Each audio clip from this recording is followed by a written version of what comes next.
Not okay. So now we are. Now we are. Our piece of family. Sorry for the delay. It was just a button that I didn't press. Let me see who is commenting. Let's see who's out there. Welcome to Sonetta Studios. I'm your host, Brother Reggie, and I am with Candy Verse and our brother Jordan. And we get ready to get it in. And I was just chit-chatting in the background, letting everybody know that you know how you know a pseudo family. So who's in a Pharaoh Montu, right? Pan-African Designs in Apparel. Nandy, peace, Nandy. Fidel Smith, peace to you. Lighty Bell, peace to you. Let me see. Jarrock, peace, my brother. How you doing? Will Bella, how you doing, man? Rico 1750. Tonight is Camdy Verse and the Camdy Verse team, right? Camdy Verse got a team, y'all.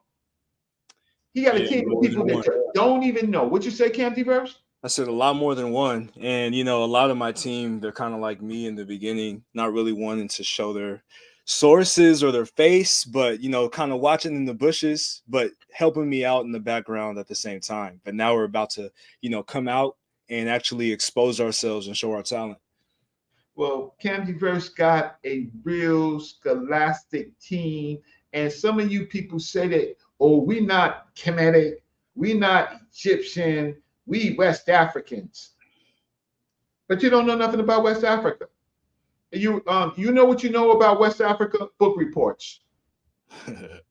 you got no experience there. You never traveled there. You don't know the culture. You don't respect the culture, right? All you do is Google. Now you use ChatGPT. You learn about these places in West Africa, but you haven't spent 10 minutes in West Africa. Now we have a brother who's an expert on Nisibiti script. A script, interestingly, that has Nile Valley. Some of the characters are actually Nile Valley. We'll figure out how it got there, right? But we do know that there was a trade from the Nile Valley when it ended. We do know the Chinu, the Libyan groups, the Tamil groups went to North Africa. We know that there's Jeddars in North Africa. They're pyramids, right? We know that a lot of the culture that was in North Africa intersected with the Nile Valley so-called Egyptian culture.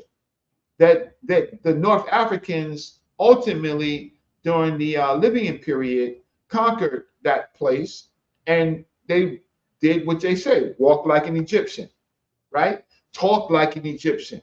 Brought back the technology. And the other interesting thing is, before there was a so-called Egypt, it was Tawi.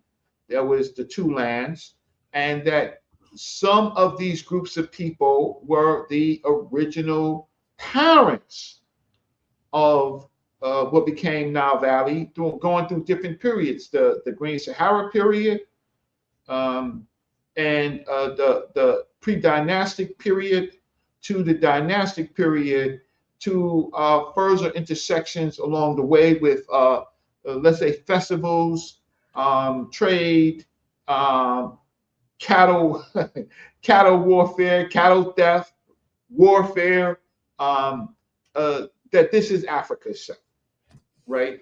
And that the complexion of the North Africans or African, until you had other waves of people coming into the continent, right? We're talking about the Punic cultures from Carthage, and then we're talking about the Assyrians, the Greeks, the Romans, the Mamluks, right? The Arabs, right? All of those groups changed the complexion of North Africa. That the North Africa that we see today is not the North Africa of ancient times. You're talking about the Arabization period? Yes, I'm talking about, but I'm talking about prior to that, the Carthage period, right? The Assyrian, late period invasions. That's correct. I'm talking about all of those periods. And so at some point after several scripts emerged, we know that the Coptic script emerged, right? Yeah. The Greeks. And then there was a script there were several Amazigh scripts that emerged, right? There, we know that there was enormous trade in the region, and North Africa was a conduit of trade, and then there was the Arabization. But while that was happening, Africans were creating scripts. They have the Nsabidi script, they have the Bai script. You know what's funny, Reggie? What? Certain individuals said that prior to the Arabs and the Europeans, Black people did not create writing. And interestingly enough, on the panel, we have an expert in one of the writing systems that Black people created prior to the Arabs or the Europeans. Yeah. And so I already understand that person who said that probably doesn't have any college courses, right? Probably just stuck in a belief system, right? So if there was not the writing system of the Nile Valley, there would be no Proto-Sinaitic script. There would be no Punic script. There would be none of those scripts that were born. And then Africa born other scripts. And Nsabidi is one, Bai is another, and there's a few more. I'll just have to pull out my book. Akauku. Right? Say what? Akauku of Western Cameroon. And there was other communication. There was drum communication, right? So there was, say what? The Adinkras in Ghana. That's correct. And there were plenty secret languages. Yes. Right? Plenty secret scripts. So the person who said that, please put in the comments what university you got trained in and in what degree, right? See, I know you're a makeup artist, and I know that you don't have any scholarship, and I know you haven't done any reading, right? And you're a pseudo, and you probably have a pseudo name. Like this emerging generation, this new generation of people publishing under their pseudo names. I'm gonna tell you something. If you ever published anything under a pseudonym, I don't care how many ISBN numbers you bought, because you can buy ISBN numbers. If you publish anything under a pseudonym, your work is pseudo. And who told you how to do that? You learn from pseudos, right? So you come from the Dr. York generation, the Iman Issa generation, right?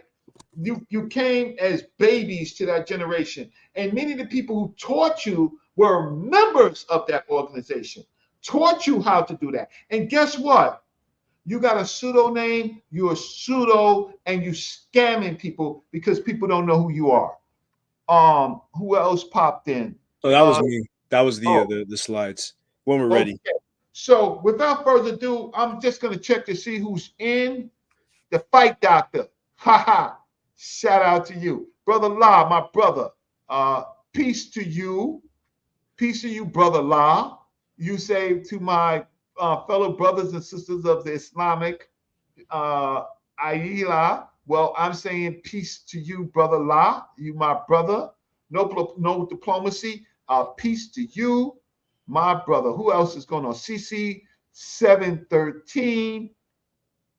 Saz letting me host this channel. My brother El Ka. Peace to you. Peace. Pyle Moore. Peace to you. And thank you so much. And Melanated God. Peace. So we're getting a lot of love. So let me just tell you all again, any of the Pan-African Designs, my brother, what's going on? Glad you're here on stage. Magi Arches up. Wow. Nandy, peace to you. Fidel Smith, peace to you. Light Bell, my brother. Oh, Pharaoh Mantu Kaz here. And well, thanks for showing up. So, Camdyverse. Yep. Oh, let me see. Coach Keith is here. Peace to you, Coach Keith. African royalty. So, Camdyverse, I don't know why you're the most feared lately on these YouTube streets. Why is that? Well, because a lot of people who are pushing narratives against blackness and black self-determination and black Kujichagulia, they're upset because when I start bringing in sources that counter their white Arab propaganda and counter their white scholar golden shower propaganda, they have nothing else to put forth because they never bring sources. They never have presentations. They just have ad hominems. So when you're winning the argument, the loser will cry out in pain. Well, they're going to have to cry because they don't have the knowledge nor the education. They're Google, now they're ChatGPT artists, which I call makeup artists. Yeah. Nobody respects them. No. Right? They could interview a whole bunch of scholars and ask the wrong questions. See, Yeah. see, there's the difference. When you're asking an expert dumb questions, right? That you don't get no points because you're asking the expert dumb questions. So you're going to get low-level answers. It's like ChatGPT.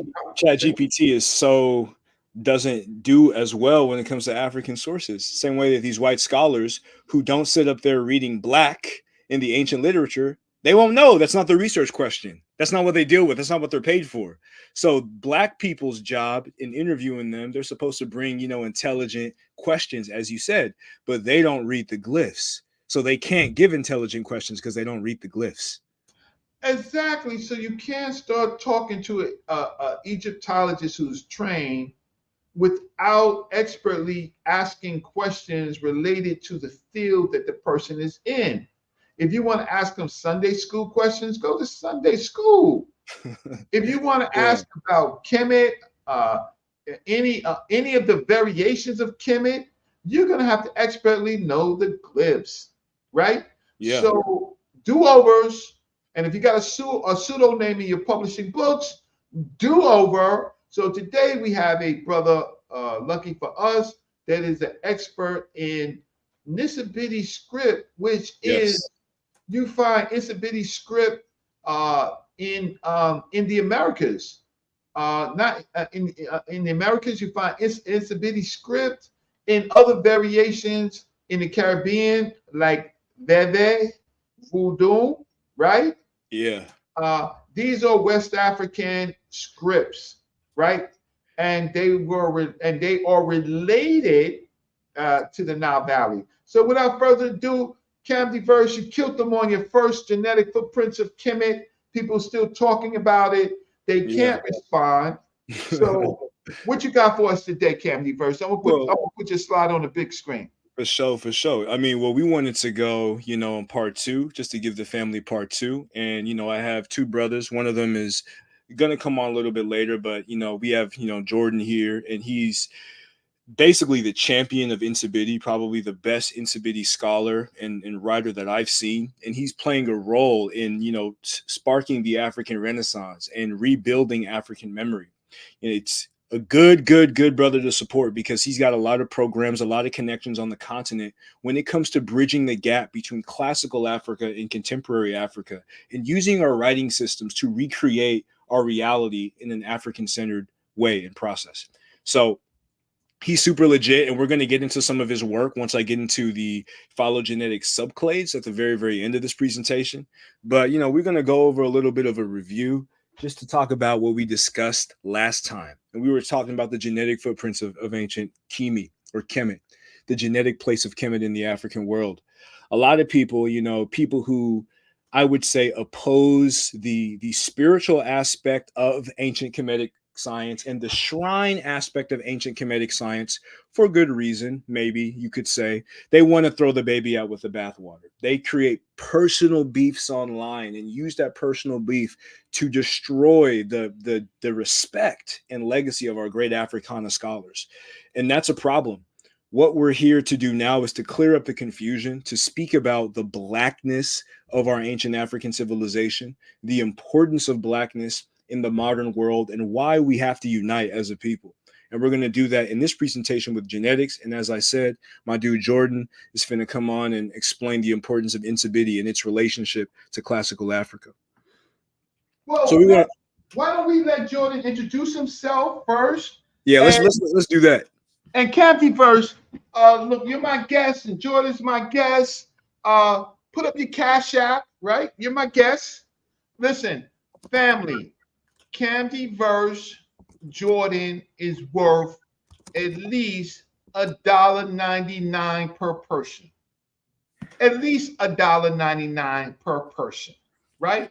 Less than what McDonald's French fries cost, right? Our information and new information is worth $1.99 a piece, right? More, maybe more, certainly more. But all we're asking you to do is push that button for $1.99 to our guests. If we get 100 people on, what do we have? We have $200, right? If we got 300 people on, right? It works, and we're not asking for a whole lot of money. We're not asking the thousands to build a school or build a museum or some of the things or take a trip to Africa. We're asking you $1.99. It's the question is not whether Candy verse and Jordan is worth something. The question is, are you worth something? So we ask people to contribute to our guest, right? So there you go. Candy verse put his Cash App up. There you go. And Jordan, if you got a Cash App, put it up. But Candy verse, take it away. I'm gonna be quiet for a while. But yeah, for sure. Go ahead.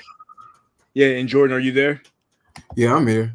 Yeah, so you want to? I'm going to give you a chance to give a brief introduction about your stuff before I go into my slides. Okay, I'm trying to post my stuff and it's not letting me. Okay. You're putting share screen. You click. I'm trying to put it in the comments. It's not letting me put it on the comment. Put it in the comments. Put it in the private chat, and we could repost it if that works. Okay. Sounds good. I'll do that. Okay, the private chat. But my name is Jordan. Oh, I got it. Okay. Cat. Oh my goodness, he come armed. So there you go. Okay. Let's see. I'm taking that. Yeah, his Royal Highness 0101. Yeah. Since y'all want to be pseudo, we're gonna bring on somebody. Okay. We got somebody who's gonna show you why he is what he is, and you're not what you are. So there it goes right there. Yeah, facts. Are you trying to share a slideshow, or are you just trying to share your screen? Oh, I can share my screen, but I thought I was just giving an introduction really fast. Yeah, you can give a brief introduction, and I could get in. And then when we get to that point with the EBOs, then you could show all the data. Yeah, so my name is Jordan Williams. I am about to graduate actually this month. I am an Nsibidi lexicographer. I have a degree, a bachelor of science in computer science with a minor in linguistics. Particularly, I have some study in Chinese and Japanese language, as well as self-independent research in African linguistics. I am African American with some Cuban roots. This is why I have connections to Abakwa and Ekbe that survives here in the New World. Part of my dissertation for future grad school study is showing how a lot of Underground Railroad motifs are the surviving culture that comes from Ekbe as well. A lot of these signs and symbols that were used in secret code in Ekbe have survived here in Underground Railroad motifs that were used for secret codes to escape to the north. There are many things that I'm doing with this research, as well as I will be initiated in Ekpe once I go back to Nigeria. They have given me chief title as Obong Ekpe in Ita-Oran Lodge in Akwa Ibom State, Nigeria, as well as a few other lodges are willing to welcome me and be initiated underneath their lodges as well. A lot of the characters I've been restoring, I've been doing for a very long time, almost 8 years. I have evidence of this being used in real time, as well as this is the same liturgy, culture, and writing that inspired Black Panther, the leopard society that is Ekbe, inspired majority of the writing and scripts. Okay, Jordan, you're going to have to listen. Our position is slow, not our regular people, right? But our opposition, you know, those people that hate West Africa, who say that they West African, so you're going to have to slow some of this down, right? You talked about the Underground Railroad. You talked about scripts that survive in plain sight, right? You pronounce the terms, right?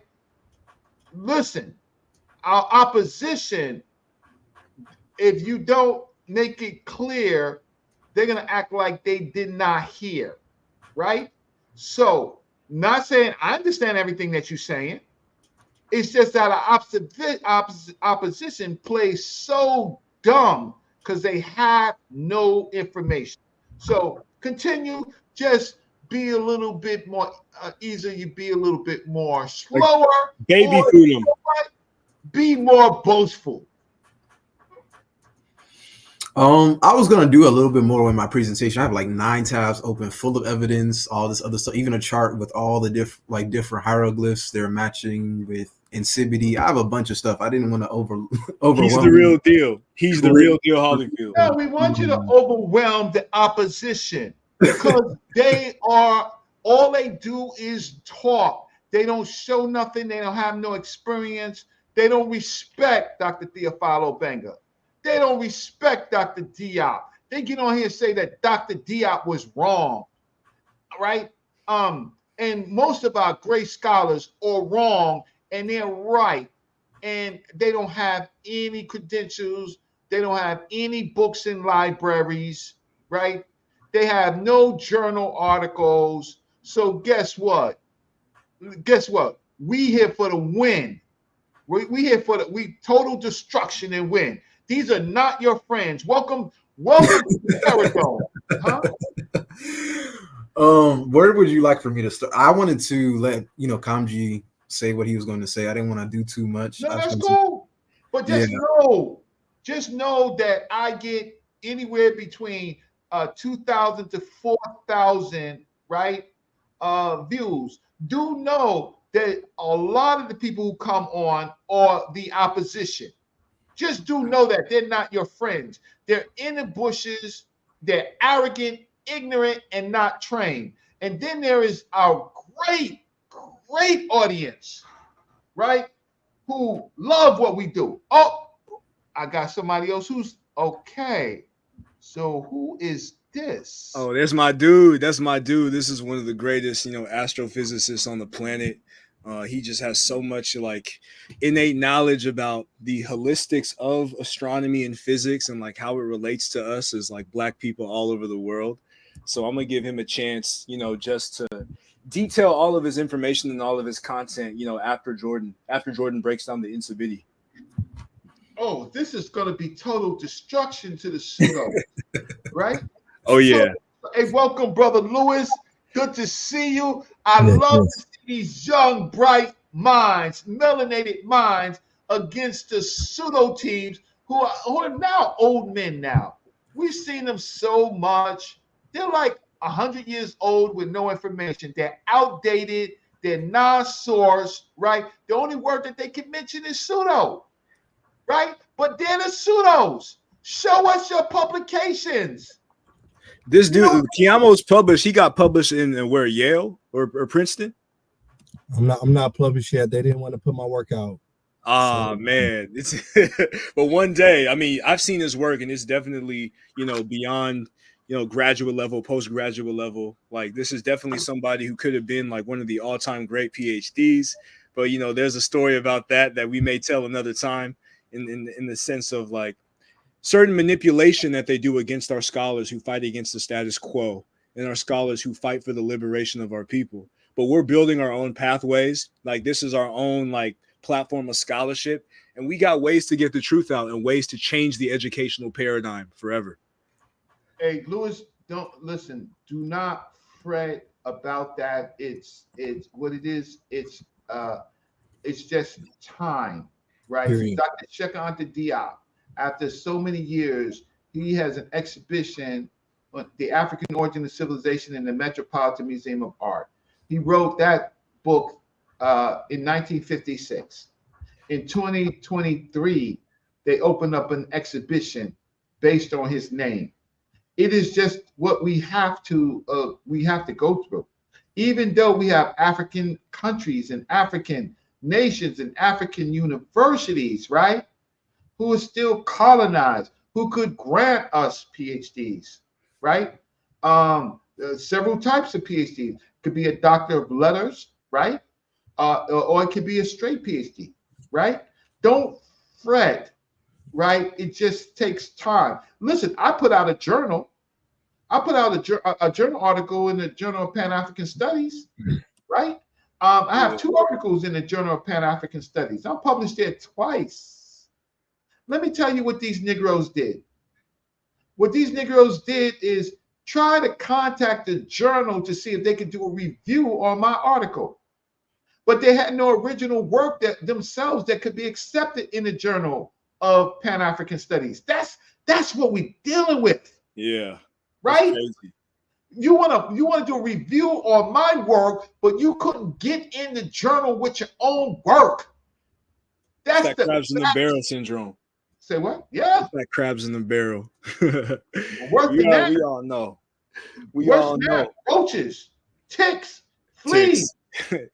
So don't fret, Louis. Today, listen. There's no doubt that in the next, between tonight and the next 2 days, based on your material, there's going to be 2,000 views. If you got a Cash App, put your Cash App in so I could post it. And listen, I'm so excited. I got my brother Jordan, I got my brother Louis, and I got the great Candyverse. Candyverse is all yours. Take it away. Yeah, and when Kiyama puts his Cash App in the build, like, y'all got to show some love. You got a black astrophysicist, a black Intivity expert, and myself included in one of the greatest YouTube panels, one of the greatest black YouTube panels of all time. So we going to get down to business. And, as y'all, we're listening to Jordan talk about the Ekpe priesthood. He's going to get into the Sem priest, which was the prototype of the Ekpe in, ancient Kemet. And the leopard print, you see it a lot throughout African culture. Black women love leopard print, right? So you see them associate the leopard print with authority, with power, right? A lot of individuals, the detractors, they will look at, these brothers in front on the screen and say that they wasn't black. They would say that they're Caucasian, or there's some Levantine farmers, or whatever type of nonsense that they come up with. In our last presentation, we were breaking that down, and we were, showing how that's fraudulent. Everything from the material culture, my brother Kiyama is going to get into Napta Playa and the astronomical observatory in, ancient Africa that shows that the Kemetic people had African origins, some of their naming conventions. And we're literally pushing forward Diopian scholarship.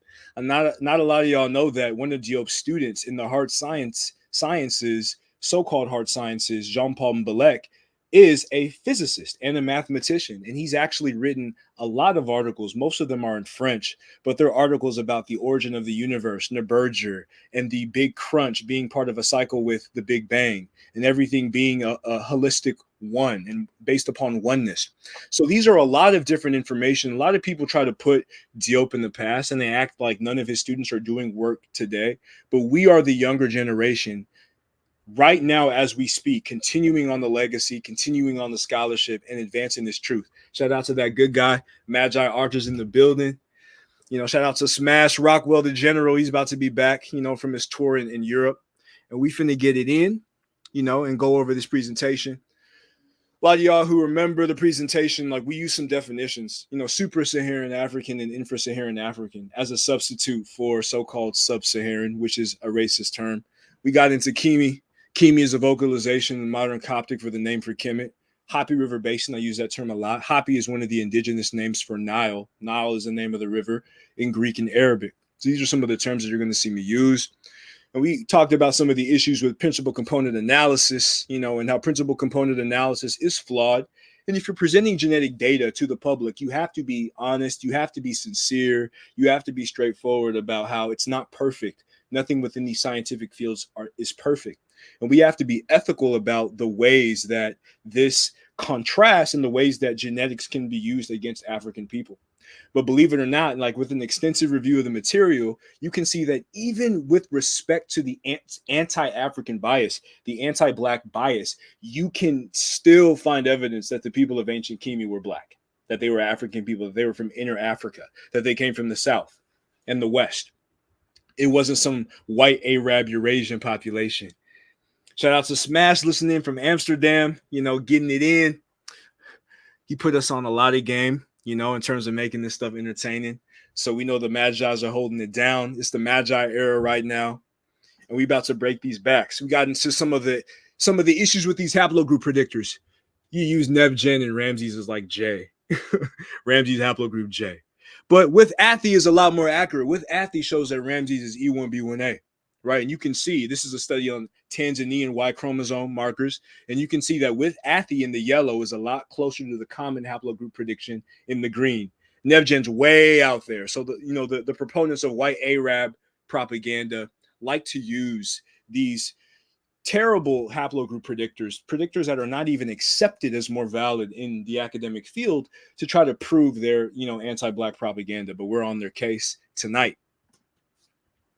And we talk about the limits of phylogeny. Most of these genetic studies are European, right? They sample mostly European, and most of the markers are European. Most of the categories, the classifications are European. That doesn't make sense when the majority of human diversity is among African people, is among Black people. And there's more variation inside populations than outside. So accurately, if genetics was represented accurately, most of the markers would be African markers or markers that are related to Black people, but it's not. It is biased. There's also a limited chronological scope. You got about 250 to 300 years, when you're dealing with these studies. And, again, genealogical ancestry, genetic ancestry, and genetic data are three different things. You may have instances where a West African population could have Kemetic ancestors, but it's not detectable by genetic studies due to the barrier of 250 to 300 years. This is definitely possible, but we're going to get into some of the evidence that we've compiled. Getting some of the limits of phylogeny, we went over that last time. And then that Abusir-Malek study, the famous Abusir-Malek study, the study that people use consistently to try to show that ancient Kemet is not a descendant of, inner Africa. And hold on real quick. My laptop is low on battery, and I'm going to go get my charger before we continue.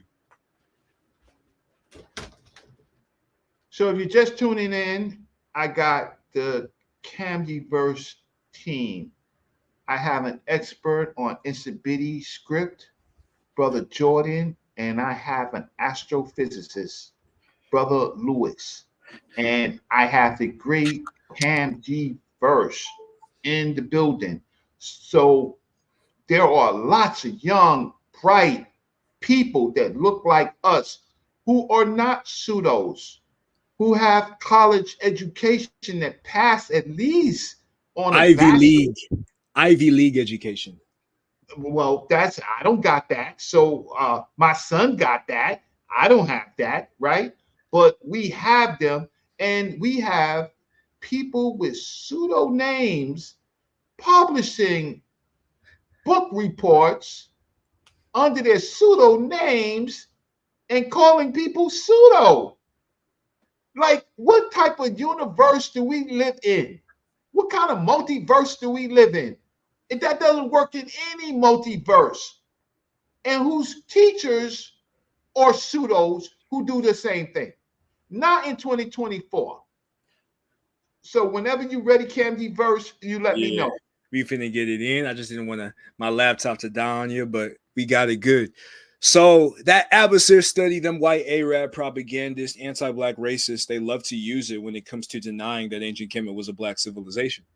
But the majority of the samples that they have are from one sepad in northern Kemet. It represents 2.4% of all sepads. A sepad is the administrative district, also called the nome, right? So they took it from the most northern nome. It represents 2.4, and the mummies are foreign West Asians. Vanessa Davies spoke about this consistently. She's like, these people, they got Hebrew names, they got Greek names, they got Persian names. Why are you using these people who we know that are foreigners to represent the entire population of dynastic Kemet? It's not representative of 3,000 years of the history. And the samples cannot be said to represent true breeding populations, right? We already went into the problems with Bayesian analysis in the last presentation. You got sex bias sampling and MtDNA, and they only recovered 3 bodies.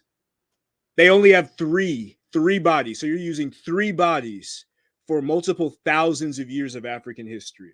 You're using 3 bodies, which we know they were foreigners. We know that they are from West Asia. We know about the invasions during the late period, but you're using these 3 bodies as a way to negate the blackness of that ancient civilization. And it ignores the historical reasons for the presence of these Near Eastern genetic materials. There were diplomats, prisoners of wars, Asiatic wives and concubines that the 18th dynasty took, but they didn't want to give black women out to the West Asians. So we have this history. So this study, the people keep using this study, it's stupid. It's one of the most cited studies, cited incorrectly in the news about the ancient Kemetic population. But we know that it's false. And, Dr. Jean-Philippe Gordin and Shamar Kikeda, Dr. Vanessa Davies, Dr. Gordin, right? And many other PhDs have laughed at this presentation, right?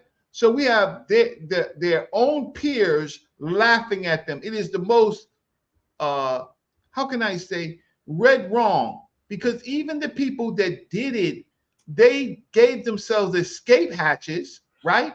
Because they were partially honest, but the cult following who hates Africa, right? Who took Egypt, so-called Egyptawi, out of Africa, they didn't get the memo. Not at all. Not at all. Not at all. And, their PCR methods, we went over that. And the fact that a lot of the genetic markers that are African, like most of the R markers, the R markers in Egypt, most of them come from Chad, specifically RV1589, and M1. They try to say M1 is Eurasian, but Shamar Kikeda was like, nah, M1 is African. And we're going to get into the fact that M1A1, which is a marker found in West Africa and Guinea-Bissau among the Balanza people, is indicative of their oral narrative speaking of a Kushite origin, because M1A is Northeast African. So again, the Abusir Malek study was completely destroyed.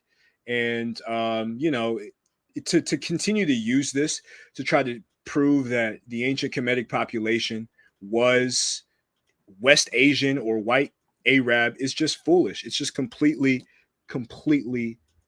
incorrect. And I posted Louis Kiamo's Cash App in the chat.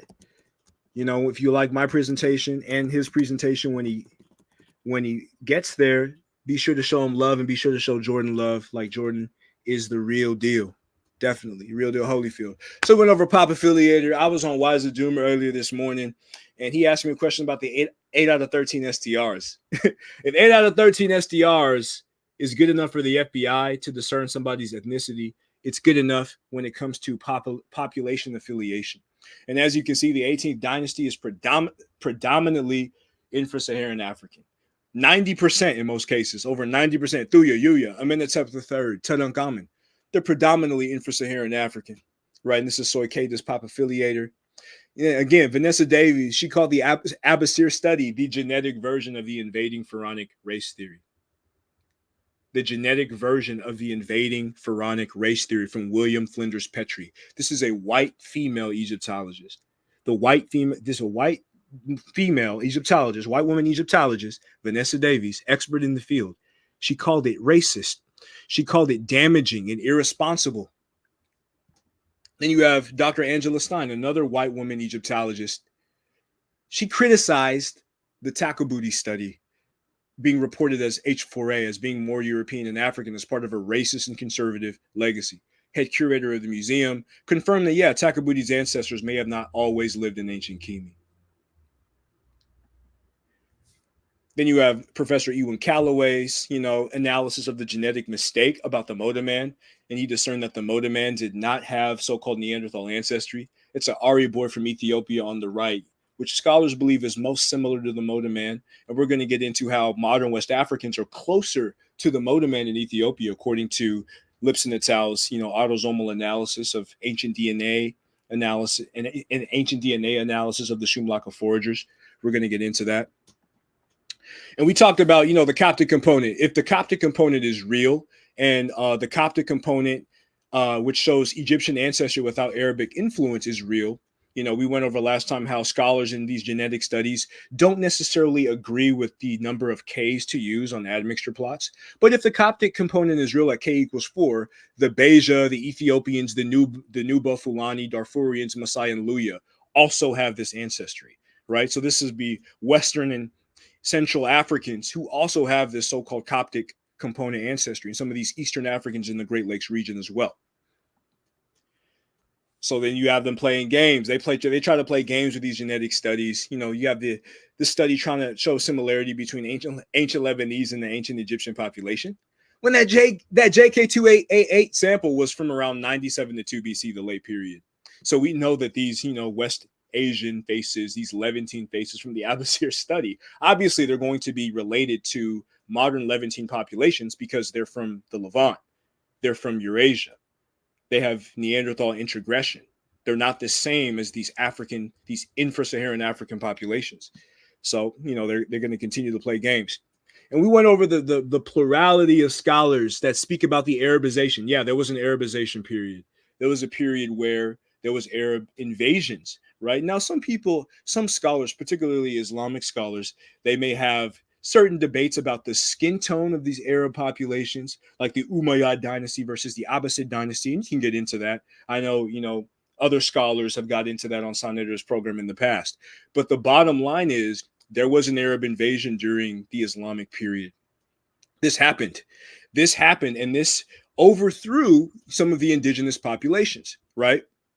So this submerged some of the original customs, and there's substantial gene flow associated with this. And you can see, these two sisters, Abdel Rauf and Munaz Abdel Rauf, they are modern Egyptian Arabs, and they are not representative of the ancient population, right? And you can see an Ora Una study, and he reveals this Arabization period in the 7th century, and he shows that modern Egyptians have the lowest amount of ancient North African ancestry. You can see that there in the orange with the Tunisia, Shenia, Berbers or Amazigh populations.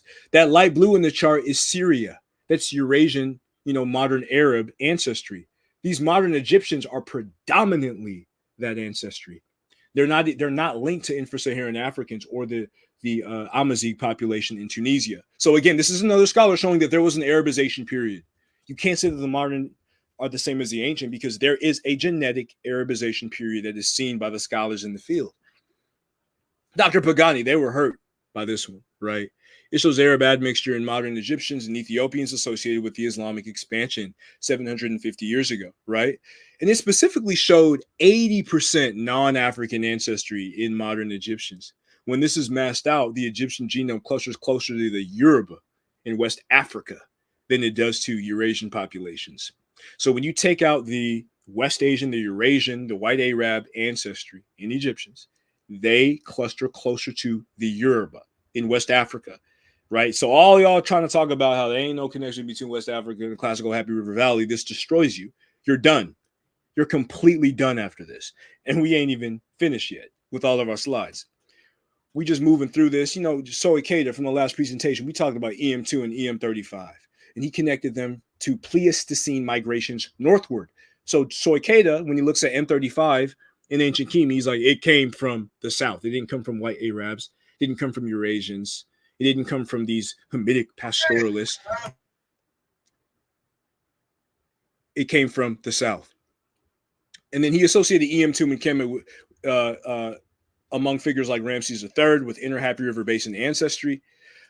And then when you look at some of the data among West African populations like the Fulani and Yoruba, it shows that they have ancestry, right, related to Ibero-Mauritian populations, or more specifically, late Moroccan populations. When scholars look at these ghost Green Saharan populations like the Kifians and the Tenarians, of which we have no ancient DNA, so we don't have any ancient DNA from the Green Sahara, they call them ghost Green Saharan populations, and they relate them to the late Neolithic Moroccans and the Ibero-Mauritans. Fulanis have 30% of this ancestry. Yoruba have 13% of this ancestry. So this is another piece of evidence showing that ancestral North Africans migrated down into West Africa after the desiccation of the Green Sahara. So we went over the different markers of the quote-unquote Berbers or Amazigh in the Siwa Oasis, and they have markers associated with Africans, M1, LOA1, L3I, L4, L4B2. And then you have Jeduank, who has a maternal lineage U5B2, B5, which is linked to Amazigh, Fulani, and Senegambian populations, right? And I'm moving through these a bit fast because I want to get to part 2, so this is just a brief review of this. Then look at Hofelder's study, and he says that Egyptian Copts and Arabs have the most Neanderthal genes of any population on the continent. Both Copts and Egyptian Arabs are estimated to be 70% European and related to the Lineabander Amic culture of Germany, 5500 to 4500 BCE. You can look at Coptic Father Anthony Murad, Coptic Christian. He don't look nothing like Amenhotep III. He don't look nothing like the ancient population, because as you can see, this German-related culture or populations related to them migrated down and settled during the late period, as Reggie was saying before. The proponents of the invading race hypothesis, who want to use this, white Arab, Basilar Eurasian back migration, right? Completely ignoring the fact that during, the Green Saharan period, there was also a Green Arabia period where Africans left Ethiopia and Yemen and settled in Arabia. Then there was like an Aryanization of Arabia, the same way that there was an Arabization of Northeast Africa, completely ignoring that history, but siding on the anti-Black position. So you can see, Anthony Murad don't look nothing like the ancient Kemites, right? And it's just ridiculous to claim that this European-related culture is the founder of the Kemetic civilization. And you can look at the craniometric analysis, and you can see the Kerma population is more closely related to the founders of dynastic Kemet than these mixed Mediterranean populations. Then you got a study by Manny et al., which reveals that the genomic profile of modern Egyptians is not identical to the ancient Egyptians, and they have ancestry from recent Eurasian migrations. These are geneticists, these are biologists saying that there was an Arabization period. Meanwhile, you got, these palm readers without sources who say that these geneticists are pseudo for saying that the modern Egyptians are not the same as the ancient Egyptians. The genetic studies don't show that. They show an Arabization period. They show invasions. Soikeda says that cosmopolitan northern Egypt is less likely to have a population representative of the core indigenous since ancient times. This is Shamar Kikeda, the great Shamar Kikeda, as you can see. Then you got Dr. Hassan et al., and he reveals the presence of BM60 among Sudanese Copts. The founders of ancient Kemi, they came from the south and they migrated north. And the haplography of BM60 certainly shows that. You can see it on the right. You can see the depiction on the right there, showing that the fact that Sudanese Copts have that shows that the founders of dynastic Egypt came from the south. As our scholars have always said, they have always said that they came from the south, right? You have Shlubush et al., and he has a two-way migration spanning 3,000 to 1,000 years ago. A lot of people don't know that there's a western branch of the Nile River. There's a western branch of the Happy River. Now it's dried up and it's called the Wadi Hawar, but they called it Happy Kemet in ancient times, Kemet for yellow. There is a westward branch of this. And Shlubush's analysis discovers a two-way migration along that western branch of the Nile, along the Wadi Hawar, 3,000 to 1,000 years ago. And this is connecting West African populations to Happy River Valley populations in a trans-Sahelian lineage. And someone says, Lama, put a source. I was going to learn something I ain't going to waste my time with that. And you have the unity of these Sahelian populations through the spermatogenesis gene on chromosome 12, the hair follicle differentiation gene on chromosome 17, and then the cell surface protein gene on chromosome 4. And you can see the MtDNA and YDNA frequencies on the right, showing a commonality across the Sahel. Then you got this kinase domain receptor analysis of these hairs from pastoralists. And these African pastoralists, these East African pastoralists descend from ancient Kushite populations that migrated south upon the invasion of Northeast Africa. And this matches the distribution of East African lactase persistence markers 14010C into Central and Southern Africa. And you can see that on the chart on the right. And we went over this last time, this lactase persistence. Now we got Nancy Bird. This is one of my favorite studies, and it asserts that the Lake Chad Basin serves as a connecting point for the populations from East and West Africa, which are linked with the emergence of the Kanem Empire. There is also a Kemetic component and seen in modern Western Central Africans, and you can see that in number 3 on the chart on the right. And interestingly enough, this came during the onset of the Arab invasion. So these migrations actually corroborate, and we're going to discuss that further with Dr. Dudoni Tukam's analysis of Abaladi ancestry of the Bamileke people of Western Cameroon that started in the 9th century after the Arabic invasion. Nancy Bird's genetic material that uncovers this Kemetic component among the grass fields that migrated due to the Arab invasion directly confirms Tukam's analysis with respect to that. So when people talk about the intermediary points between modern West African civilizations and the classical Happy River Valley, this shows the intermediary point in Kanem in the Lake Chad Basin and what's called the Wangara Inter-Empire, which we will discuss in future shows dealing with the African mode of production and the development of African states, with respect to the conditions that existed on the continent. Now you have Chaudhry et al.'s research that indicates that the Barone people have East African ancestry. Barone people are the Middle Belt people of Nigeria. The Middle Belt people, Jordan may be able to speak about this a little bit further, but the Middle Belt is where most of these West African populations in Nigeria, like the Igbo and Yoruba, say that their ancestors came from, and there's archaeological evidence indicating that they migrated south from that Middle Belt region. Chaudhry et al. Study say that they have East African ancestry linked to populations in the Lake Chad Basin. He also shows that Wollof people share close genetic ties with East African populations such as the Oromo. So these findings are consistent with the traditions of the Igala and Ngala Douala people who trace their royal dynasties back to Zagawa-related ancestors. And for those of you who are unfamiliar, the Zagawa are closely related to these populations that are putatively classified under the working hypothesis of Nilo-Saharan. These Zagawa populations are closely related to them. So the fact that you have Teta-similar ancestry among the Barone people of the Middle Belt region of Nigeria confirms the oral narratives, as well as the Diopian model, that these African ancestors migrated from the Happy River Basin to the Lake Chad Basin and into the tributaries of Western Africa. So you have Hanihara, and he looks at the populations of ancient Kemet, and they share zygomatic traits. The zygomatic bone is that green bone right there that you see on the right. And these traits descend from infra-Saharan African populations that are not seen among modern North Africans and Eurasians. And there's somebody from the chat. I am Yoruba. No, we don't say that we come from Egypt. That is religion. Well, Susan Preston Blyer disputed that. You have Dr. Theophilo Benga and his Yoruba student, Dr. Abdul Salau, who refuted that, and he has a linguistic paper refuting that. And you have the Awujali of Ujebuland. The Awujali of Ujebuland states that their ancestors came from ancient Kush. Now, not all Yoruba populations are the same. Some Yorubas were mixed in due to conquest in certain things. And you have mixture from the Hausa people and the Nupe people. The Nupe people are believed to have originated the Ifa divination system. And Martin Delaney, who was the descendant of a Yoruba, his grandfather was a man by the name of Shango, so he was a descendant of the Yoruba. He spoke about the Siwa origins of the Yoruba divination system and the Ifa divination system. And the Nupe, who are Middle Belt populations, who are connected with this Happy River Valley civilization, according to Dr. Chaudhry's analysis, they would definitely also descend from the same direction. So, and people are talking about the note culture in the chat. We're going to get into that with Jordan, but there's a professor by the name of Dr. Frederick John Lamp, and Dr. Frederick John Lamp, he analyzed the note culture and its relationship to the classical Happy River Basin.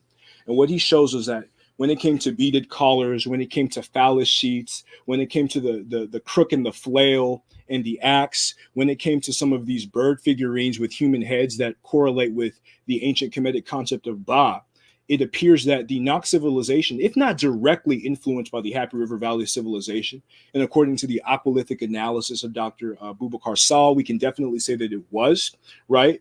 And even the elephantiasis, which we're going to get into, elephantiasis is seen among the Nok culture, and that's the swelling of the limbs when the limbs look really fat from this parasite. That's also seen in ancient Kemi. So according to Dr. Frederick John Lamp, if this is not a direct correlation, which we have many reasons to believe that it is, especially if you're dealing with Dr. Sandro Capocicci's research of the cowrie-headed Agides in West Africa, in ancient Kemi, that at best this is due to trans-Saharan contact and influence and a trans-Saharan heritage that goes back into antiquity. So there's plenty of evidences to show, Happy River Valley roots of these West African civilizations. And we're going to get, this is a genetic presentation, but if we went into like the Gurnish or the burnished slipped sherds of the Gajigana pottery, or these bifacially, winged retouched projectile points in Zillam of northern Nigeria, some of the original prototypes of this are seen around the Karga Oasis in pre-dynastic Kemi. So again, this zygomatic bone in green on the right shows infra-Saharan, traits dealing with a population of ancient Kemet that are not seen among modern North Africans or Eurasians. So you have this Zikorsky showing the body plan, and she's comparing intermembral, brachial, and crural indices. So she's looking at the way that the arms relate to the stomach and the legs relate to the body and how elongated the limbs are. And what she saw is that the ancient Kemetic population is described as a super negroid body plan. And we got Beverly Brown, I'm so pleased that Comedy Rose mentioned Nancy Bird. I've mentioned her several times over the months and nobody paid attention. No, that was a groundbreaking study. I actually had a conversation with her and I spoke about, some of the oral testimonies, and she actually confirmed that, yeah, her research definitely corroborates with, that of certain Cameroonian scholars, Bamileke scholars, who have spoken about our Happy River Valley origins. So again, Zikorsky, she's saying that these are super negroid. The ancient Kemites are super negroid. They have a super negroid body plan, proximal to many African populations. And we get into Shamarka Keita's, he confirmed that with his study, and he shows African and African Americans, their body plans related to the ancient Kemites. And you can see that on the top right. You see Black Americans, you see ancient Egyptians, you see Melanesians, and you see pygmy, so-called pygmy populations. Then you have the confirmation of the mummy, the melanin dosage study. We went over that last time, and the fact that these German scholars confirmed Diop's melanin dosage test. And we went over the pastoral domesticates. We went over the domestic fowl or the chicken, Gallus forma domestica. The dog, Canis lupus forma familiaris. That's the domestic dog. You got a dog in Africa. It came from Northeast Africa, according to this evidence. The helmeted guinea fowl, Numida meleagris. The donkey, the horse, the pig. All of these were in Northeast Africa before coming into infra-Saharan West Africa. So pastoral domesticates, which trace the development of West African cultures. These pastoral domesticates originated in Northeast Africa. So then you have paleo-botanical analysis. The watermelon in King Tut's tomb is from West Africa, right? Then pigeon peas or black-eyed peas, they originated in West Africa and spread to the Happy River Valley. So you have black-eyed peas in the 5th dynasty. You had cowpeas in the 12th dynasty that were from West Africa. Castor beans went from east to west. Okra, all y'all who love a goosey soup, fufu with a goosey soup, that originated in Abyssinia, before, it's being spread to throughout the African continent. And then you got jumbo beets in Moringa, who were traded from east to West Africa. The ben oil tree, same deal. Found wild in West and Central Africa, eventually spread to east. Safflower flower, possible origin in Ethiopia before spreading to Kemet. Sesame originated in West Africa, spread to Kemet. Then you have Ariza gluberama, the rice. That originated in West and Central Africa. It's got a wild cousin, Ariza barthi, which is found in the Nile Valley. The shea tree, natural to the Sudano-Sahelian belt, as well as Central Africa. Yam, them yams, Dioscora rotundata, and that originated in West and Central Africa and then spread to Central Africa. Or it originated in West Africa and spread to Central Africa. And its cousin, Dioscorea abyssinica, them Ethiopian yams, is found in East Africa. And you got Digitaria exilis in West Africa, and it originates from Digitaria longiflora in East Africa. And this is that schistosome, the schistosome, these human pathogens. The schistosome, y'all know that schistosomes confirm the Diopian migration model. Dr. Dietmar Staverding et al.'s analysis of pathogens called schistosomes reveal a migration from the Great Lakes region, the foothills of the mountains of the moon, right, to the Happy River Delta, and then subsequent migrants to West Central and Southern Africa. And you can see those migrations on the right, the red, the blue, and the green.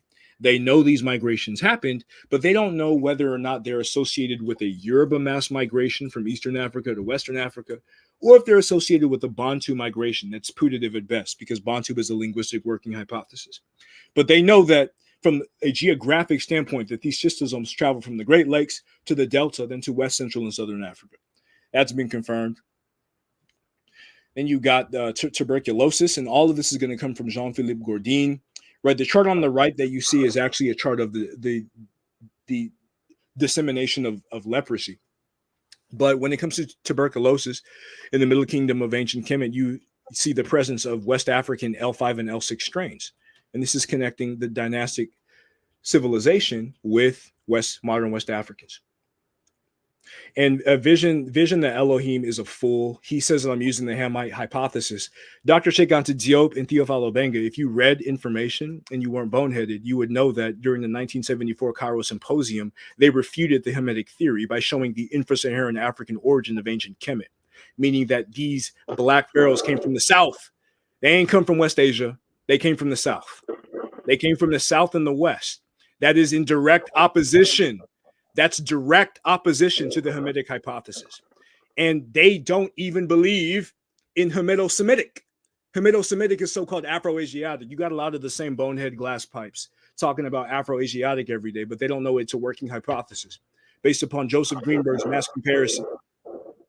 You know, Reggie, you got something going on in the background? I hear some like blowing noises. Oh yeah, those are bombs. Oh, yeah. Okay, those are bombs for sure, for sure. My for sure. bombs Yeah, this not going off loud enough, man. What I got to do with my bombs, yo? Yeah, you got to make them a little bit louder. You got to make them because I be hearing these blowing noises, but I don't know. Like you got to make them a little bit more. Yeah, I think the chat heard them. They bombs. You want just keep talking, Cam. For sure, for sure. What my problem is the so-called pseudos.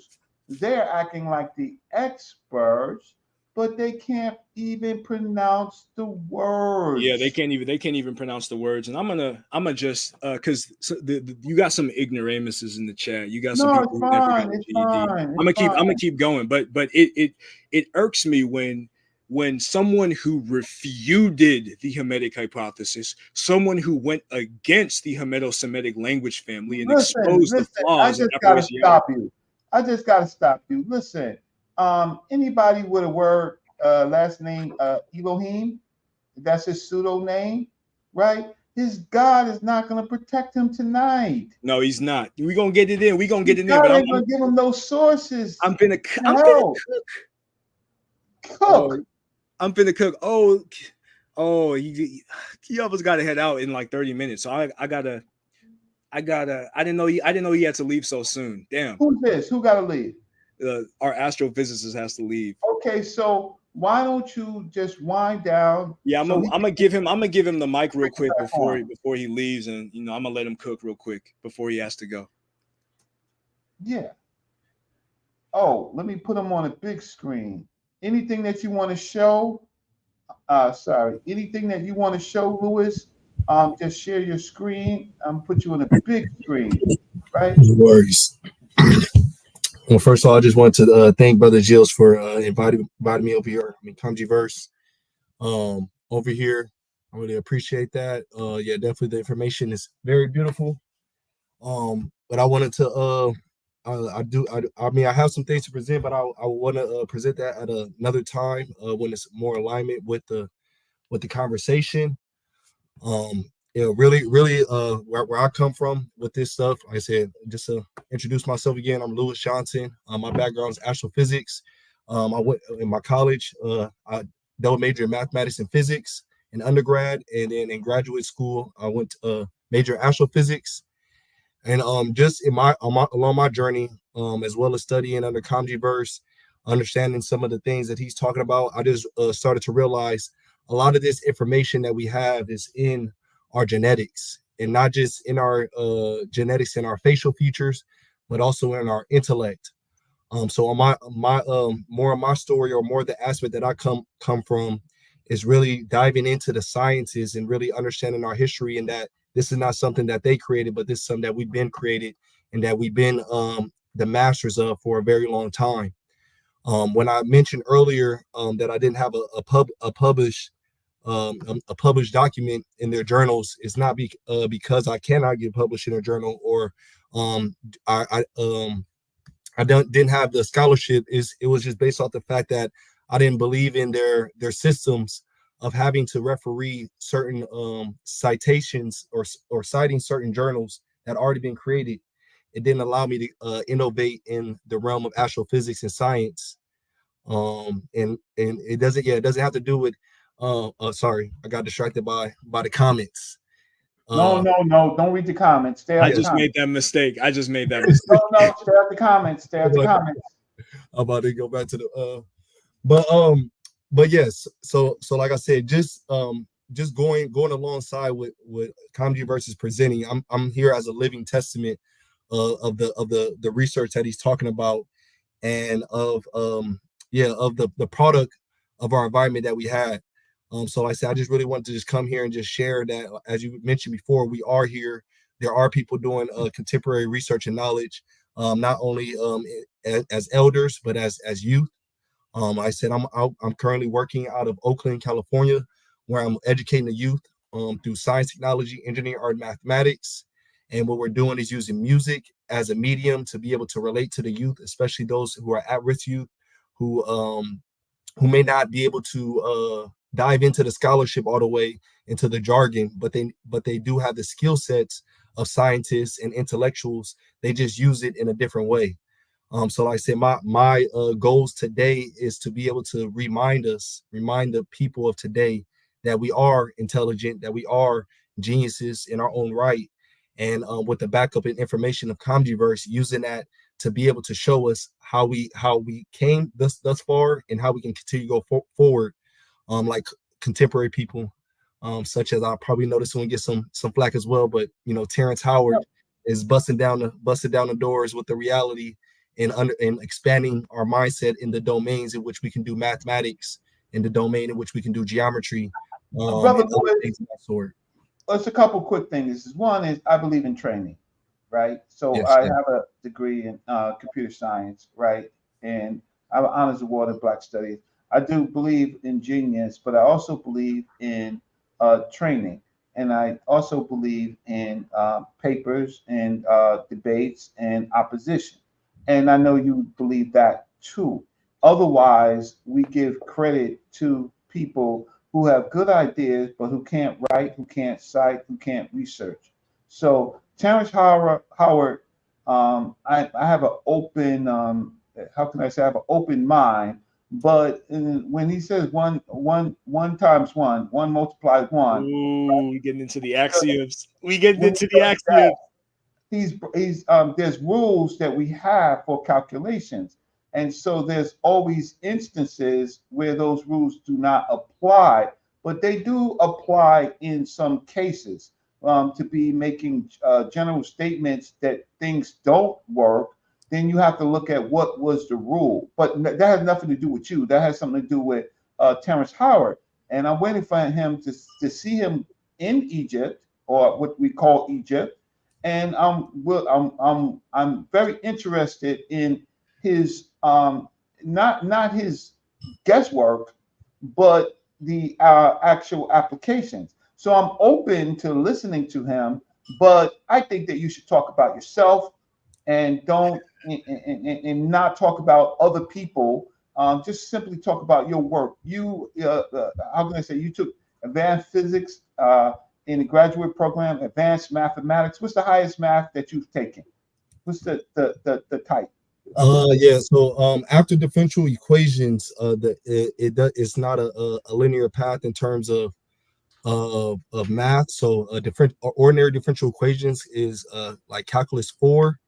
Yeah, I took then, I took that when I in 1987 or so. I took differential equations, and you're right, it's not a linear path, right? And explain differential equations to our audience in general. Yeah. So differential equations in general, I would say it's a mathematics that like kind of like set like initial conditions, and it's like it builds up off of calculus, which is all about rate of changes and rates. So like we have the amount of something increasing, etc. But when we get to ordinary differential equations, it's actually modeling, let's say, real life systems through rates. So we'll be doing problems such as like Fluids. fluids or physics, like when we have aerodynamics. And so in ordinary differential equations, it's It's like using the basic math that we know, such as algebra, but adding calculus into it and adding functions that models certain systems that we see on a day-to-day basis. And I would say so. Yeah, that's that. I took ordinary differential equations, but after that I took partial differential equations, linear algebra, numerical analysis, which are all mathematics that help like understand modeling of mathematics, and even going and even teaching about pure mathematics is which is why I brought up the other brother, just because it's going on the redefining right now. The system that we use when we say 1 + 1 is equal to 2, 2 + 2 is equal to 4 is called a decimal system, and that's a base 10 system. And there's many different systems such as the binary system, trinary system, like the 12 system that we work on, that depending on what foundation or what culture or what initial conditions, as differential equation will state, that you start with. And so I just like I said, I bring up And how all does that this. combine with physics? Where does physics come into this, and what's the highest level of physics did you take? Did you do any quantum mechanics? Did you do um, uh, any other physics outside of the base set? Yes. So the physics that I took outside of the base physics is like quantum mechanics, thermodynamics, solid state physics, I'd say astrophysics, astronomy, in different classes within astrophysics. Like right now I have my presentation that I did while I was in university, which is on black holes. So study a lot of black holes, gamma ray bursts. But just and how does just explaining how the math deals with the physics is how I look at it is like physics is applied math, Mm-hmm. and math is applied philosophy, or math is applied logic. And then even going further, engineering is applied physics. So that's how I kind of look at it, as all is one thing. Like when you have a philosophy, to apply that philosophy, you turn into mathematics, which then you create these proofs and you create this basis. Once you then have these proof bases, you then test it in reality, which then goes to physics. And then once you test your ideas of the math through physics, you then apply it through engineering and being able to bring that to life and manifest it here on this realm. That's great. And in your field, there are there are nuances in fields where calculations don't work, but they that may be because of conditions, and Yes. so yeah, and so the problem with our community is, as we try to push them to STEM, um, our people have to know about the different conditions that allow something to be true and untrue, right? I mean, I Yes. Boolean algebra, linear algebra, differential equations. Even though I've forgotten a lot because it's been many, many years, but my whole point of it is that first people have to sit down and have to understand how the functions and the models work and the conditions in which they work, instead of just sounding good. Um, so thank you so much. Are we gonna have to talk to Camdyverse and Yes. Go let ahead, you do your wrap it thing. up? But we want you back on. We want to you put up a slide. Yeah, You got and more y'all, slide? please bless his cash app, because this is one of the greatest, astrophysicists out there, and his research is definitely groundbreaking. And he's given it to our community first, before the enemies of us and the enemies of our progress get it. So his research has been impeccable, and he's definitely here. He's going to be back here again to speak about the connections between, physics in modern times and the physics that our ancestors understood in their own way, and basically bridge all the gaps and connect all the dots. So you just meeting Lewis, and Lewis is showing you his range, right? He's showing you his advisors, and we want Lewis to come back. Oh yeah. Because the slides that we normally see are really horrendous, right? They're not cited well. They're out of context. They are made up. So we have a lot of makeup artists who is not part of his work, but they can pull up a piece of slide on flat Earth and prove it to the sun goes down, and try to prove it to the sun goes down, but there's no proof to it. And Bro Lewis is, and the important thing about Bro Lewis is that he is an African centered, like he's a black centered physicist. So he deals with those axioms, and he's a true space age African. A lot of people talk about space age African, but he's legitimately an astrophysicist in this world trying to build a spaceship. I don't know, y'all never seen a black man trying to build a spaceship, but this is an expert in that field on the platform right now. And I know he's being hella humble, but he's really one of the legit real ones out here. Yeah, I'm not gonna knock Anthony Bowman and Juju when they do their shows. So shout out to them. But we actually have people who can calculate, right, on our shows. And how can I say? And we listen. We need to promote him so maybe African countries can pick him up, right? Instead of doing the work that they're the low level work that they're doing. There's still no factories in Africa, right? I mean, just basic factories, right? They're making how can I say, transportation out of logs, right? And so we're much better than that. So we have to promote our people here so that the continent of Africa and other places in the Caribbean and other places can pick them up, as long as Lewis don't forget about his humble beginnings, right? Yes. Absolutely, yeah. And he's out there, like you said. It takes time, but we've been doing the work for years. You know, I've known him since early days of undergrad. We've been doing the work for years, and we're gonna continue, because like this truth, regardless how many haters and like ignorant people in the comments and all the detractors out there, we don't care. We're gonna keep pushing. Before you go, Lewis, I met Dr. Oyibo when I was in college, where he was working with a group of people called Afwapet, and it was a bunch of African scholars, and their plan was to build a working airplane, and they tried to work on it on a backyard, and then they broke up, and then Dr. Oyibo has this GIJ equal J, right? His formula for the theory of everything. And then it's went through several transformations. What do you think about that? Yes. So yeah, like I said, this is some of the conversations that me and Controverse have a lot of time with. Gaga theory, like I said, when I first look at it, it doesn't make too much sense. Yeah, because it just a bunch of letters. It starts with God. It starts with God Almighty. And there we go. Like I said. Huh? Go ahead. I mean, how can I say that he turns into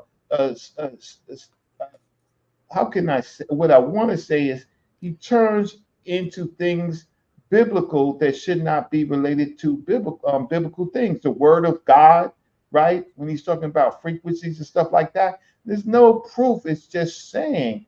But a lot of African scholars embraced him, right? But Reggie, I got Reggie.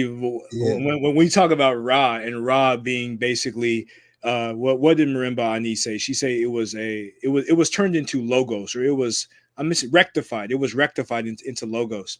When our ancient ancestors, when they deified blackness, they may have not had the same philosophic orientation as, like, say, the Yahwist, but when other scholars interpret that, they act like we're talking about some old man in the sky, when we're actually talking about first principles, right? So, like, I think Oyibo was trying to simplify it for an audience so that they could digest it. No. You may think that, right? But I've listened to his lectures. I've bought his books, right? And he's talking about the Word of God. How do you deal with that, right? I mean, just deal with the formulas. I mean, does his GIJ Gaga theory, is it the theory of everything? Does it deal with weak forces and strong forces? Is all of that in the formula in the way that it could be? And I'm just as a former engineer, right? I need to see the formula work, right? Yes. Oh, we're gonna talk about that on the next presentation. Yeah, we have peer-reviewed mathematics and physics articles talking about that when we can get Kiyamo back. Yeah, but Kiyamo just said, listen, you can have peer-reviewed articles all you want, But the fact of the matter is, does it? Listen, every other couple of months at CERN, something else is going on. There's a new, how can I say, a new part of matter or antimatter, right, being noticed, right? His formula, if he's not in CERN, how could you be right and you're not in CERN?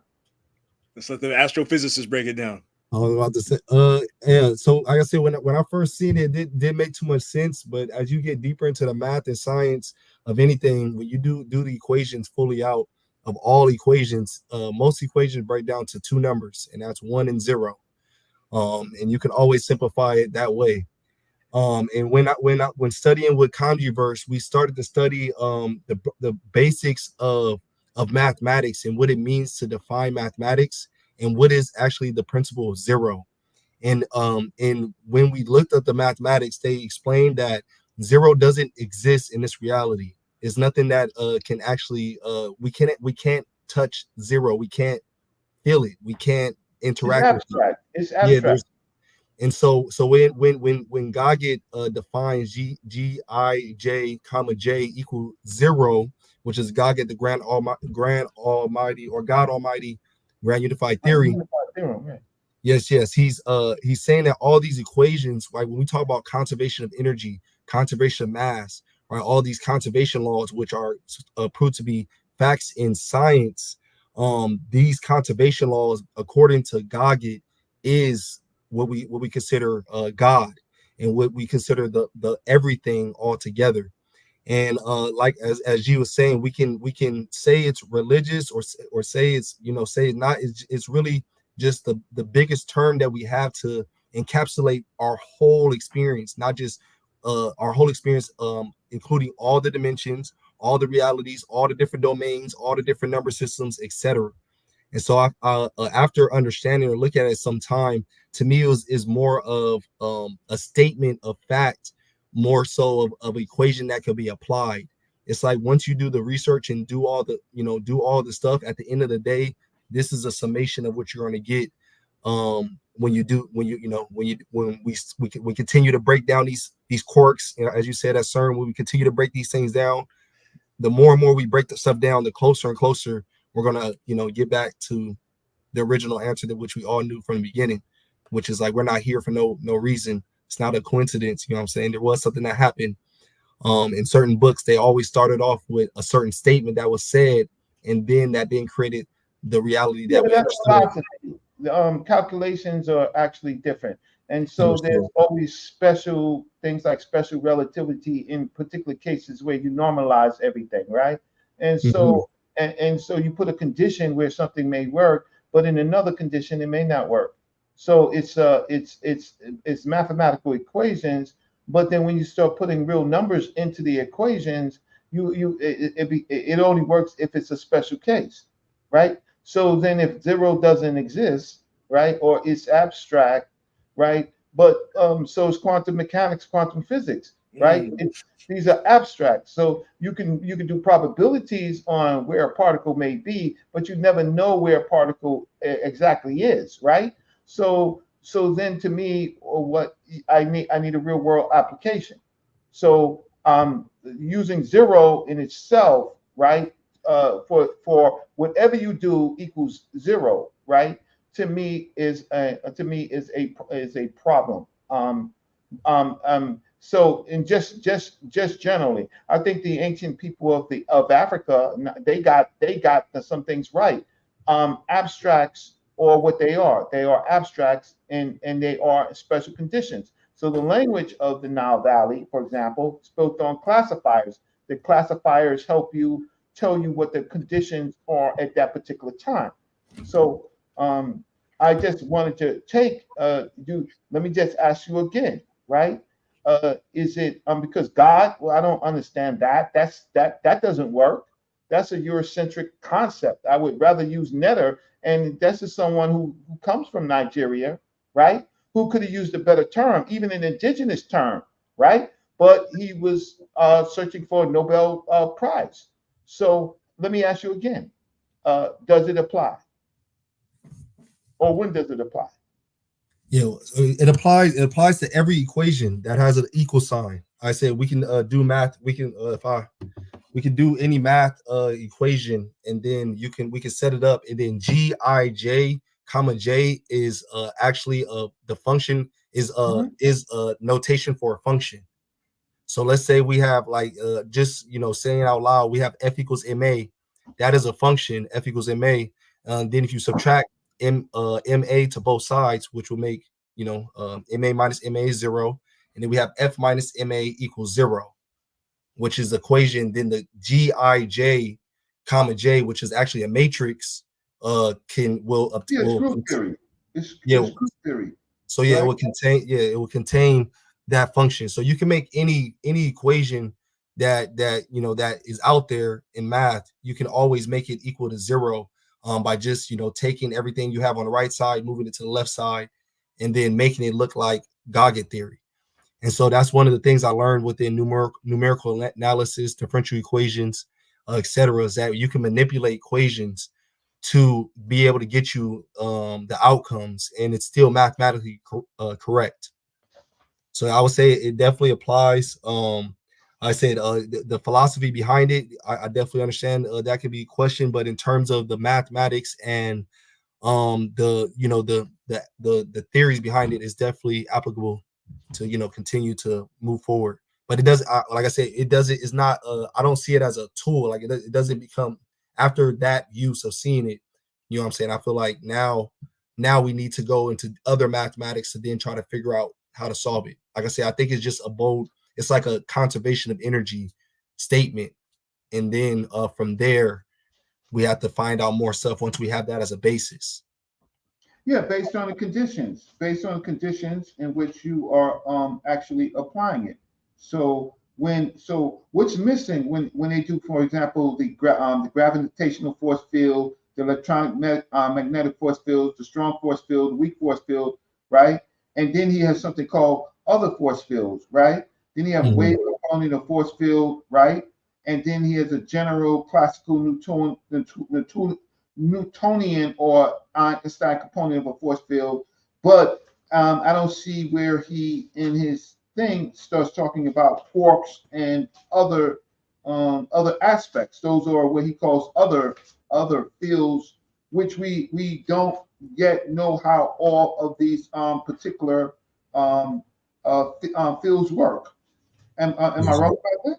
We would have to have a long lecture to really get into all the specifics, because I know, like, bro, Kiamo's got to go, but like, yeah, all of there's true. Let you guys handle it. Thank you so much, Reggie, for having me on the show. Oh man, come back, man. I mean, he'll be back. He'll be back for this discussion for sure. Yeah, we get over 2,000 views and plus. But listen, if it's not applicable to our people and our people can't use it, right, then it's not applicable. It's not applicable right now. We don't even know how the daggone computer works, the television works. We don't know any of that stuff, right? So we don't know the forces. Not saying that we cannot not know, right? But we got to be honest about the conditions that allow, like E is equal to MC squared, BS. That's special relativity, right? It happens in a particular condition. It does not always happen, right? It's am I wrong? You got it. Yeah, me and bro Lewis, like we have discussions and debates about these issues all the time. And what I was saying before is, like, there's true facts on both sides, but to really get a full breadth of it, you have to understand the mathematics and then just the different theories that scholars have on the higher level. And that's getting into linear versus nonlinear algebra, partial versus full differential, ordinary differential equations, multiple degrees of freedom versus single degrees of freedom, and all that stuff that you take on the postgraduate level.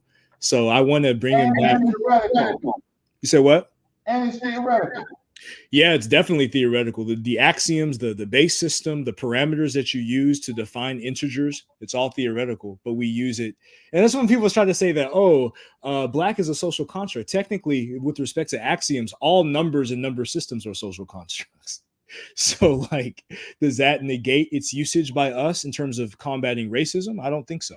No, but it's the conditions that allow every group of people, black how can I say, there is what we call a black reality, right? And that itself is abstract. You make it, you normalize it based on a particular condition. The condition in like Nile Valley is what are they saying in their philology? Do they mean by Kim? Kim is not a color. Kim is an abstract concept that relates to character. It relates to Maad and Eastfed. It relates to a particular cattle that they deified, whether they were right or wrong, but it relates to conditions. So you have to spell out the conditions. Do you disagree? No, I don't disagree at all. And you're doing what's called context indicators in African logic. So you're right on point. Yeah. So my only problem is I'm open to it. I just, because he's an astrophysicist, I just wanted to figure out, because I've seen the formulas and he has other forces. Gaga has other forces, but those other forces, they're not specified. So you can write an equation with other forces, but what are the conditions and what is there are forces that we still do not know. So it's all theoretical. Yeah, and we're going to give Jordan a chance to talk about those Insibiri forces. So he's got a lot of esoteric info on that side that could put some of the pieces together philosophically. But I'm like halfway through, running through some of the reviews, and like once I get to the bottom portion, dealing with some of the Igbo genetics, I'm gonna throw the alley-oop to Jordan. He's gonna finish us off. I'm excited. So I think can you add the slideshow again to the screen? Yes, I can. Yeah. And what I was saying before, again, Dr. Jean-Philippe Gordin, he presented this at the International Symposium of Egyptology at the University of Sheikh Anta Diop, right? And this is dealing with leprosy. You have this sickle cell anemia, which came from Benin, that was seen in ancient Kemet. You also have, and this chart is dealing with the leprosy right there. So leprosy in the late period of Abusir belongs to the 3L genotype that's also found in West Africa and Brazil, related to the S15 type in Martinique in the Caribbean. L5 and L6 tuberculosis are found in ancient Kemet in the Middle Kingdom, and these are common in West Africa, particularly Senegambia. Then you have this the sickle cell anemia that we showed. So I have some of these pictures misaligned, but it's these paleopathological studies. We mentioned elephantiasis before, dealing with the note culture in ancient Kemet, and then Jordan's going to come on and talk about the relationship between the civilizations, but they're deep. They're super, super deep. We spoke about how modern West Africans here in the green are closer to Modaman here in the orange than they are to the ancient West Africans of the Shumlaka culture in the black. Modern West Africans do not primarily descend from ancient West Africans. You can see the sources on the bottom from Lipson et al., Ancient West African Foragers and Context. All of these slides have sources. We show our sources over here. Others may not show their sources, but we decide to show our sources, right? Then you have two genetic models for the origin of West Africans. You have the out of East Africa model, the Ethiopian Happy River Basin model, and you can see Modaman right here in the pink right there, with West Africa B right there. West Africa B is closely related to Modaman, and modern West Africans are 91% of that lineage among the Yoruba and about 87% among the Mende. So that's the Diopian model, right? Then you have the differential admixture model. Even if you want to say that African populations were separate since the ancient Pleistocene, there was interregional migrations and mixtures all across the African continent. So in both cases, there's admixtures from the African continent, and you don't have discrete, isolated, homogeneous populations. So then you got, one of Diop's students, Dr. Mamayoro Diallo et al. And he reveals West Africans are connected to both pre-dynastic and dynastic Kemet via intracontinental pastoral migrations. We spoke about the pastoral migrations before, from Northeast Africa to the Western Sahel during the late Holocene. And you can see that on the chart on the right, the Western Sahelian farmers, pastoralists, etc. And you can see the different interregional linkages of these populations. African people were not separate. If you saw Thickums, you weren't saying, oh, she's Central African, she's East African, I ain't going to get Thickums. Nah, like if you saw a beautiful woman or a man that you loved or that you thought was attractive, you know, you linked up, you know, you got married, you had children, you know, you had a family. That's how it always was. The idea that these ancient populations were separate, you know, and there was just like some gate. Oh, you're a Nilo-Saharan, so I can't deal with you. Oh, you're Niger Congo. No, that didn't exist. That didn't exist. And this research by Dr. Mohamed Yoro Diallo, you know, this archaeogenetic analysis shows this. Then you have Dr. Cheskova analysis of maternal genetic structure in the Sahelo-Savannah belt, and it reveals haplotype sharing between Eastern and Western Africans, commencing in the pre-dynastic Happy River Basin and intensifying notably in the 7th century. So you can see these working hypotheses, these Greenbergian working hypotheses on the right. And according to this scholar, this geneticist, you see sharing among these populations. Look at that Afro-Asiatic, Nilo-Saharan, and Niger Congo. Look at Eastern and Western Africa. Look at nomadic and sedentary populations. They were mixing in ancient times. So those of y'all who try to separate West Africans from, you know, the classical pharaonic civilization, you're wrong, you're dead, you're foolish, you don't read, you don't even have a library card, you're not reading the evidence, you're just foaming off at the mouth like a fool. Come learn something today. Correct. We learning today, right? And you have autosomal analysis from Xhosa et al. And it reveals close genetic relationships between populations of the Happy River Basin, such as the Dinka, the Nuer, and the Oromo, as well as modern West Africans like the Ewe and the Ashanti. This supports the Diopian migration model, which details the connections between these populations and the pharaonic civilization. And this is actually an article published in the Journal of Egyptology and African Civilizations. For the neophytes, imbeciles who try to say that Diop was a Hermeticist, this is a standard talking point by tribalists, by, you know, Eurocentrists, by the enemies of Black self-determination. How could Diop and Obenga be Hermeticists when they don't even believe in the Hermeto-Semitic people? They don't believe that Hermeto-Semitic is a valid group. They don't believe in so-called Afro-Asiatic based off of mass comparison. How could they be a Hermeticist when they posited that Kemet was peopled from the south? Not from West Asian pastoralists like the invading pharaonic race theory says, but it was peopled from the south. And modern Africa is peopled from the Happy River Basin via archaeogenetic, historical, linguistic, cultural, anthropological, theological analysis, etc. That is in complete contradiction to Hermeticism. They were the first scholars to defeat Hermeticism and promote an African-centered conception of reality and the modern peopling of West Africa, solving the dilemma between the ancient West African microlithic cultures and the modern Saharo-Sahelian, you know, ceramic industries of West Africa. These genetic studies, this autosomal analysis from Xhosa et al., showing this. Modern West Africans coming from the Happy River Basin that goes from the Great Lakes to the Delta, proving that that is the cradle of African cultural unity, proving it in your face. The detractors are done. They have nothing. Busby et al. Busby, another geneticist, he's showing modern West Africans have Sudanic ancestry from the Happy River Basin. Look at the chart on the right.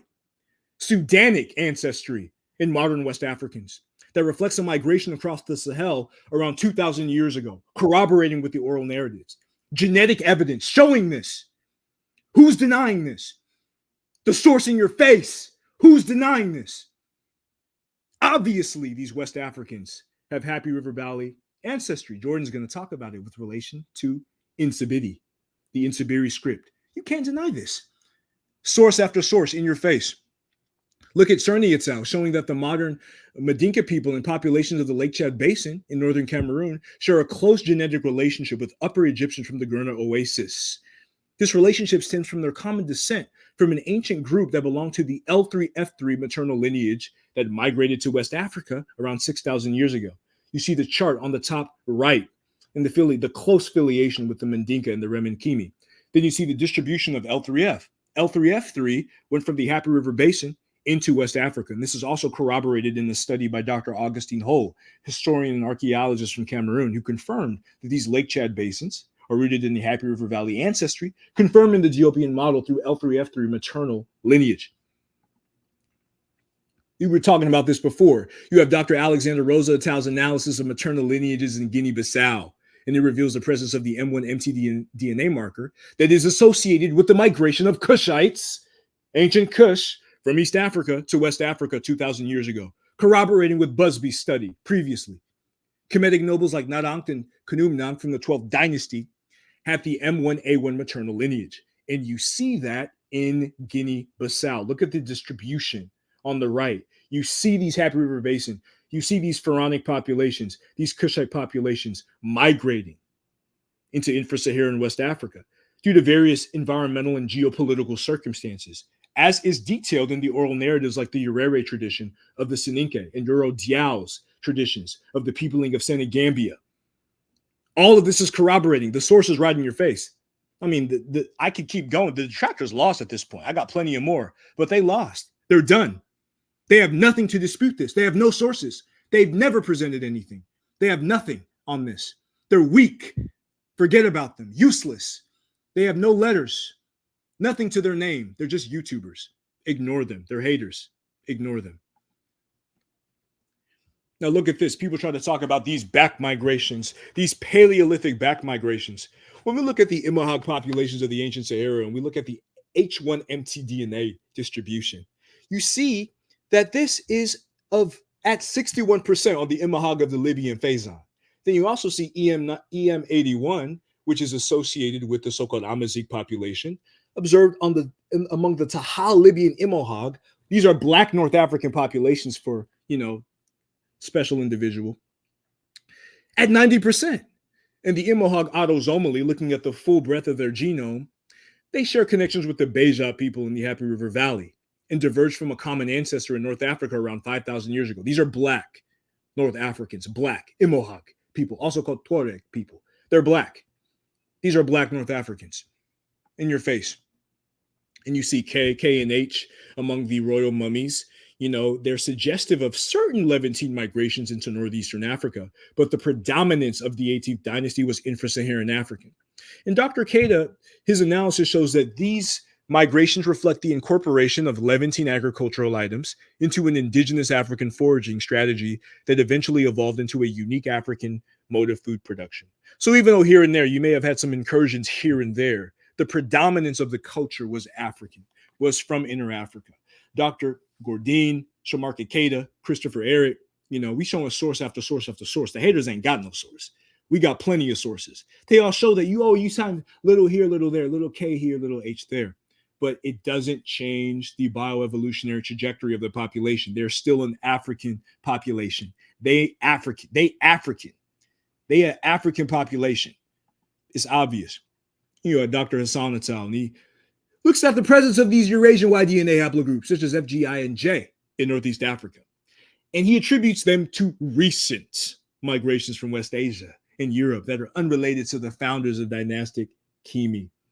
So again, y'all trying to use the F, G, I, J, NevGen, all this BS. This scholar, this historian, this geneticist is saying these are recent migrations. They're not reflective. They're not indicative of the founders of dynastic Kemet. So all y'all trying to play the E1B1 alphabet, FJK alphabet soup game, you lost. You lost. This expert is saying that notion is fraudulent.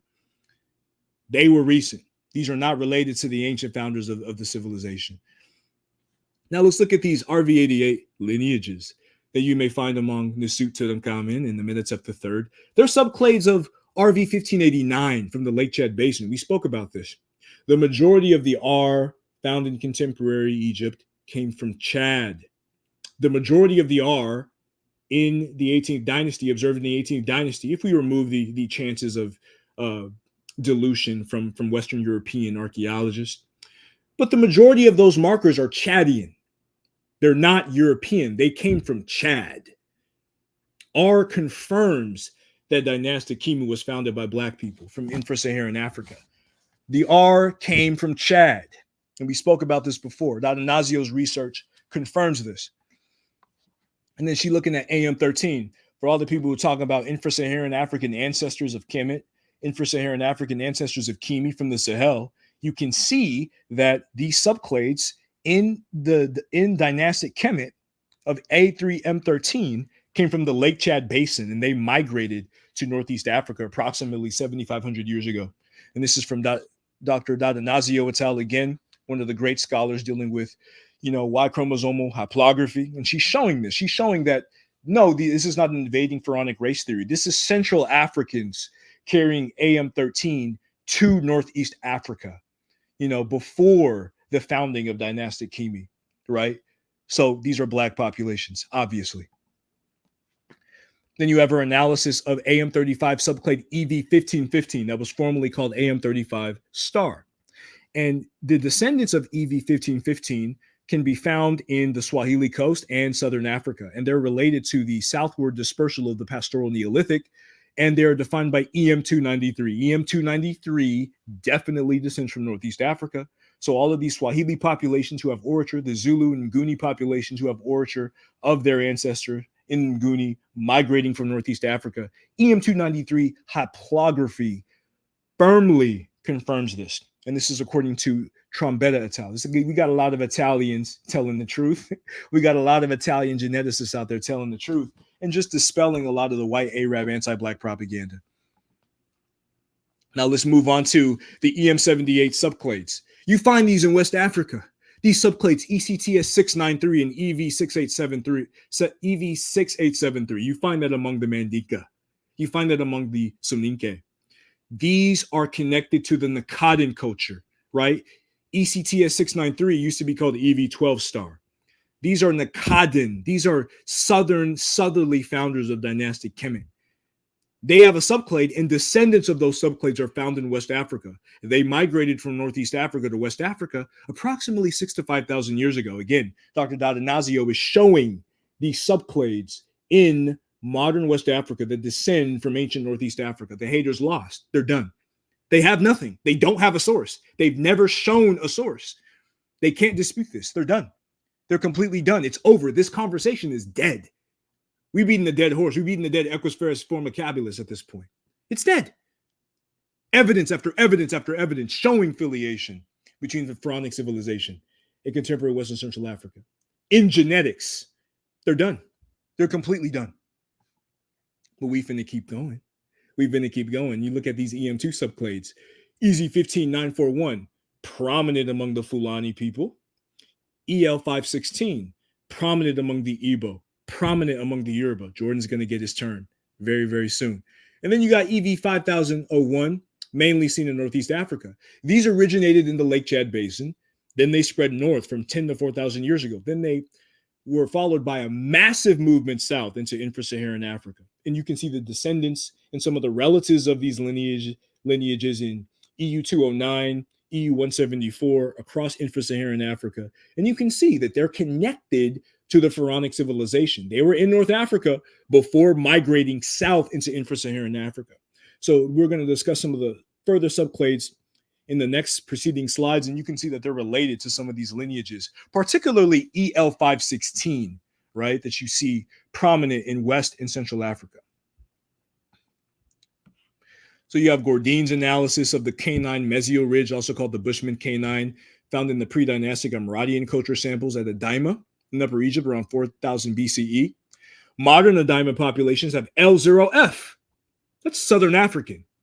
So these ancient dynastic Kemetic populations had a Southern African maternal lineage. And there's genetic continuity and deep-rooted ancestral connection spanning millennia. This is according to Jean-Philippe Gordin's analysis, ancient genomes from Northern Egypt. So you have LOF in pre-dynastic Kemet in Southern Africa. You can see it on the chart on the right, from Southern Africa, from Central and Southern Africa. And you see that in the pre-dynastic samples. They came from the South. They came from the South. It's ad nauseum. They came from the South. We know it without any reasonable doubt that they came from the South. We know it. We know it over and over and over and over and over. We're going to keep going. Look at Dr. Teresa Rita's et al.'s analysis of MtDNA LOA1 subclades in Africa. Indicates an origin in East Africa with a subsequent spread to Central and West Africa during the terminal Pleistocene. When we look at LOA1B1A3, we find that that originated in Northeast Africa before spreading into Central Africa around the area of Cameroon. You can see the distribution of LOA1B1A3 on the right. You can see it colored on the right. These findings align with Dr. Babacar Sal's research that details a Happy River Basin population migrating to the Sahara during the onset of the last African human period. LOA1B1A3 distribution destroys the detractors. They're done. They've been done. We've beaten the dead horse, and we're gonna keep on doing it. Now look at the This is dealing with the previous point again. LOA1B1A3, Nile Valley to West Africa. Boom. And it corresponds with Musa Lam's archaeological model that reveals Saharan roots of the pharaonic civilization with neo-pharaonic civilizations in modern Africa. So what you see is, you have Pleistocene, the Green Sahara to pharaonic civilization, then pharaonic civilization to modern West Africa. LOA1B1A3 phylogeny firmly confirms that. And we spoke about Augustine Hull's L3F3 analysis before, corresponding with the previous data set. Then you have L2A2 subclades, and this corresponds with the southward expansion of agro-pastoral populations from Northeast Africa. This validates Galanjam oral narratives, which assert that Central African dynasties, including the Luba, Lunda, Kuba, and Congo, can trace origins back to the classical Happy River Valley, especially when you're dealing with the Wangara ancestries or Wangala ancestries prominent in the northern part of Central Africa and some of the oral traditions of the founders of these dynasties.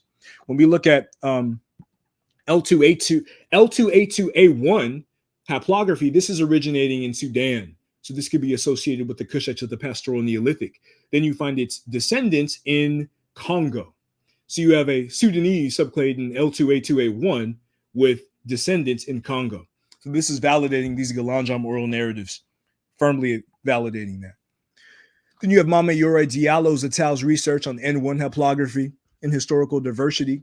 So this reveals that N1 haplogroup likely came into Africa via back migration from the Baal Mendeb, around Ethiopia, and is prevalent in Eastern Africa and the Sahelo-Savannah belt. And you can see the distribution right there.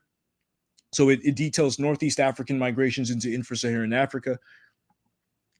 Then you got these subclades. Now we having fun right now. You got the Em35 subclade, that's found in pre-dynastic Kemi, right? And then you have EY161140 found in Cameroon. And this is connecting ancient Kemet to modern Western Central Africa. We spoke about Didoni Tukom's analysis, that archaeogenetic analysis dealing with the Baladi origin of the Bamileke, and he connected that to Em2 haplogroup subclades that he knew were from Northeast Africa, and you can find them among the Bamileke in Em4269 and EU290, et cetera, firmly connected to the dispersal of EL516 that Dadanazio spoke about in the slide previously, right?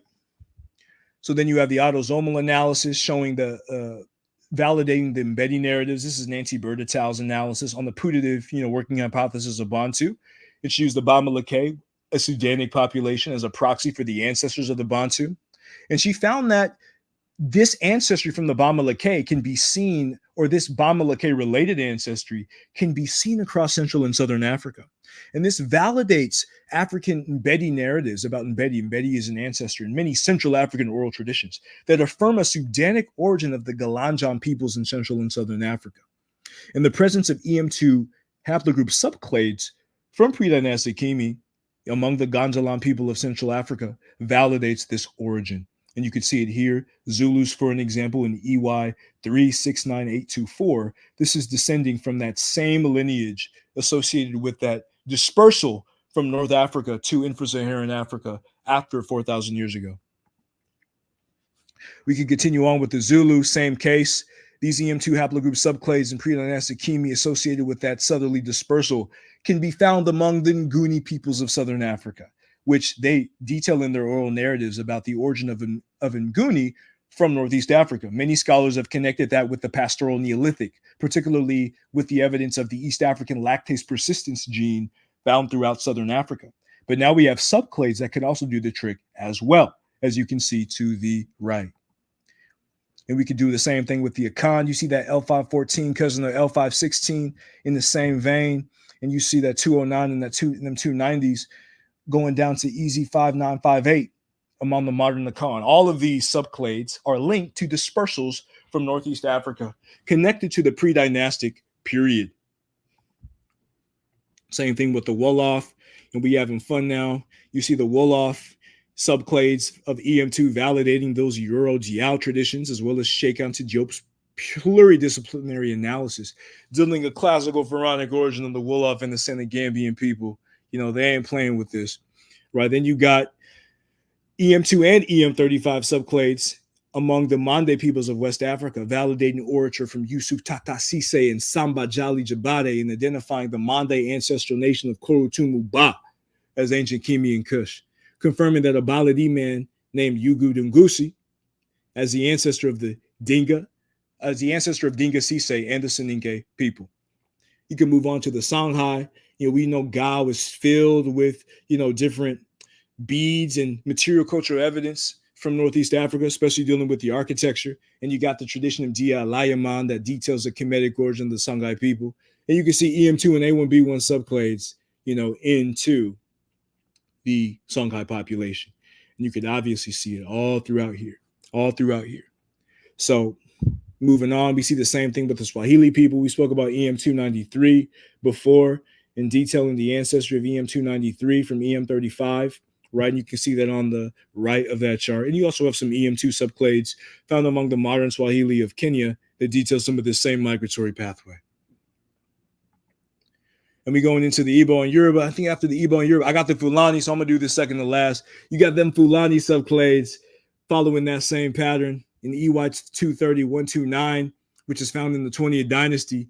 And then you got its subclades in EBY 1023-26 and EFT 3972-46 that are found among the Fulani of Gambia. So the Fulani of Gambia have subclades of haplogroups found in the 20th dynasty. Easy work. Then we're going to go into the Igbo and Yoruba. And after this, I'm going to hand it off to my dude, Jordan. He's going to break down some of the connections with Nsibidi.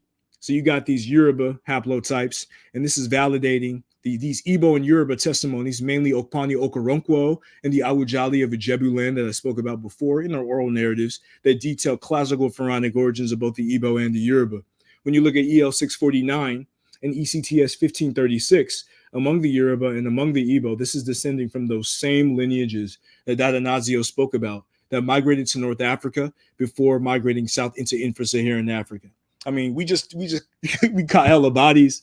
We completely destroyed them. And with that, I thank y'all for, attending. And we're going to pass the mic on over to my dude, Jordan. He's going to break down the Nsibidi. Man, we just getting started. The opposition don't even have any slides to refute, right?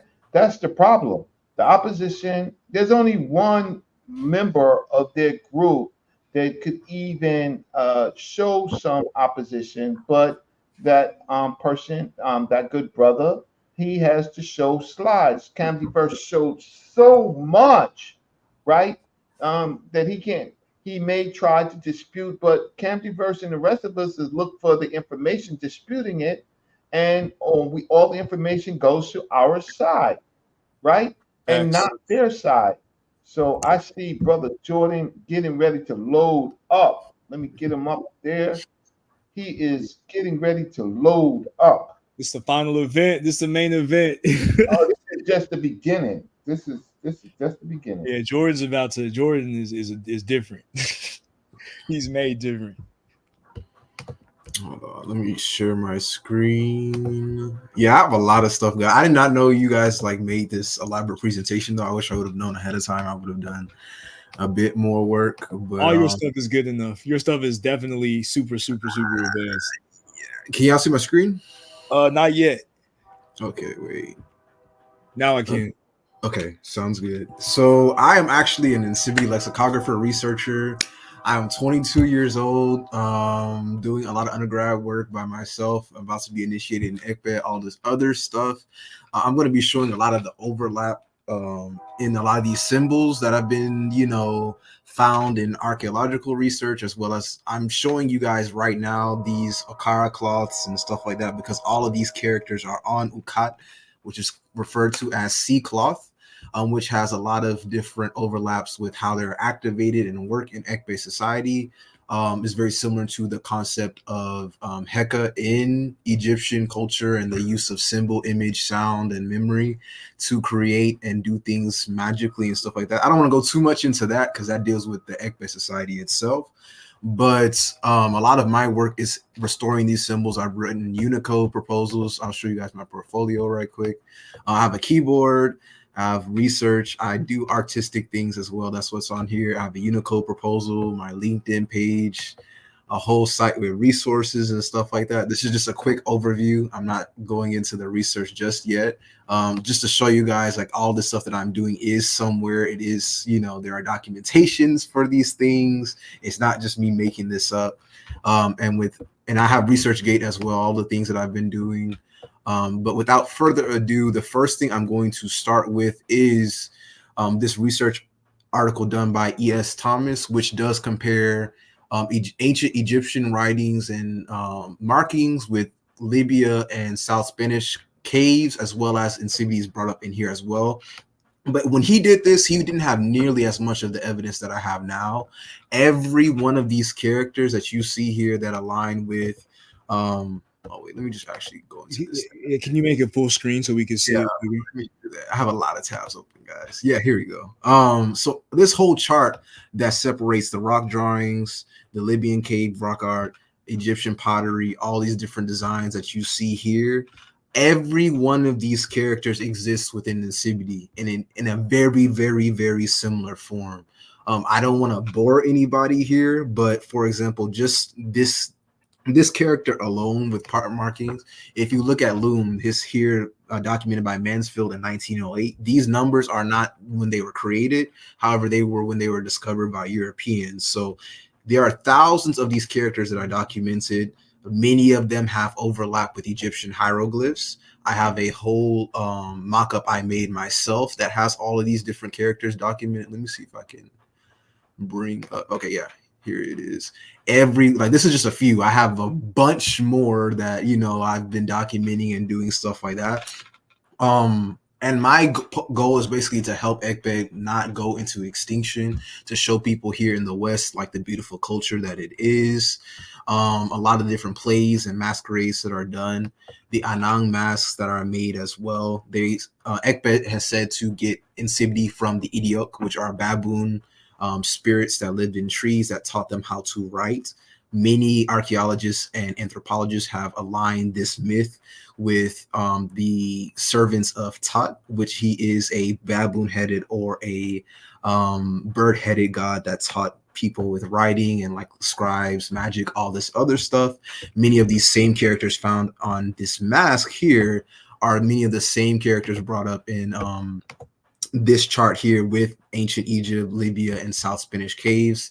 And yes, this article even in itself brings up not only the pottery of the area, but even archaeologists back then have started to see that these overlaps in the characters themselves have a lot of overlap within Nsibidi. Like I have a lot of stuff. I don't want to overwhelm. Okay, so can I ask you some particular questions? Okay, sure. So is this logographic based? Is it phonetic based? So a lot of these characters are ideographic and logographic. They were used by many cultures to trade in the area, what is now southern Nigeria and Cameroon. So between the Cross River and southwestern Cameroon area. So many ethnic groups who were trading and doing different things, they wanted a way of communicating with each other, as well as having their own specific clan symbols to represent ancestors, spirits, and all these other different things. That's why there's also a public system and a private system. And Nsibidi is very new to the world now because A, has been hidden for so long, not only because of, you know, racism and people not believing that Africans have writing, but also because of how Ekpe basically needed to survive at the time due to being attacked by Europeans. A lot of people who were sold, including my own ancestors who went to Cuba, end up being broke. They tried to break up a lot of lodges, tried to break up a lot of different connections between different groups, which even in my Ekpe Son says that the Ibibio, Efik, and many other groups that are in the Cross River came from Congo, and then from Congo they came from East Africa. That's the oral tradition and myth that they have. There are even play masks that discuss this and stuff like that. But it's a logographic, ideographic system. Some of these systems, some of these words have multiple different meanings and uses. And now today they're been used in a modern context. Some of these are even in Black Panther as well. I have some of that up. A few of these characters were used on costumes, on the throne room, in some of even the script that was used for the Wakandan script got a lot of influence from what is in Nsibidi. And yeah, it's not just writing as well. There are secret hand gestures for this. There are chants for this. The sacred Abakwa language by Ivor Miller, which he's given me full permission to edit all these things into modern Nsibidi, has all of the chant, well, not all of them, but majority of the publicly used chants that describe what these things are, how they work, the traditions that they come from. I can also bring show you guys that as well. Like, there are so many things that I have that I don't want to, just throw at you guys and show you Well, all. we can be some of it can be simple, and it simply starts with something that can be translated or transliterated and understood. So they do they have sound components to them? So, or how they link together in a word, or in a word or a sentence. What are their so suffix properties, plural properties, their morphology? What is those are just pretty much standard questions. yeah, that's how I'm kind of trying to gauge what everybody is kind of looking for here. But as like in their, I won't say archaic, in their ancient use, they're applied to different concepts depending on your grade within Ekbe society as well. The public notifications for these writings, they were used to like tell people that, oh, what market things to do, where to buy stuff, what houses you belong to. They've been written on people, objects and things to tell you who they belong to. But also depending on your grade within the Ekbe society, you can know more about what a certain symbol means. So if you're like in a lower grade, you might think something just means water. When you're in a higher grade, it refers to a specific deity or divinity. So that's another thing too. Getting this out has been sort of a challenge. That's why I have been initiated and all this other stuff to get the permission that I need to do to give people not only the correct information, but to not only like dispel a lot of the mystery and sacredness. Like, a lot of this is still sacred, but a lot of people are afraid of these things. They see it as evil, and all this other stuff. But now I've been given permission to show people like, hey, these are the basic ways to how to use this. The whole dictionary that we have, I've made a keyboard with all of this stuff on it, that has all these different characters on them. Every one of these characters also has a citation as well. So if you try and say, oh, how do where did you guys pull this from and all this other stuff, there are citations for every one of these characters in their origins, and how it aligns and compares to these modern scripts that, people are like, oh, what do you mean this aligns with hieroglyphs and stuff like that? Well, this chart in itself, I wish I would have known ahead of time you guys were going to go so deep in. I would have redone this and add another column with all the different characters here. But just a few of these characters alone, like I can show you, like Sun here, there's this character here as well that we have this same like concept that's already right here. Loom, I just showed you. Comb, there's all these different Matt here is also seen here in this row as well, with pot marks, Egyptian pot designs, Libyan rock designs, Spanish like cave drawings that show like there are people who have already been saying that there are a lot of overlap with these concepts. I also wanted to I have all the pictures of them being used in real time. So these markings and the drawings itself. Ekbe itself means leopard or lion, which refers to the cult and its different, uses in the society, how these people use these different liturgies, the different chants they say, a lot of different rituals that they do like particularly their mummification process where they write Nsibidi on the body and adorn it with nsom. Nsom is like this white clay that is done before it's wrapped in palm, and then they make certain ancestral markings on the body before it is buried. And there are certain things that of course they can't say, but a lot of these different things surprised archaeologists and anthropologists when they came, because they're like, this is a very similar process to Egyptian rites and stuff like that. There's another thing that I'm doing as well, because people are so scared of these characters. I've been showing that because of how old they are, and like people have been using these things in so many different societies, that every one of these characters can be broken down for pluralism, in particularly Nigeria, because it's so diverse with different religions and beliefs. I can solve Judaism, Christianity, Islam, and still do Ekbe rites with every one of these characters, and it all fits perfectly with no separation. So It's more so where you guys want to talk about and how you guys want to go about these Oh points. yeah, well, this is really really interesting. And so so part of it is communication, Yep. right? Mhm. What about the mathematic component? What do you mean by mathematics? I want to be specific. Yeah, count to 5. These are numbers right here. So these are like it's pretty easy with as far as numbers go. It's not very hard because these signs weren't supposed to be hard. It's for multiple people who speak different languages to communicate with each other. Correct. So this is 1, 2, this is 3. I can find 4 and 5 in this dictionary. Mind you, I compiled all these different things. There's a Unicode proposal for this. 4, 5, and then it's so on and so forth.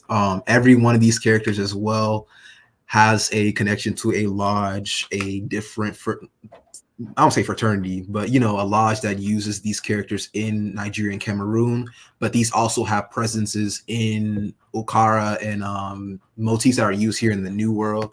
I had a whole presentation where I was I don't want to actually, show my face and stuff like that, but yeah, this is me talking about how different Ukara motifs showed up in African American quilting designs, how they're used in modern day things and different masquerades influenced how like we now understand Underground Railroad motifs and how they were used to escape the Underground Railroad.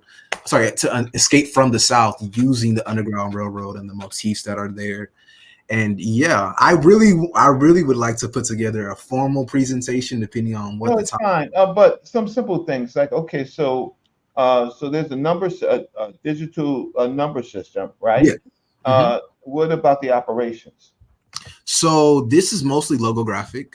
There are some like modernly there's been Akago that's made in 2010 for the phonetic because Igbo people now they use the Latin alphabet and majority of people who use this writing back in the day at least it was public but not everything was public and now I've been given permission to make these things more public.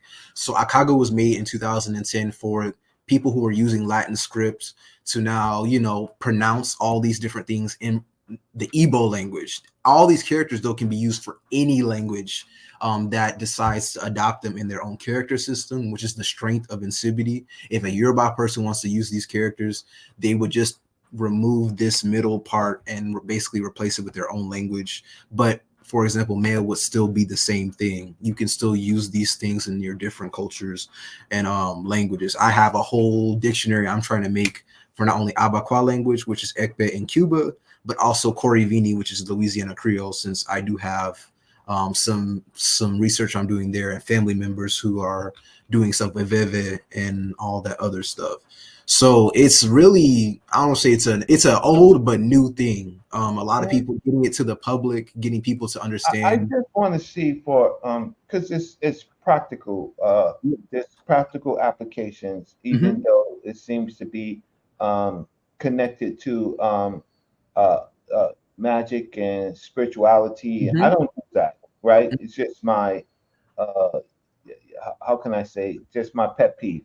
So I want to multiply. I want to do 1 + 2, right? How do I do it? Where's the operation? 1 plus 2, and yeah, you can literally write out whatever you want to do, and it will literally 3 is here as well, and that's 3. I use his keyboard for my Origin of the Igbo video. It was really helpful. Okay, so we have addition. What about multiplication? It all works like the same way. Just some of the symbols like plus and minus wouldn't be there, of course, but you can do all mathematics. You can write. I have a whole bunch of writings on my main page that I show that you can do this. I want our people to compete. I want our people to be able, if it's all possible, to fly planes with Insibidi, right? If it's practical, right? It is. So it's the practicality of any writing system. How can I say? So what about stories and folklore? What do you have for that? What stories and folklore? How can you show us any folklore? Anything? So yeah, Insibidi is said to have come from the Idiok, which this is the story from MC McGregor when he went to southern Nigeria. It talks about how the way in the Ogakima said they learned Insibidi is this: in the forest of the country that they live in live many large baboons called Idiok. If a man is staying in the bush all night and makes a big fire to warm himself or to frighten away wild animals, the Idiok will come down from the trees and sit around the fire like men. Idiok are ancestral spirits as well as baboons in this culture. When the Idiok did this, all the men were frightened and ran away. But the Ugakima were not afraid. Thus, they sprang up a very friendly relationship with the Idiok, and they began to teach them signs and writing on the ground, which the Ugakima didn't understand. So when they did this, they basically created a pantomime signs, gestures, signs and stuff like that too, to show them every one of the signs they were writing on the ground has hand gestures and signs and symbols for them to understand. That's where the word CBD comes from, which means to play or to pantomime. And in CBD, in comes from the word for water, but also person, very similar to in Egyptian hieroglyphs also refers to nun, which is water as well. But these characters also are used in Edem veneration, which is water spirits or water divinities. A lot of the calabashes and a lot of the artifacts that are used in these characters show that they have been used for like divination, for communicating with divinities, as well as everyday documentation. This brings up a lot of different uses of what these characters do, like how they overlap the meanings and how they're used in regular court cases. And these are like I don't say archaic, but these are the interwoven Ikbe symbols. So you can take unlike Chinese, where they did have Jaguan, and it was more so in these little boxes and squares that eventually became, from their Oracle bone scripts. These are like individual characters that if I'm writing a court case, instead of me writing out a whole sentence, these things can be interwoven and create complex yet very simple things to read. And Europeans were so confused by this because they're used to people writing in like lines and all this other stuff, which Insibidi can do, but also to keep out people who were uninitiated. They were basically written in this kind of context and convention to have these very complex overlapping ideas. That's why also I've been given permission, like I said, to put them into Unicode, to have them being these individual characters and symbols. Every one of these characters have deep meaning, as well as they can be used for everyday practical things. That's why we have the dictionary as well and the keyboard. Well, okay, so what is the relationship, if any, with the Nile Valley or the Reggie, I want to ask a question in relation to that, if you don't mind.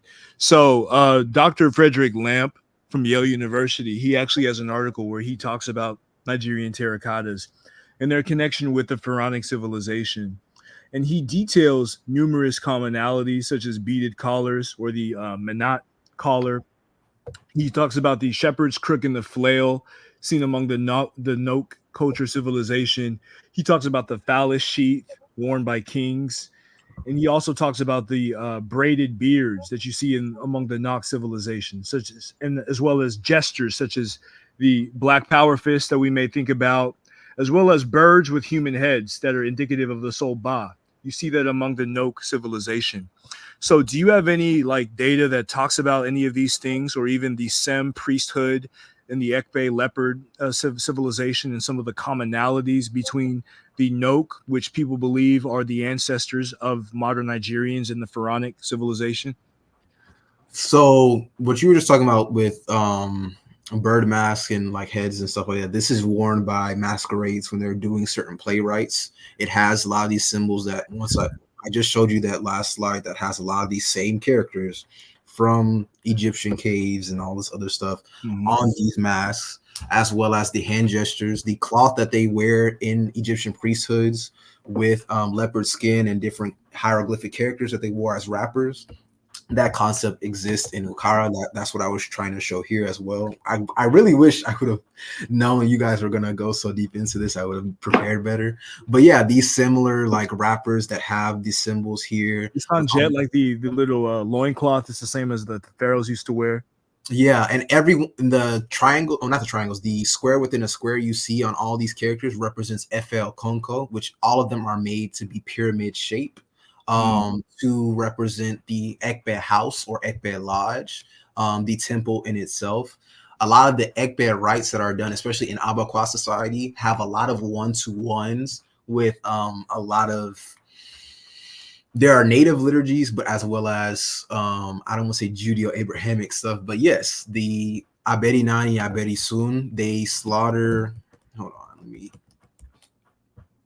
they slaughter the goat before the famba or the tent of the masquerade, very similar to how Moses slaughters the bull and goat before. Wait.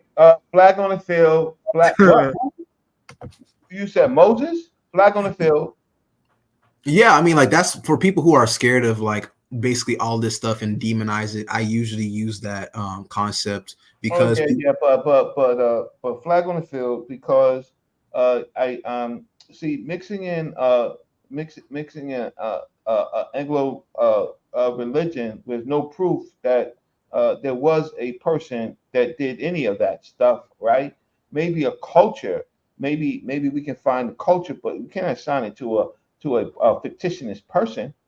We can't do that just because a book says that they exist. Flag on the field. Reggie, didn't the Hebrews say that it was an eponymous ancestor?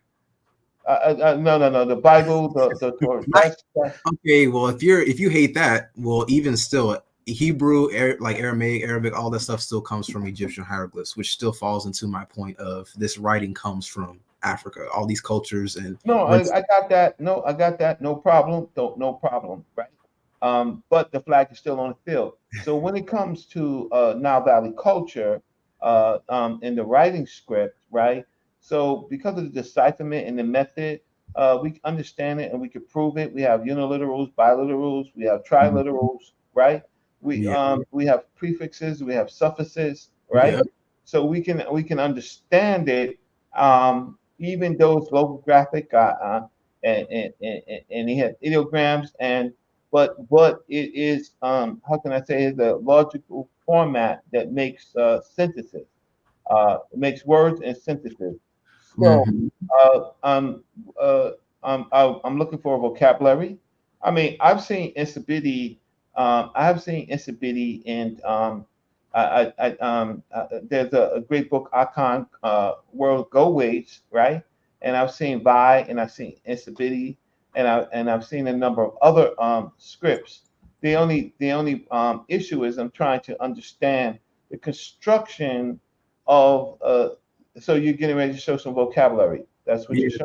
Like I said, I have thousands of where I've been doing this for a very long time, so I don't want to sound rude, but I've been doing this for a very I'm only 22, yes, but even for modern things, all of these characters can He's a young goat, young genius. Any of those issues that you just brought up. And the only reason why I brought that up is because also Abakwa came about because we had to hide, very similar to a lot of other practices, we had to hide what we were doing in European, like basically, colonized islands and places that you can't basically demonize these practices or these things and say that they're not of, certain lineages when there's perfect overlap. Not saying that this is an African audience right now, right? Yeah, no, even still. That's what I'm saying. I deal with Africans of all different kinds of backgrounds, and majority of Africans, if you talk to them about traditional things, they will usually bring up the fact that they're Christian and don't associate with flag on the field. So so that's them. And like we all have a way to go, and certainly we do. But okay, so there's a vocabulary that you have source. That's so many words. Yeah. So have you done any comparative or let's say cognates? So I've seen the ankh in this instability, right? I've seen that in symbol. What does that symbol mean? What does that symbol mean in instability? The ankh isn't as prevalent in incivity. We use the cross, which means blade. But I haven't seen the ankh in incivity, at least that I know of. It means a blade or to penetrate. So while you're talking, I'm going to see if I can turn on my lights and pull up the book. And and take a look, because I think UNESCO, yeah, I think UNESCO, and I'm pretty sure Camdyverse has seen it in UNESCO. So let me go. Yeah, All I've right. seen it throughout Western Africa. But I was going to ask, like, Jordan, do you think that Nsibidi and the Medu Neter come from a like ancient, green Saharan parent, or do you think it's derived closer to the hieroglyphs? Well, how do you think that they diverged? So several Ekbe members say that Nsibidi comes from the Congo. Ekbe Young was a Congolese king, a leper hunter as well, which he wrote in Mpembas. Mpembas, there's two worlds, Ku Nseke, which is the world of the living, and Ku Mpemba. Mpemba just means spirit. Pati Pemba is the marking or the signature of spirit, which I'm not supposed to be saying too much, but Yeah. every one of these characters are not only just writing for communication and daily purposes for the public, but they also are basically the embodiment of ancestors and stories and stuff like that basically go back all the way to the Congo. And he was telling me that even before that there are some literary connections to certain East African groups and all this other stuff. That's fine. And that's fine. We have a lot of divine kingship and practices in Africa. I'm more concerned about what works. All right, like what works. I don't care about. It all works. That's what I'm saying. I don't want to sound rude, but you keep cutting me off when I'm trying to bring up some of these things are in daily use. Like I've been trying to show that they're on people, they are on lodges, there's a whole book of these actual chants that are being done today. Like it's not like this is some old thing. I'm just, it's archaic. That's fine. You don't know me. I cut off everybody. That's kind of how Reggie. That's how Reggie does it. Don't take it personally. It happens to me as well. That's kind of how he rolls. So I'm not gonna. I just need to know.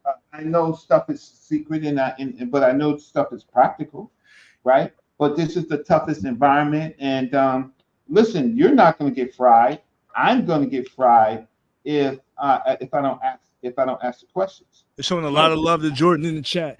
But I wanted to buttress that point you just made about it coming from Congo, because Joel Irish actually, when he did a dental morphological analysis of the Yoruba and the Igbo, he actually found that they were more closely related to Eastern African Great Lakes region populations that are classified as Bantu. And he actually confirmed Diop's migration, or his migratory model for the peopling of West Africa. Because if you look at one of his charts in his text where he shows the origin of the Yoruba and the Igbo, he shows them coming from the Middle Nile, closer to the Great Lakes region. So the fact that you have evidence of, Nsibidi being, Congo Basin related, it perfectly aligns with all of those other pieces of data. Yeah, so this is the emblem of Mokongo, which this represents the eyes of Sikan and the eyes of Tanse. This same concept exists in the Congolese cosmogram, with Ku Nseke and Ku Mpemba, the spirit world and the human world. All these signs, like this is I know you want something practical, which that's why I have this dictionary. That's why I have all these other different things available. I want to show those things. But Abakwa and Ekbe are very esoteric societies. They have their own practical use for writing, and that's why people have the availability of all these characters. But also they're like a lot of Africans have different, deep spiritual beliefs that are connected to these things too. Africans don't just write to just write. They usually have some kind of purpose behind everything that is done.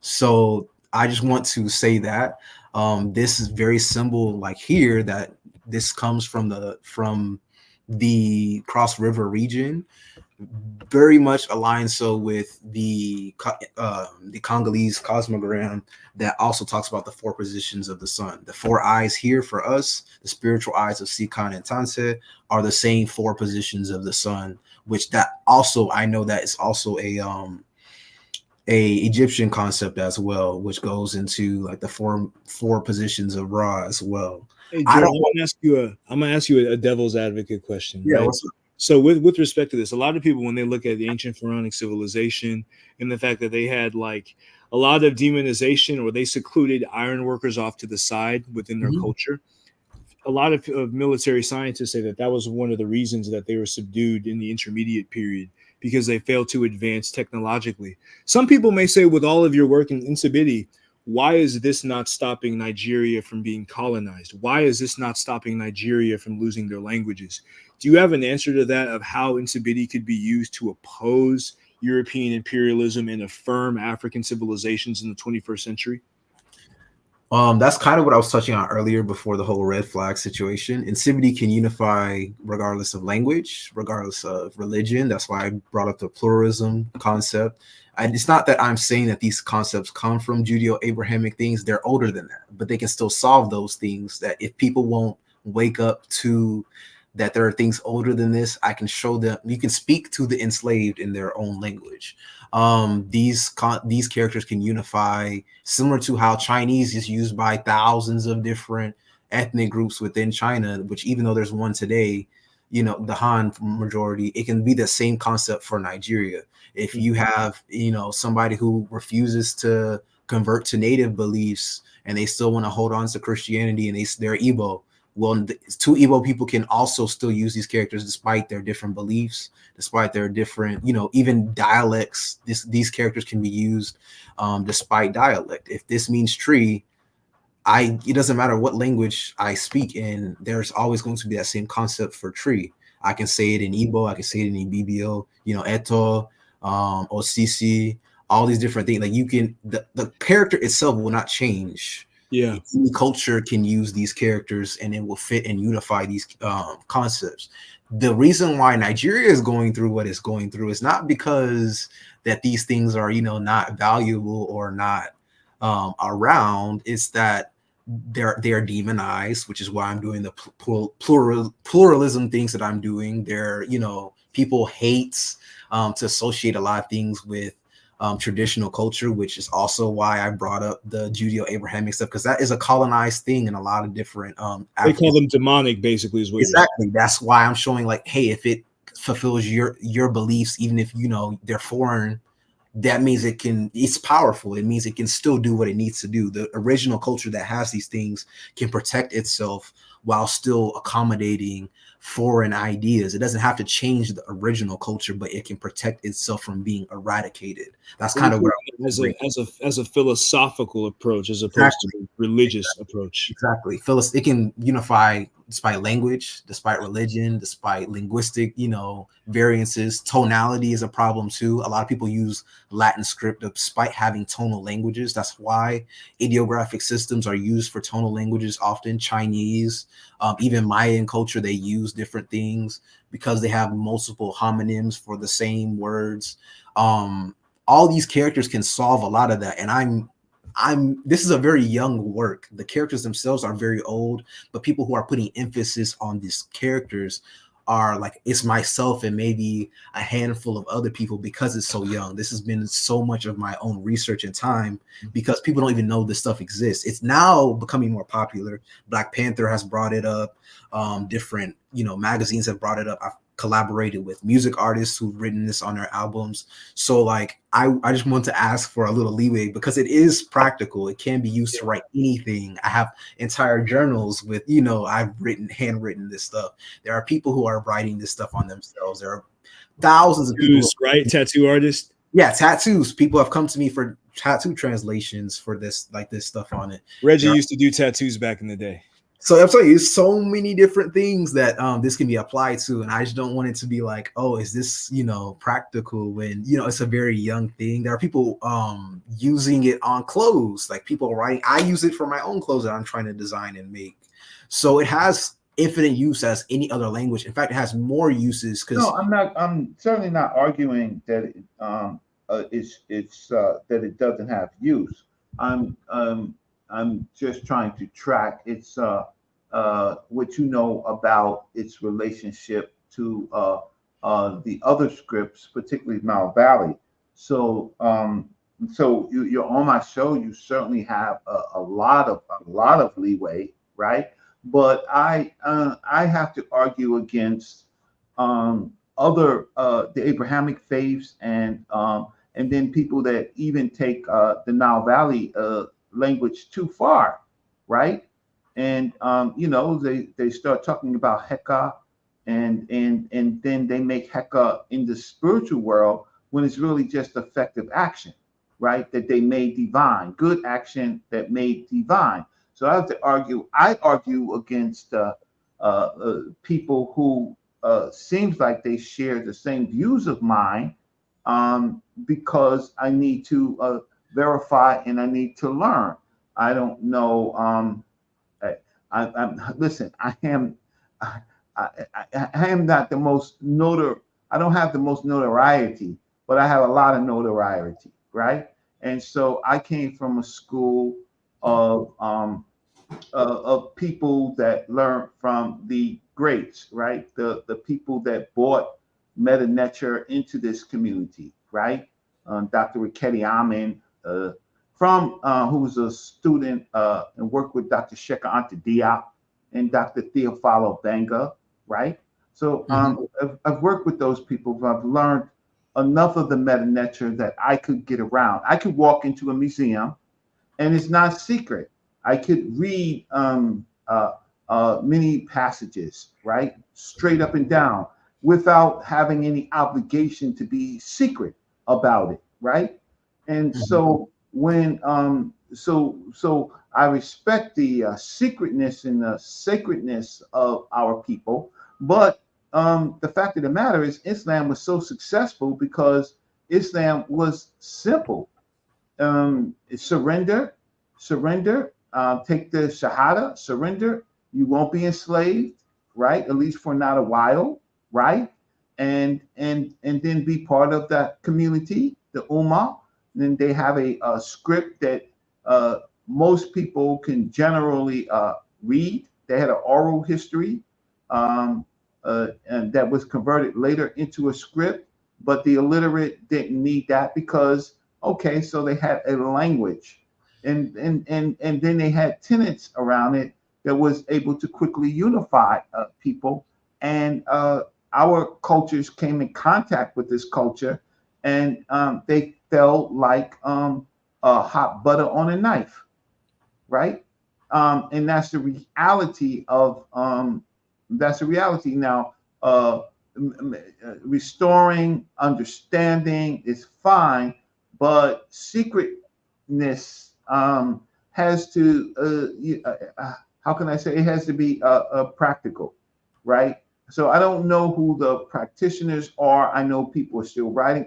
We got one right here, right? We got one on the platform. That, and then also that's what I'm saying. All of these I'm showing you right now are public. Anybody can, and that's why I'm showing this website. This is a whole website. I posted all the stuff on. Every one of these characters you can use perfectly fine.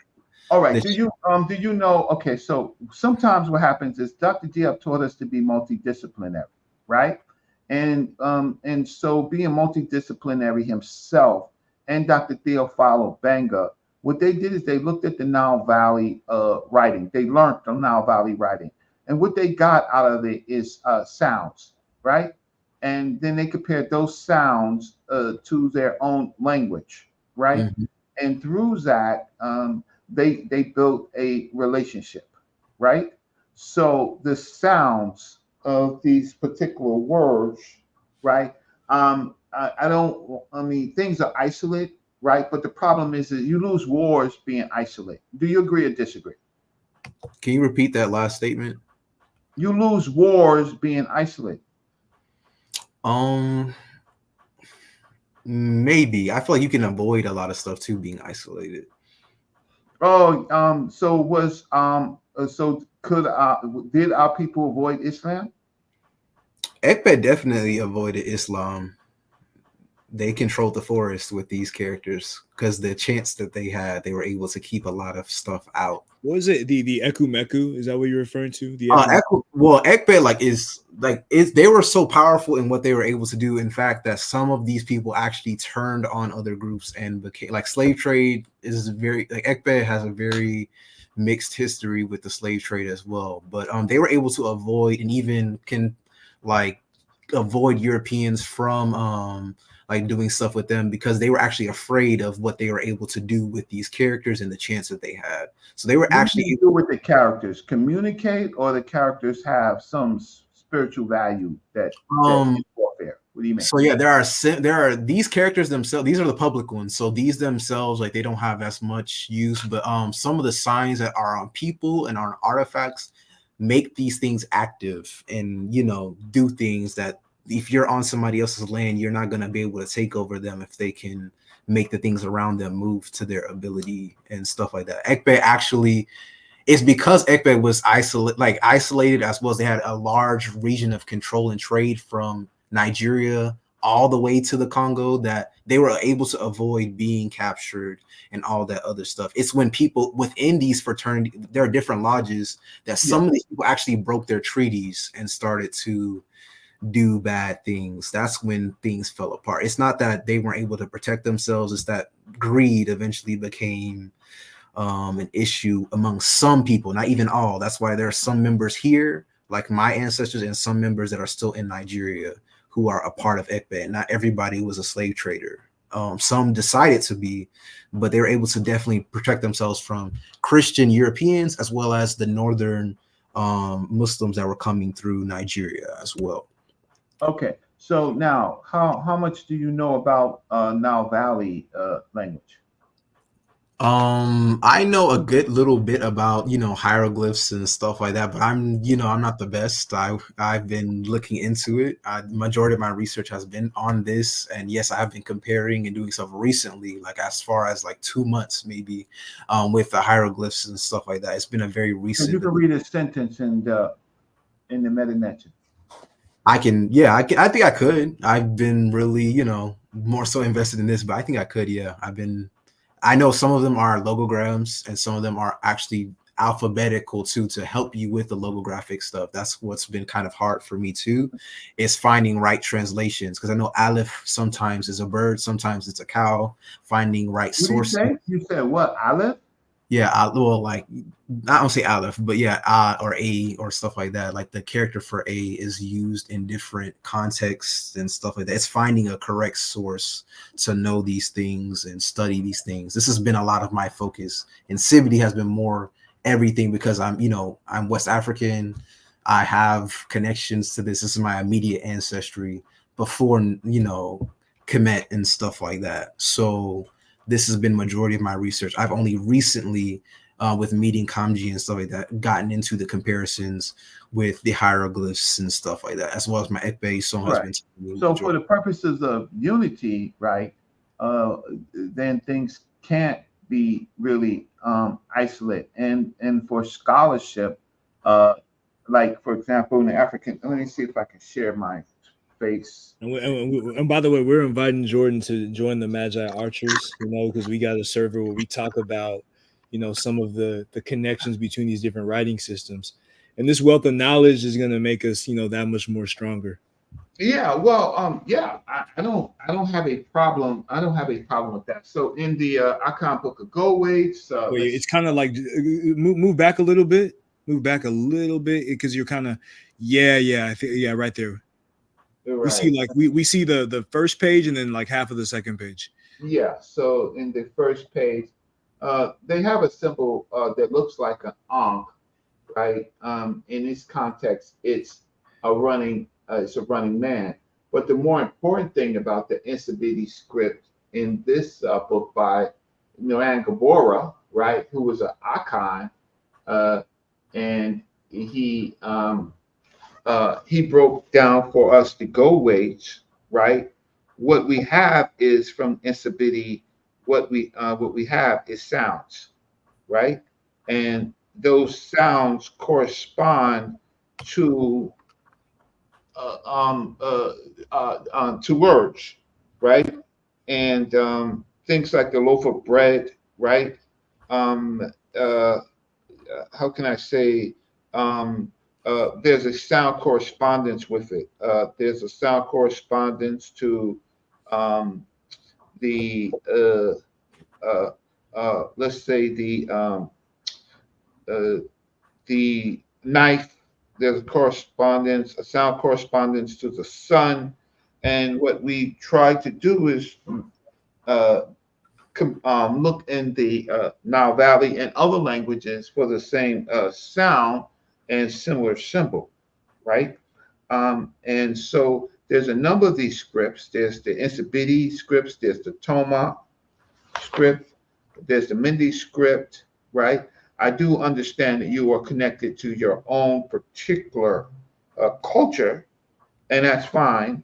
I'm just trying to see how we could build relationships based on these scripts. So Insibity has connections. There's overlap with Bamum, which I don't know if you know anything about Yeah, Bamum. yeah, that's mine. That's my family and my ancestry. Yeah, now don't get all hype, controverse. I see. Yeah, that I was just referring to how they came from Congo. So Pati Pemba, any kind of Congolese writings, that's a connection to that. And that basically keeps going further and further back. I'm just, trying to focus on, what I'm doing right now. Because I'm only one person doing this too, mind you. Like I don't get funding for this. This is all purely passion. So I can relate it to other different things. It's just more so centralizing, with one. These things have connections too. Like I said, I just showed you Underground Railroad motifs that are here for the US. Anoforana for Cuba, Veves for Haiti, and the connections to Nigeria and Cameroon, then going back to Congo. I feel like that's a lot already, but and that goes further and further back to like you can start connecting these things to some of the scripts in Sudan has divination writing that comes from pictographic writing that comes from divination, and some of that goes back to Kemet and stuff like that. It's just me. I'm 22. I've been, doing a lot of this stuff with Unicode, encoding the scripts that like the remnants of things that I have right now, which has taken so long in itself to where I haven't had as much time to go back and, start branching things, like writing a book so people can know what insipidity is, even also the stuff like how can I bring up something in the world and start comparing it when people don't even know what I'm comparing it with. They don't even know where I'm like starting my basis with. And that's why I've been trying to produce as much academia as I can surrounding insipidity before I even begin making comparisons with other different scripts. That's my stand. That'll take a group effort to even get that done. That's why we got Magi, we got Reggie's platform here, and we're all working together to make sure we achieve the goal of liberation. Yeah. It's not that I'm trying to it's not just an isolate idea. I'm just trying to, gather up what's already here in the diaspora, because some of these members from Ekpe in Nigeria and Cameroon were scattered across different groups. So bring all these different writings they have together from this side of the world, connecting it to Nigeria and Cameroon, then connecting that to the Congo, then connecting that to further African groups. So it's kind of like I can only do so much at a time. I am still an undergrad. I finished this semester, and then I can really begin my search. This book on the sacred Abakwa language is almost 700 pages of chants and sounds that I have to break down and translate and connect these certain rites and sounds and all these other different things from Nigeria and Cameroon, because that's in Cuba, and then from that I have to connect that to the Congo. A lot of this stuff has connections to the Congo, and then from that I can go back to other different groups and stuff like that. Sekou Keller, he is an African from the continent, and he has a question. He says, what's your view on the Vi script from Liberia and the Inco script in Mali, Guinea, and Gambia, which is considered, that's his concept, most successful? But I don't know. But what's your view on the Vi script from Liberia and the Inco script in Mali, Guinea, and Gambia? So I actually am there aren't a lot of lexicographers in African scripts. Like I'm one of the only people for insipidity, but I know the people who have been encoding Vi and Unko and Adinkra and stuff like that, because there aren't a lot of people doing this work. So yeah, they're very great people. The scripts themselves, they did a lot of work on analyzing their own cultural artifacts, and they don't have a lot of Niger Volta languages are tonal. I don't think a lot of those languages are as tonal as like Igbo or Yoruba, that have like almost 8-9 different differentiations of tones. So I think that's why it's able to be a little bit more successful as well, is because they don't have that tonality issue that a lot of other cultures that they can just say whatever and it's syllable based. Whereas like if you just say one word in like Igbo or Yoruba or Ibibio, it will mean 8 different things. And how do you differentiate those meanings? And that's where the ideograph or the logograph comes into play. Those are successful because of the nature of those writings, as well as a lot of those writings have been they're independent, but some of them have had influence from Arabic as well. Like Adlam has some similarities with that as well. Meeting these people and they're telling me like, oh, they were able to transform native culture, but also still having that influence from like Arabic writing that helped them form these characters. Whereas like Insibidi is completely an isolate, similar to Bamum. There's no foreign influence. It's all relative to the culture and the ideographic expressions in those areas. I can even say that. Like, go ahead, Reggie. Go ahead, Cam Divers. Well, I was going to say that, like, even when you speak about the evolution of Insibidi, Bamun follows the same. Like, a lot of people mistakenly say that Ibrahim Bunjoya was the creator of Akauku or the Bamun writing, but it was actually, he modernized it. He linearized it from a pre-existing glyph system called Lerewa in successive stages. So Insibidi follows the same evolution based upon what Jordan was presenting. Okay, so again, I don't like isolates because I think that in isolates there are particular cultural practices that disassociate themselves from their neighbors, and in order for Africa to strengthen, then we have to reduce our isolation for our own people and to find some commonality. So when there are small language groups, and well, one thing is language groups, the other thing is writing groups, right? So I'm certainly interested in seeing much more of your work. Certainly, seeing some writing that that helps us understand particular sentences and structures. But what is the God? What is the not the God, but the divine? Can you talk about the divine and how the divine is represented in your script?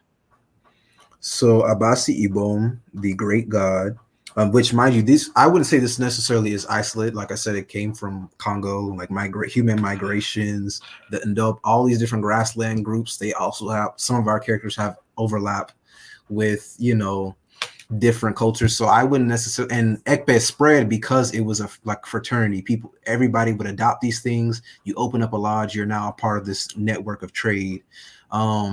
And it kept spreading from there. I would argue a lot of these other scripts, like Arabic didn't just spread because of trade. Same thing with a lot of these other different scripts. It often dealt with some kind of colonial efforts and jihads and all these other different things as well. That Ekpe doesn't really seek to colonize and expand in a lot of different cultures. That That's fine. That's fine. But the reality is that Islam did.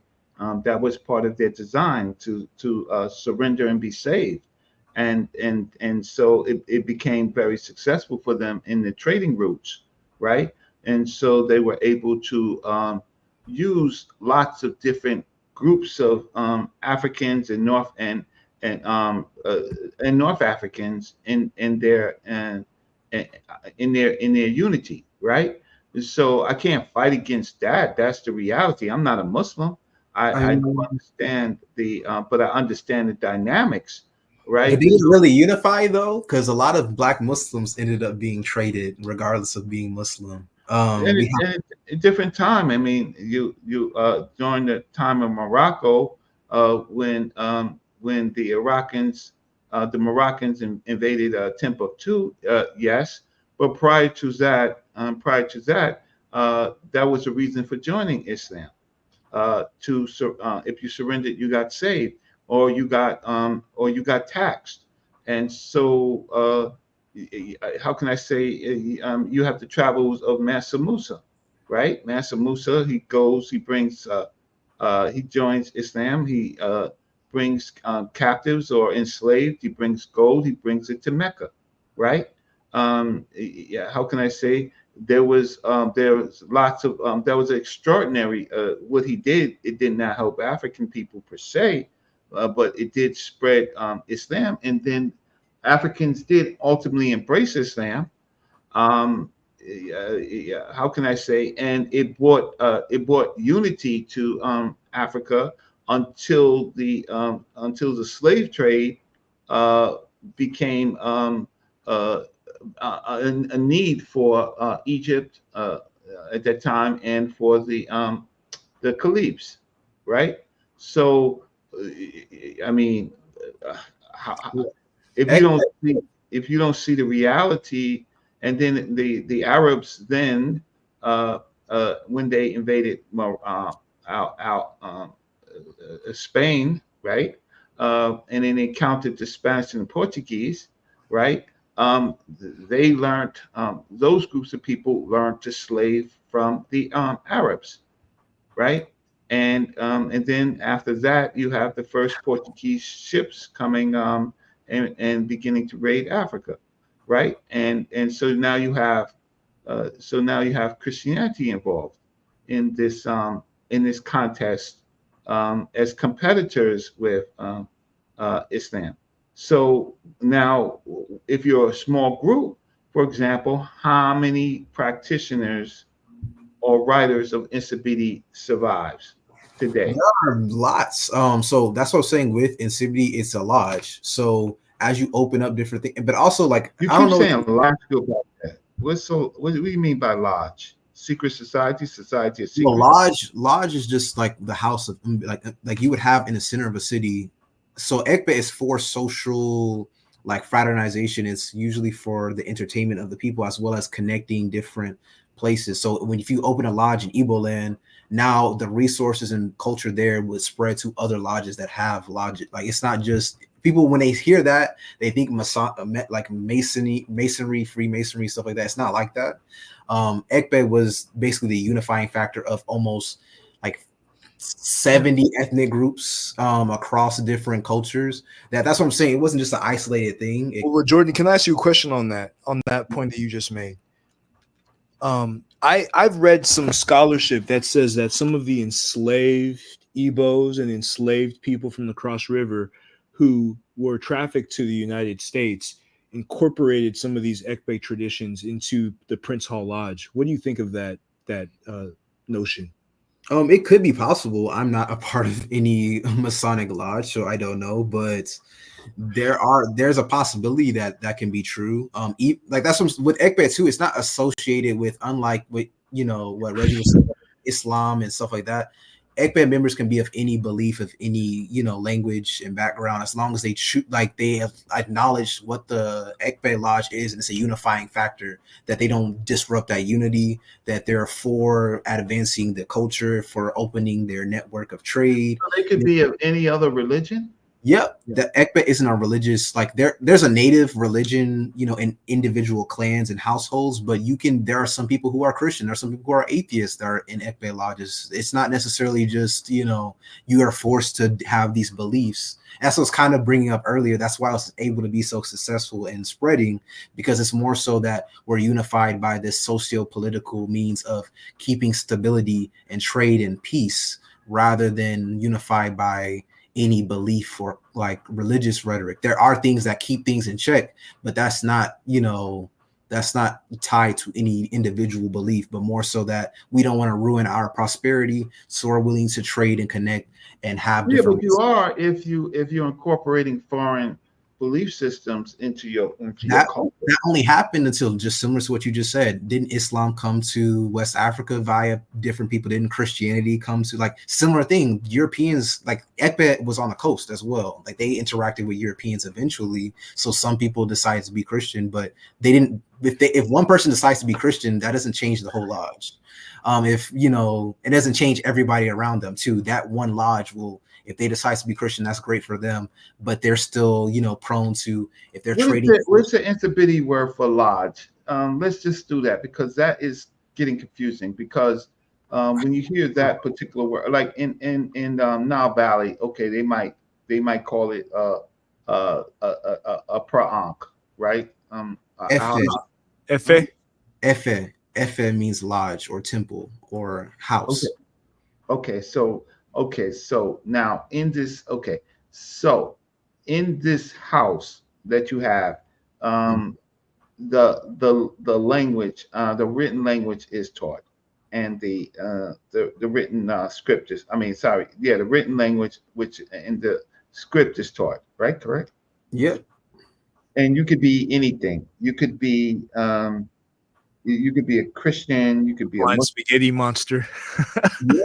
And then that's why there's grades to this stuff too. Not everybody, you know, there's enough for everybody to learn. Similar to even, I can say, even Chinese, like not everybody knew what the palace were like. That's over 50,000 characters, but majority only need 2,000 to communicate day to day. There are of course deeper levels to stuff, but majority of people, even if you weren't in a lodge or in a house, there were public symbols that were on the lodges that people could read and write without being like initiated in anything, because it was such a integral part of the society and a part of the different societies that people were using. Children would learn these symbols to like play in the ground and do certain things. If you had a court case, you could write these things out. It wasn't just tied to like there are public and private symbols. So it wasn't just some like, you know, you have to be in this, and if you don't, you can't learn anything. It's that, okay, if you don't have these traditions, we're not going to, of course, tell you everything that we know, but we're going to still welcome you as a person that, you know, is a part of this community. We're just not going to tell you all of our secrets because you don't share some of the same values as us. And I think that's fair. I think it's very fair, but the simple fact that you let outsiders into the house, What do you mean outsiders? You said you could be Africans with foreign faiths and stuff. Yeah, Wait, I'm clear. I'm clear. I'm very clear. So yeah, Reggie's a hardliner on this topic, and we had discussions about it with Dr. Faraghi, who takes a different position and being more moderate. So like I've spoken, you know, to and in front of scholars like, you know, Amma Mazama, who agrees more aligned with Reggie, that F these Abrahamic traditions, let's kick him out. And then others who say, well, we're kind of outnumbered here. So it's like, if we do that and we create war with these guys, we got to have a way to win. So like, that's getting into military strategy and institutionalization. So like, I don't know if you think that. Yeah, but those people win. So they're a minority though. Like, and also what you were just talking, isn't Islam an Abrahamic religion? Because you seem to praise that, but like disdain. No, Reggie don't mess with Islam. Reggie don't mess I with was just like, I want to make sure, because like for a majority of these people, like Ekbeg can be like, you can be a Christian and you can do whatever, but they sometimes won't attend certain events. Like if, for example, if there's a masquerade going on, it's not that they're excluded from certain things. There are some people who won't attend things because they're not of that grade that's going on, or they just simply, because they're Christian, they won't pour libations for the ancestors. There are other people who would do that. Yeah, because they're doing warfare. See, I won't say that, because they're minimal parts of the, like literally only maybe 2% of people are, well, at least back in the day. Now it's, you know, a little bit more, but like every lodge doesn't have the same, you know, culture. It's more so for the community at the Abrahamic faiths do warfare. They will involve themselves into your affairs, right? To understand your leadership, your food supply, your goods and your service. They will infiltrate you, right? So they do war. Are you gonna disagree with me on that? I mean, no, because look at the Portuguese, look at the Spanish. But if you're one person in a lodge of 80 people and there are 50 lodges in the area, I doubt you will be getting away with like trying to start an uprising, trying to bring people like there were a lot of strategies to make sure that they don't. One person is not there to start. One person is there to collect information. That's what I'm saying. There are things that are done to make sure like you take certain oaths. Like you would drop dead if you break certain things. Like there are certain rights that, you know, you can be of any background, but if you invade the brotherhood, if you go against the community, there's where a lot of the esoteric stuff comes into play. You will literally, you know, be worse off for that because you've basically violated the trust of that community. Yeah, I think I mean history shows largely it works on other Africans. That stuff I have not seen necessarily that it works against the Europeans, unless there is not esoterical like voodoo.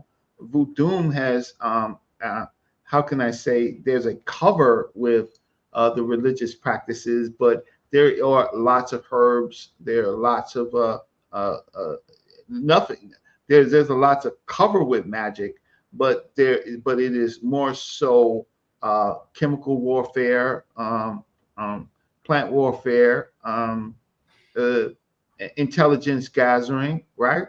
Yeah, but if you're in Gala, okay, let's say you are in this lodge. Well, first, when you initiate, you have to consume a certain and so the same clay that they use to bury kings and all that stuff, you consume a bit of that. If you lie or you start telling information you're not supposed to do, that activates and you will literally drop dead. So I'm just saying, like, there are ways that ensure that not only there are 12 different grades in the society, but also if you lie and go against the people, you're tracked basically by what you're like. There are certain information that wouldn't come out if only you knew about it. I'm 59 years old, sir. I'm 59 years old. I've traveled to Africa, and I've tried to learn as much as I can and from taught. There are poisons. Yes, there are poisons. There are herbs. There are even herbs that get you to tell the truth, right? And and obviously there's poisons to make you drop dead. But in one sense, on one hand, you're saying that these Christians and other groups of people could go into the lodge and then take oaths, and then that converts them into what? So when you take an oath, you're literally saying you're not going to encroach or do anything that you need to do regarding the lodge. So if you have this is train. Okay. You can be of any background. You're basically not supposed to divulge or try and betray the lodge itself. Oh my God. And that it doesn't matter what background you are, all this other stuff. You just won't be included in other things. You won't be in every meeting. Not everybody is in every meeting. There are very elite small circles with certain things too. And you kind of go up as you start showing your ability to be trusted with information, to do different things. There are masquerades that go around. That's why oftentimes masquerades are also at night as well, to patrol, do social justice, all this other stuff. That there are a lot of things that go into it, to where you can't just be a random Christian and they're expecting you to they know that you're going to be doing whatever with Europeans, like you're not going to be just, given everything straight up front. Like there's going to be layers to this stuff that that kind of kept. That's why it's been around so long and it's still here today. And despite Christianity and Islam being in modern day Nigeria, it still survived. Oh, okay. Yeah, that's awesome. I'm into things that's provable. So I hear you. I respect you. I'm asking questions, and I think my questions are actually valid. So that's what religion does. Religion makes all these claims, right? Religion makes a lot of claims, right? But those are just claims. So as far as having some type of taking some potion and saying an oath, and then if you are not truthful, the potion knows that you're not truthful and you drop dead. That's something that I can't believe. You don't have you don't necessarily have to, but there are different things that are done, and also with accompanying trade. You wouldn't be alone going to Europeans on the coast. There will be other members that accompany you. That's the potion decide. You're telling me that the potion can detect if you are telling the truth or not. I'm not here to make a believer out of anybody. All I'm saying is you would be accompanying. Camdyverse, I'm interested in the way that the language is constructed. I'm not interested in any belief. I believe you were the one asking about these customs and stuff like that, though. I didn't just bring this up out of nowhere. I promise. But yeah, sorry, go ahead. I was just gonna say, before we open up the line, I want to make sure that you got blessed on the Cash App. I got a 20. I think I got a 20 from Sister Caroline. I did as well. Thank you so much. For sure. Shout out to her, and I'll let Reggie decide, whether or not he wants to do that with respect to what he got as far as Cash App? No, it's I mean my I did get a Cash App and I do appreciate it, but and I really appreciate it because the show wasn't about me, it was about the three of you and trying to have our audience understand some things that they did not understand. I am a very practical person, and so are some of my teachers. Dr. Shekanta Diop, he wasn't a belief system person. Dr. John Henry Clark was not a belief system. Dr. Ben was not a belief system person in the belief system. Dr. Linda Jeffries is not into a belief system. My teachers are not into belief systems, and the ones that I have mentioned, if you count the number of trips that they have been to Africa and have been accepted by Africans, right?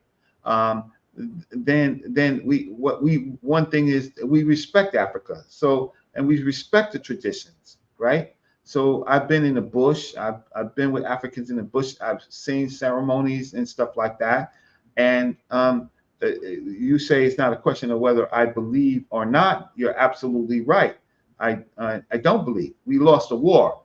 We lost a war. That is practical, right? That is a fact. We lost several wars because of isolation and disunity and divine kings and priests, right? Ultimately, the great civilization that we call Egypt fell, right? By involving foreigners into their belief system. The priests of the Nile Valley, right, officiated and made kings and rulers out of Alexander, the Ptolemies. That was mainly during the late period, right? That's the only period that we're talking about when the invaders came in. Yeah.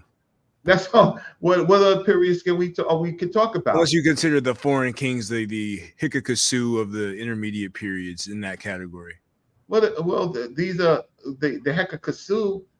These people spoke the language, right? How can I say they were in fact maybe the Rakit, right? Yeah, they were Africans, right? They were subjects at some particular point, right? Yeah. So ultimately, during rulers that they thought were weak, they took advantage. They called for help, right? And then they used the culture and the religion against the Nile Valley Africans. The same language, the same culture, everything. They declared they made themselves Nasabidis, right? They used so, but that's actually earlier in the period. So that's the second intermediate period when that happened, and then there's a third intermediate period where you have more foreigners coming from North Africa and into the culture. And I'm not people think I'm an Egyptomaniac. No, I'm not. Actually not. What I care about is why they were successful and when they become non-successful. And look at the surviving cultures, which is the Dinka, the Noor, the Shylock, right? Those groups of people, or they were there before Nile Valley got together, and they lasted longer, and they still exist today. Well, Reggie, on your point, I want to kind of play devil's advocate a little bit, but maybe steel man your point.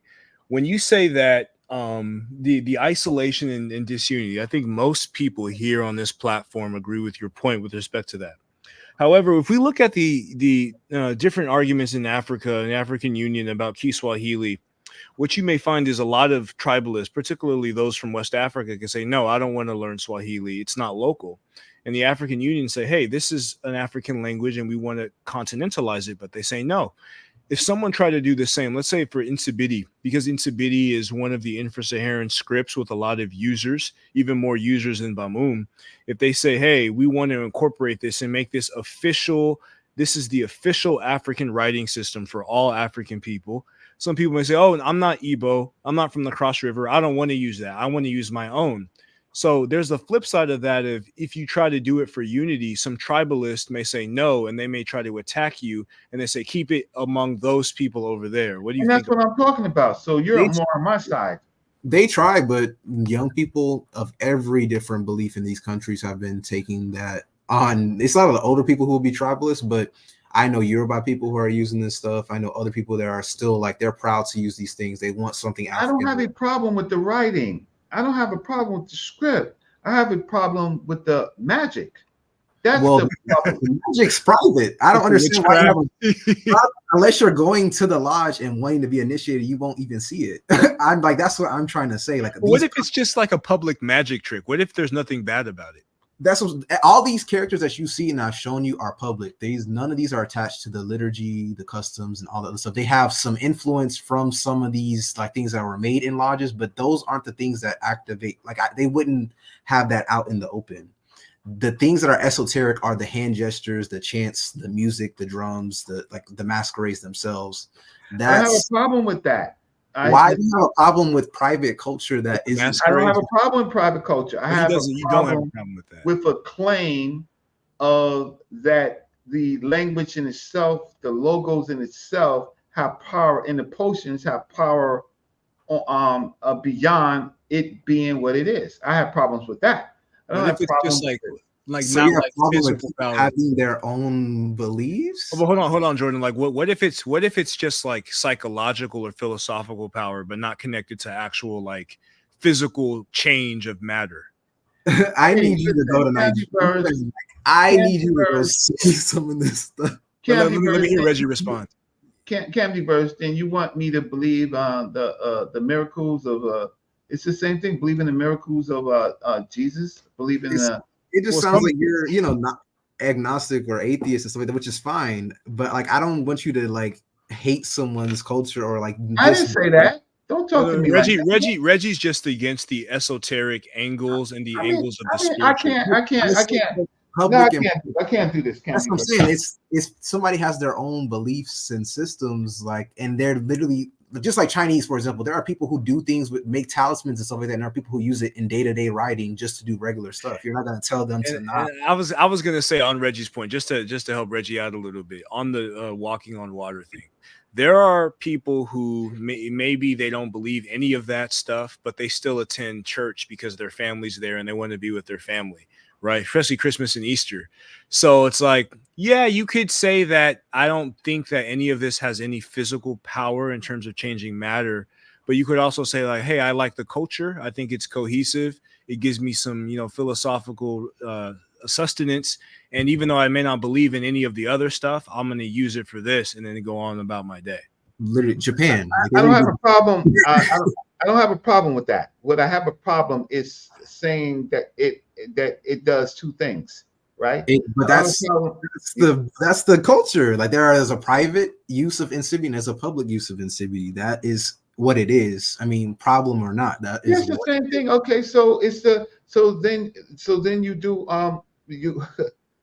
you do history, right? So okay, so where are you with general African history? Are you the general history of Africa? Huh? Say what? You talking about the academic UNESCO papers? Yeah, academically. My focus has been West and Central Africa and the diaspora as far as African history goes. Okay, and it just so you have studied the slave trade in Africa. That, but like not just that, like the kingdoms that were there before, Benin, Songhai, all the other stuff. Like I've been studying the general groups and the kingdoms and stuff like that there. But majority of my research has been regarding a lot of things that I've been doing because I'm a lexicographer. So yeah, yeah. All right. So when I talk about isolate cultures, right? I don't care. I understand. Every language is isolate. The ancient Egyptian language was isolate, right? Except when you came in, when you came into the land, you followed the belief system, and you follow what the king loves, right? And you follow the laws, right? I don't have a so that is what that and they were very peculiar about outsiders. So they had particular rules of particular conduct, right? And they were public. I can't say that I've seen tales. I've seen magical tales. But beside the magical tales, I've seen practicality, right? I can't say that the magic actually did anything or worked, right? So when I'm looking for languages that our people can use, I want to know how to calculate, right? I want to know how to calculate. I want to know how to do physics. I want to know how to do chemistry, right? I want to know how to do those things within the language that I think that our people should accept, right? And I want to do science. I don't want to do esoterical and spiritual practices. And that's why you're not in a lot. That's what I'm saying. I showed you all those things that have all the different characters, that all the different modern stuff. You want to talk, you want to do physics. I showed you math. You can do that. And the people who want to engage in the liturgy. No, I asked you to show me how to multiply. You didn't show me how to multiply. He was about to. You can show your screen if you want. Yeah, show me how to multiply. This is the toughest environment, and we put in Sabini through the pressure cooker. I mean, it's okay. I just want to know how many, because I speak 15 languages. 15? Damn. Yeah, I just want to also say that this has the ability to do both. Just like Japanese, they're highly advanced. They have they do practical stuff, but they also can still let their shrines be shrines. They can do all the other stuff for the people who believe in that. And I think that that's okay. I don't think we should just be like, these people can't have these beliefs because, I'm not saying that. You literally said, I don't believe in that. And that's okay. But saying you have a problem with people having that belief is not fair to the people. I didn't say that. I think you did. What did you say? Okay, there you go. So I am looking for systems, one, that are related to other African scripts, right? Mm-hmm. And those scripts tell us about history, about the history of those people, whether they are folklore, whether they are not. I'm interested in the practicality that other groups of Africans can not be compelled to use it, but to use something because it's efficient, because it actually works. So without any esoterical anything behind it. Right? So you want to remove culture to make things practical. I doubt any writing in the world, unless it's recently created, very, very recently. I didn't say remove culture.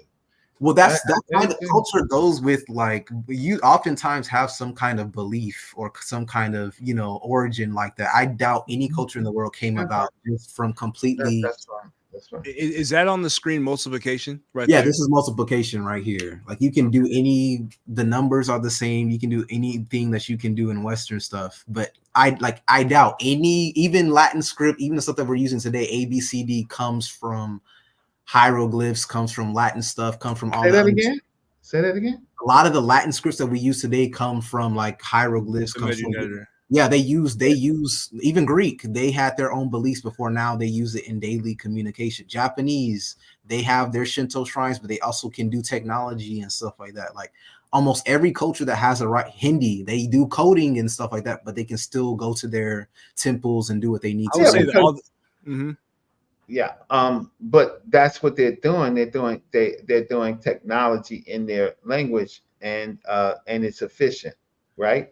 So you think that this can't be efficient? I'm not saying it's not. I'm just looking at it for the first time. So that star system is 6. Yeah, this is 6. Yes, right. And that multiplication. That's right. There are native signs for this, but yeah, so that way everybody can understand what it is. I use these. Yeah. Wait. So you use that. So, okay. So that's a multiplication. Can you show it? Can you show it to me traditionally? Can you show me that operation traditionally? Not saying that because that's otherwise I just do 2 times 3 in English, right? The equal sign. You would just remove a lot of these things. You can just remove for this stuff. You can. Okay, can it do algebra? Yes, but it would literally be the same. Similar to Chinese, they put letters and all this other stuff too. Just like it's the Western concept or whatever. Yes, you can do all these same things. It's just you're going to operate on how it works modernly. I can show you all these different things, but it's going to still operate on what we do day to day now. Back in the day, so pronounce this. Can you pronounce this? abo na nato bu isi. Ato is sorry. Abo is 2. Ato is 3. EC is 6. Okay. And so what I wanted to see was an expression in this is a convention, right? Using a modern operation to make this point. Is there anything traditionally that you can show? Like in the meta nature, we can see multiplication, algebra. Right. Can you show me that from your perspective too? I think he's asking for like a pre-Akagu, like one from the ancient, like so-called archaic Nsibidi writing system. Wow, I need a translator. Yeah, can you show me from the Egyptian standpoint? Because like I can show you anything, and like I've been showing all these resources that I have on my end. Dr. Theophilo Benga's Veronica. I want to see you do it, sir. Please, thank you. No, wait, hold on. I think you're being a little fresh, right? Oh, I feel like I think that you could be. I think you're being a little fresh. So, I feel like it's like fair to ask you to do the same thing regarding like I'm showing you that this has the same capabilities, even to be applied modernly. And I feel like you don't believe it because it still has esoteric. No, because I need to see the operation in the script. This is the toughest environment to be in. And I'm looking at it right now on my screen, and I can see the big numbers and the little numbers. And I'm familiar with the Ames papyrus, or the so-called Berlin mathematical papyrus. Mathematical papyrus, right? So. Yeah, I'm familiar with that, and that deals with algebra and volumetric calculations. But if you asked me to do it, I couldn't necessarily show. I'd have to go back to Theophilo Benga and shake on to Diop. Right. But the fact of the matter is, it existed. It was used to build pyramids, right? It was used to build homes, right? It was used to build temples, right? Yeah. So, and guess what? Now it's a dead language, right? Now, it's the Coptic Christians sing in the language. Sing? Let them keep singing. What, Dr. Benoit? I mean, let them keep singing. They're singing hymns to Jesus. They're singing hymns to Jesus Christ. So I can source where the Nile Valley Africans did it. I'm just evaluating practicality. Why should I do this in Mississippi when I can do it faster in English? Well, I'm saying, can you do like in the same way that you're trying to test, like if it's practical? And I've shown you multiplication, I've shown you addition, I've shown you a whole dictionary with. But I haven't seen it in the actual text. You want to see it in the archaic form, is what you want. Not the archaic form. Not the archaic form. Something for 600 years, 800 years. So you want to see manuscripts and stuff like that.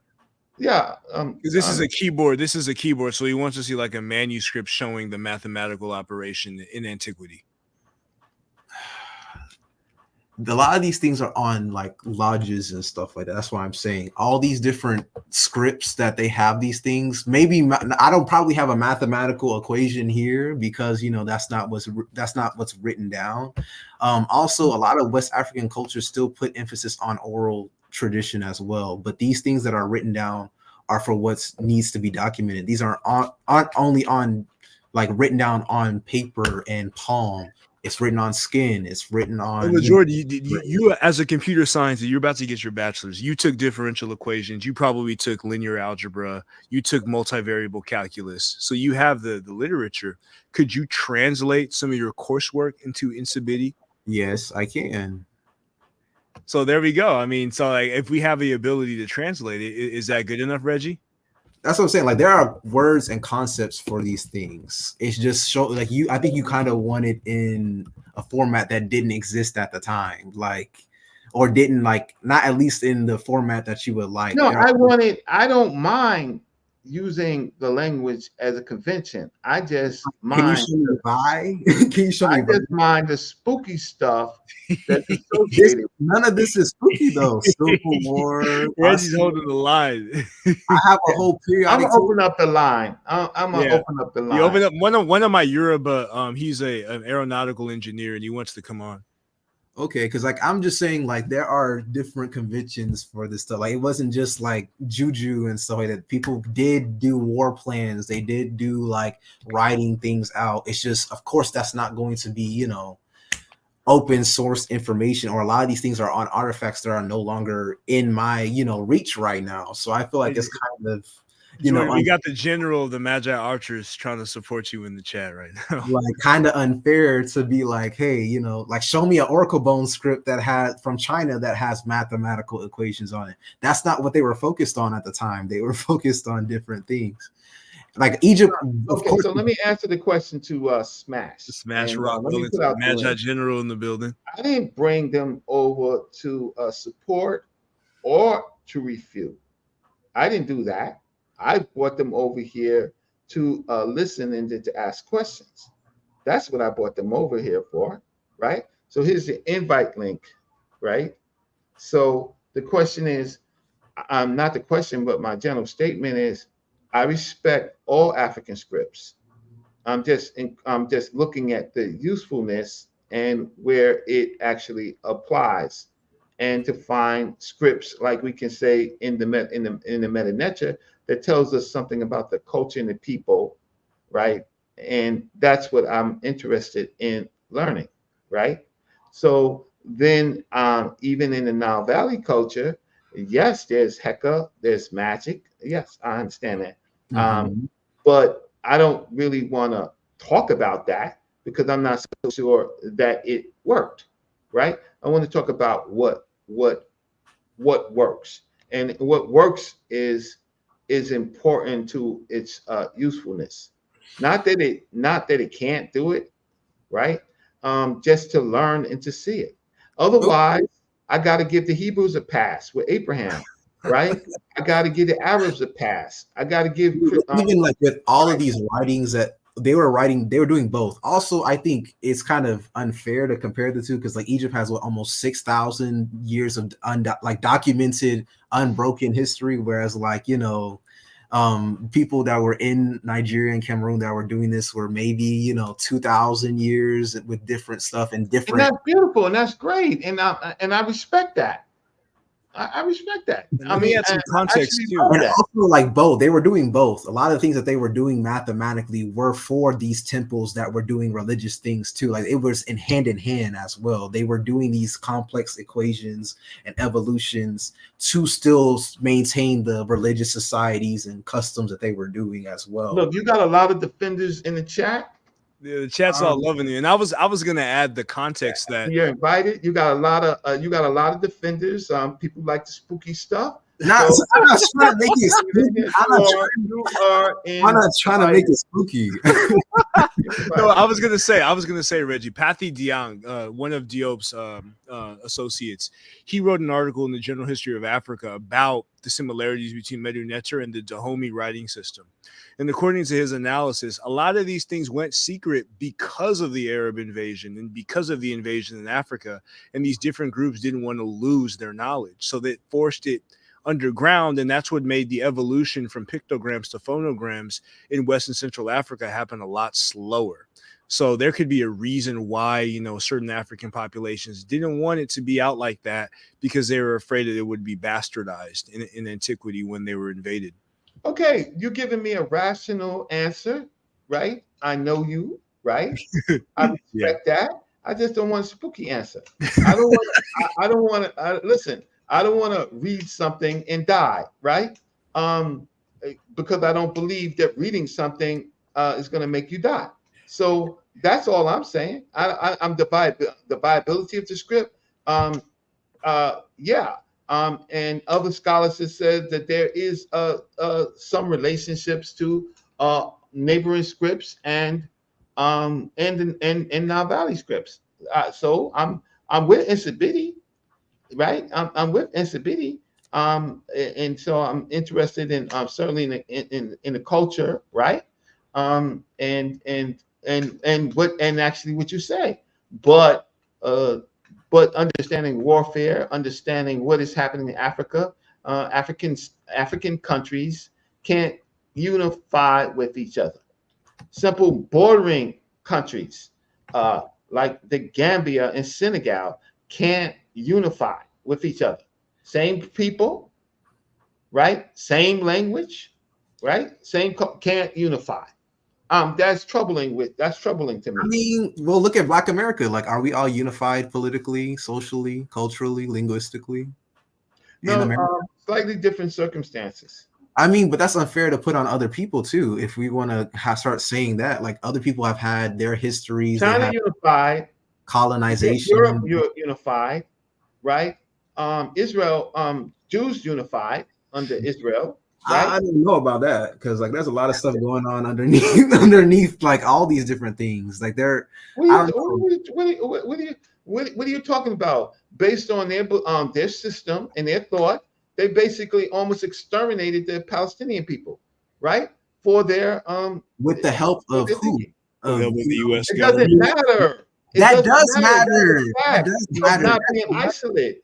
That does matter. Not being isolated. They used American and having money and connections to power, resources, and people is a huge advantage that I think you're discounting in a lot of this stuff. Other people. Well, I'm not discounting. I'm saying that's the difference between isolated populations and populations that are affiliated and unified. So Reggie wants a federated state. We got a long way to go to that point, but I agree. I'm gonna need billions of funding. Oh, shame on world-class you, Campy Bird.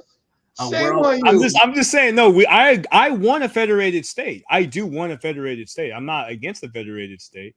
I'm just saying that in light of what you've been discussing in terms of like the tribal conflicts, the conflicts with different foreign faith traditions and all of these things, it's going to take a long road and a rigorous road in order to be able to get to that point. But I'm all on.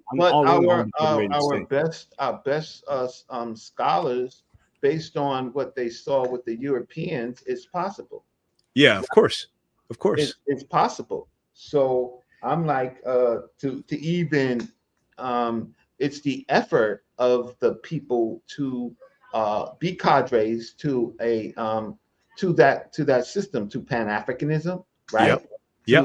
To even regional unity, regional unity, right? And so Africa is making steps, right? So you have countries that basically have just pushed the French out, right? And they're trying to beef with ECOWAS, and they don't want to be a part of ECOWAS anymore. Right, because it's not good for them. It's not good for them. Those are puppets. And so Africa again is waking up, but they're using practical tools. I don't have any problem resurrecting any particular language, but for a purpose, it has to be purposeful. Anyway, I put in. Do we have anybody in the back chat? It's just being. No, I put in the. I didn't check that, but I put in the private chat. Let me just see what's going on. But that doesn't matter. I have two people in the private chat, but I put the invite link in. So there's a brother over here talking about I'm wrong about something. Click the link. Yeah, who's in? Somebody wants to come in and add their 2 cents. I got one of my friends. I learned a lot of lessons in this community about friendship and alliances and fake friendship, right? Yeah. So so those situations informed me, right? Mm-hmm. So we can't even today in our some of our best thinkers, we can't get them into a room. We have to solve that problem. So anyway, I keep putting in the invite link. Yeah. And you got a good brother Jordan. You got a lot. Oh, that was my dude who came in. Did you see him? No. Sundada? He didn't click the thing. Oh yeah, he told me. Hold on, I'm gonna ask him again. Try. Yeah, if you see a Sundada, that's a as soon as it pops up, I hear a beep and I'll look and I'll put him in. he's an aeronautical engineer trying to get his PhD, and he's got a lot to offer. My man, I like that. Yeah, I just want to it was a plane thing too. I have like a plane model that has all the different parts labeled. I get what you're saying. You wanting unity and all sort of stuff, but like you kind of got to look at how it got there. China got unified by after 3,000 years of war. Europe finally came with the European Union after 2 world wars. Israel doing whatever after so much blood. Like that's what I'm saying. It takes more than just talking. And like it takes subjugation, majority ideas. Yeah, we've been through all of that. That's fine. We've been the most subjugated groups of people, but what we did is we let foreigners into our immediate affairs, and these foreigners continue to buy off our leadership, and we didn't learn from the Nile Valley culture because the Nile Valley culture was so successful that they would extinguish you, right? So they were cattle thieves, and they were slaughterers, right? And they would slaughter you like a cow, right? Simple as that. Anyway, I'm keep putting the link. Yeah, is he there? He should be in the back chat. Talgad Haru also said not the back chat. He got to click the link to come in. Yeah, he said he clicked it. He should be him and Talgad Haru. Okay, let me you know what? I'm going to refresh my screen.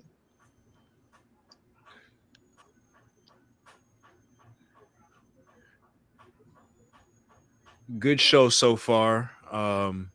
We've been basically going in. None of the detractors are gonna come in and talk trash. But we got a lot of resources when it comes to this unity, and we're doing a good job as far as the interregional connections of Africa. And when we get a chance, like I'm gonna have to do a separate show with both you and Kiamo, the astrophysicist, and we could get it popping. So I see Talgad Haru and I see Shango in the building. What's good? Yo. Yes, sir. Peace to the family. Peace. So I'm gonna let. Can y'all hear me? Yeah, we can hear you. Go in. Shango? Oh yeah. I was just saying what's up. I think Reggie wants to bang or something. No, let me know. Can I jump in for a second? Yeah. Go ahead. Yeah, I think I understand where Brother Reggie is coming from. And it's very similar to my own thoughts and my own approach to Kemet. And the reason I'm attracted to Kemet out of all the ancient African cultures is because, like you said, what is the practical application, right? And so I respect oral tradition to an extent, but I don't think it's on its own is reliable. Things you build infrastructure, you build buildings, you build cities and neighborhoods and nations from mathematical precision, having things written down and having practical application to what you're doing. Now, if you mix the spiritual stuff in with it, I think that's cool. Obviously, it worked for them for a long period of time. But yeah, I'm just on the side of the practical application and long to see that I definitely respect. I believe it's some basically some mathematicians. I heard somebody say like an aeronautical engineer or something. So it's some high science in the building. I respect that, and I'm looking forward to learning. Yeah, that's Shango. Shango's in aerospace engineering. Yo. Beautiful. So I'm gonna fall back and listen. Yeah, I gotta invite you. He said he's gonna be right back. But I was gonna say, like, I got to invite you in the show that we do about the geometric solution to the unified field theorem, because we've spoken about that on the server, plenty of times. And we need to like explain the mathematics, like how you can retrieve a lot of these different equations in different fields, using the geometric solution. So you would be a good, addition to that live. Awesome. Yeah, man. And I mean, some of the stuff will admittedly probably be over my head. I'm more of just a practical thinker. I'm not a mathematical genius, but I respect mathematical genius. And I know that's necessary for us to, to be able to build something for ourselves. And to me, that's the goal of learning from history and following the teachings of ancient Kemet. No, definitely. And I had a live in the past where we were going over African science and the fact that like we use some of these traditional divination systems as a way of like of a philosophical way of viewing reality. And we were able to develop, you know, different science, technology, engineering, mathematics from these philosophical perspectives. So like that charge that, you know, we can't necessarily use our paradigms for development is common, and it is understandable, especially from those who come from a more, you know, agnostic or atheistic background. Some of the ridiculous things that you see in religious circles, you can kind of turn you off. But Right. there's scholars who have worked on this, Jonathan Chimakonam, you know, other scholars who have dealt with the fact that experimentalism in Europe is rooted in magic traditions. So the first experimentalists were magicians, and you can do the same type of development in the African paradigm. So, Yes. you know, these are the type of things that I deal with. I mainly deal with African traditions from an engineering and STEM perspective of resurrecting, you know, some of the sciences that our ancient ancestors had. And I think that that's more meaningful and fruitful because we can all have, you know, religious debates. You know, I know we love religious debates. And, you know, the good Reggie, the good bro, Seba Reggie is going to hold the hard line, protect Africa from the foreign intrusion. But at the same time, And like, itself, and from its and sometimes from itself, right? yeah, Yes, sir. true. In these particular conversations, right, where you have dictators, you have demagogues, you have all of these type of groups that that get in the way of unity. And I have my brother Zoo in. Zoo, I the hope Zoo Wollof don't give me champion. help. I hope Zoo don't give Peace me to the help. fam. Yeah, we got all the Yo, magi in the great building. show, great back and forth, and great conversation y'all been having, man. Jose Francis. I Hey. know Jose Francis too. So I hope Zoo, you're not trying to give me hell. Good. Never that. Right. You know. I seen Magi Jonathan Owens put his stick out, right? But Wait. I want communication. I want to know what works. I'm just asking questions, and I'm not dealing with the magic, right? I'm not dealing with that. I don't have, like the young brother says, Brother Reggie, you don't have to believe.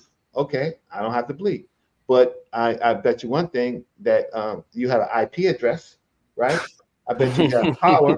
I believe in that, right? I believe in that. Respect. Yeah. Facts over feelings. Yeah. So what's going on, Zoo? How you gonna get me today? You a Man, Magi? I'm not gonna get you. I'm not gonna get you because I think you're really right. You know, in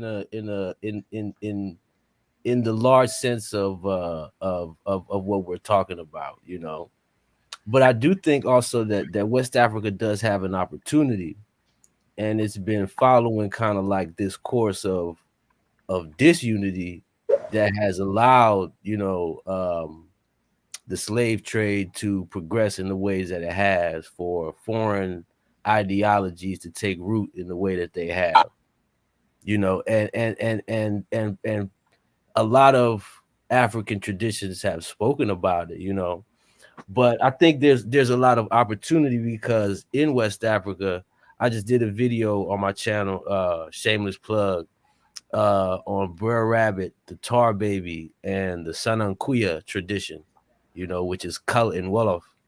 And essentially, you know, in 1235, 1236, you had Sundiata who united all these different tribes, you know, and there's some spooky beliefs to it, but the practical aspect of it still survive today. And it is used in certain places to solve conflicts, intertribal conflicts, you know, along with other methods.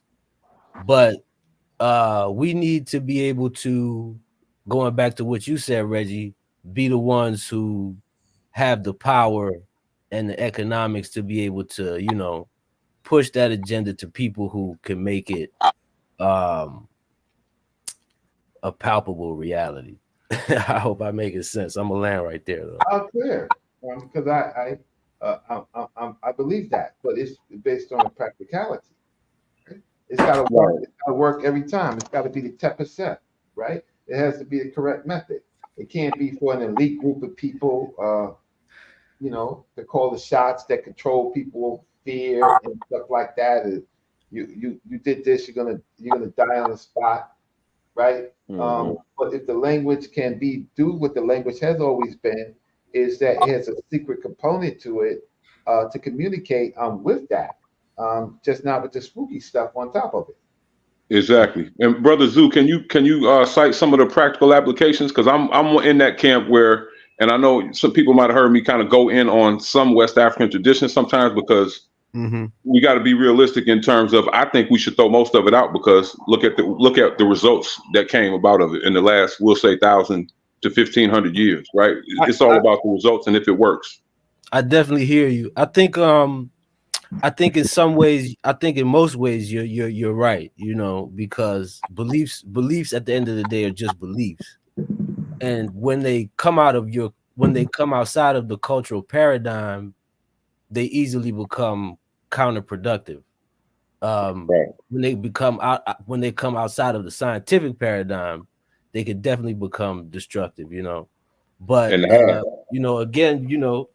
we're at a good time right now, and if we talk about practical things like the Sanam Kuya was saying, which is the joking relationships, and joking relationships, really does not encompass all of what that is. It's really I prefer to call them pleasantry alliances. Yes, cathartic alliances, cousinage, these different terms, but it's practiced all over Africa. And it unites people from all the way from Senegal to Cameroon, depending on the situation. So let me ask something. Oh, go ahead. My bad. But just things like that. And but yeah, go ahead. I don't want to hog the mic or nothing like that. Yeah, man. Shout out to the chat. Shout out to everybody.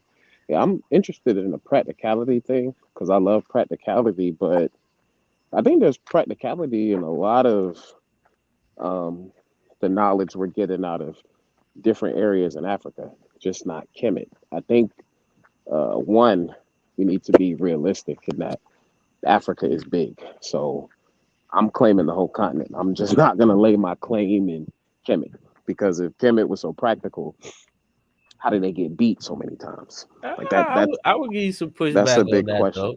I would give you some pushback on that. Well, just I mean, because. Well, you got to hear it first, right?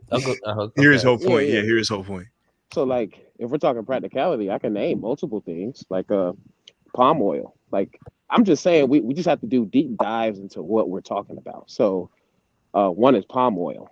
Palm oil can be used as a metal corrosion inhibitor. So when you went to West Africa, they would rub palm oil on all their metals because it stops metal corrosion. But if we're just saying that there's no practicality in any of this, we won't know this. So, like, for instance, here's another one. There was a sickle cell medicine that came out a couple decades ago, actually, Leprosy. You can look it up. That was made through the so-called collaboration between the scientists and the traditional healers.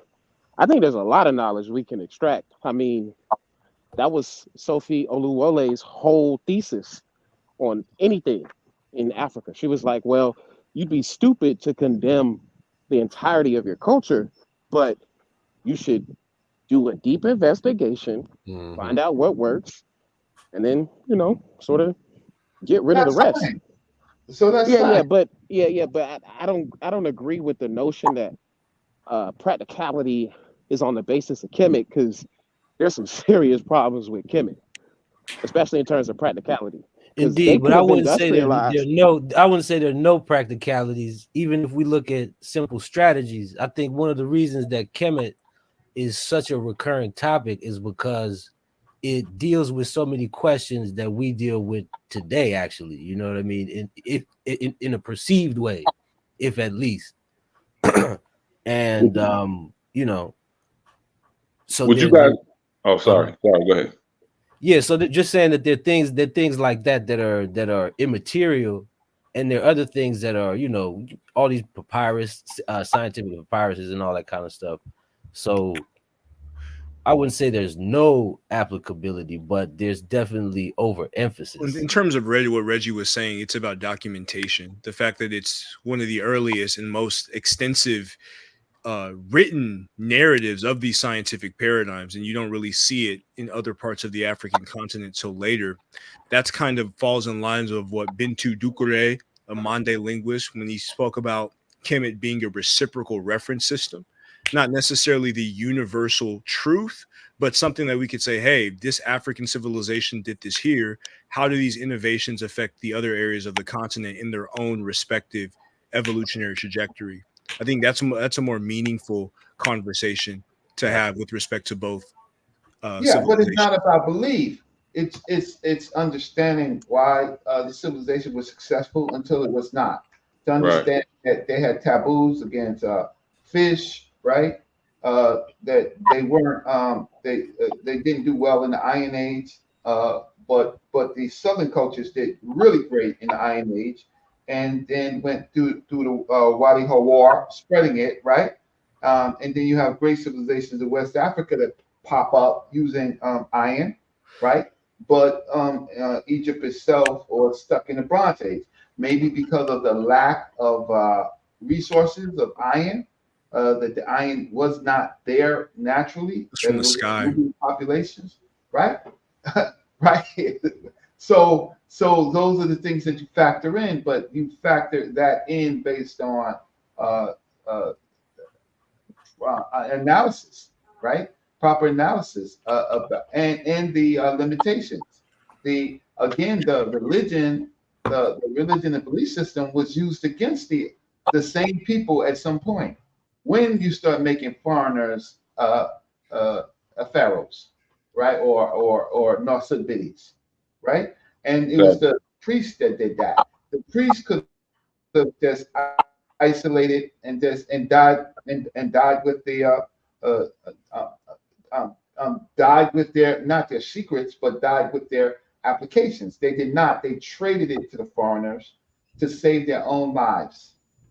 So the spookiness out the door, and I argue with Kemet people all the time. Reggie argues with them more than anybody. Yeah, they made them generals in the army. They made them people generals in the army, right? Yeah. Yeah, Shango was saying something. No, the Hyksos used to bring cats to the Egyptians, and they wouldn't attack because the cats were there. Like, well, we gotta be honest. That's actually something that's an embellishment by a European scholar. Now, it was true that they didn't want to kill cats, but the idea that they had cats on the front line is something that hasn't been substantiated. Oh no, yeah. I don't mean front line. I'm just saying like the Egyptians had a lot of spooky stuff that like people exploited. I think it's about maintaining a balance. Like it makes me think of the conversation that often occurs about tribalism, and we look at tribalism as this inherent. Dr. Issa in the build.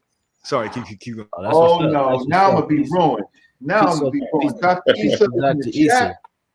Dr. Issa is gonna get me. Right? I don't see him. He's in the chat. He's on my stream. He's on my stream. Okay. So he's not on my stream. So yeah. So yeah, Dr. Issa is a icon priest. So he's gonna get me. I did have a question though, like because my whole philosophy is that we should be trying to investigate all these cultures because they all lived in different environments through different time periods. They acquired certain knowledge. You know, I was reading about the San. They know 700 medicinal plants. Like, are we saying that's not practical? Like, you know, I think that's we need to science. That's medicine. I'm talking about. No. I don't have a problem with that. Yeah, I get that, Reggie. I'm saying about the practicality of different cultures outside of Kemet. Like, I don't think that, like, I think it would be foolish to think that Kemet is the center of practicality. I don't know. I think because then it wouldn't even make sense how they got. It's the most successful example to the best of my knowledge. Yeah, 3,000 years is not a small feat. Exactly. Right. But yeah. So I'm gonna ask you a question then. How come they didn't industrialize then? They had everything they needed to industrialize. But this is 5,000. We got a 5,000 year head start. You understand what I'm saying? We have a 5,000 year window to look back through and to see where, what we can improve from that. But all I'm saying is that, to me, in my studies, is the best starting point, or the most successful starting point, where we could first and foremost defend ourselves from foreign invasion, right? Because if we can't do that, what good is even having medicinal plants if somebody's gonna come through? The Arabs gonna come through and stomp them out. Right. But they didn't have advanced weaponry. They weren't successful in the Iron They were Age. getting beat by the Hyksos and chariots. What are we talking about? No. Come on, man. That was They were no. getting whooped They so many absorbed that. times. That was That's what a I'm small saying. period. They absorbed that. They had more formidable enemies like the Sea People. The Hyksos people was just a matter of time to eradicate the threat, and then it was actually solved amicably. Those people left, right? They left. They may have started trouble in Moses' time and some other time periods, but what happened with Second Enray and Kamos and Amos, that their success launched the 18th dynasty. Yeah, right? that was only like 150 years we're talking about with the Hyksos, right? How long did they reign for? But that's not the point, though, because if we're talking about weaponry, one, ancient Kemet is not going to tell us about modern day weaponry.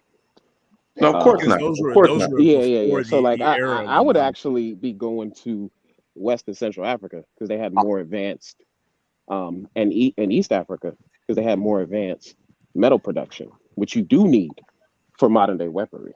So, like, Musa Lamb spoke about how they evolved prototypes from the pharaonic civilization as well. Yeah, it was a different terrain. It was that. different. Yeah, the chronology always entails also a certain population element, like as far as demographic ratios and stuff like that. So that's real. I mean, for me, I think one of the things that brought me into it was like the internal thing. Somebody brought up something like tribalism, and I think that's a real thing too. We have to consider. Well, they had classism in ancient Egypt. That was one of the big problems, classism, right? So they had the elites, right? And then that worked for a while until it didn't work anymore, right? Their elite structure, they're not having a standing army, right? That was a problem. These other groups of people coming in from the Levant and other places, Syria, they had standing armies, right? The civilization, when it was isolated, how can I say, they were able to govern themselves and then bring in other groups of people to be the police, right? The Magi's. I'm looking at the comments. I mean, people don't know Shango. He's good people. He's not on the side of who. He's just give a little bit of pushback and we need some pushback. We need some clarity. Like yeah. Okay.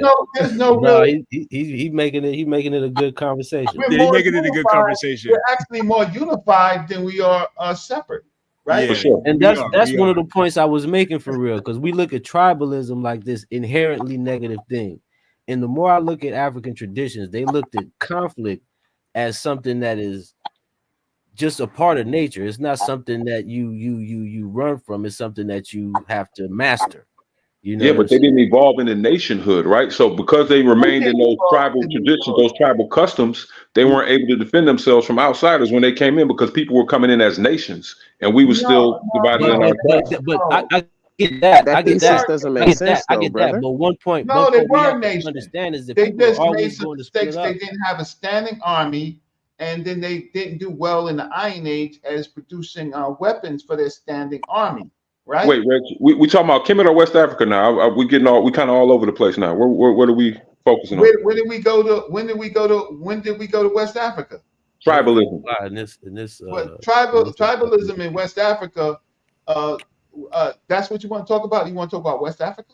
I want to talk about all of it and how we can learn from the mistakes and the successes of all of those cultures from east to west and to south. I just wanted to know what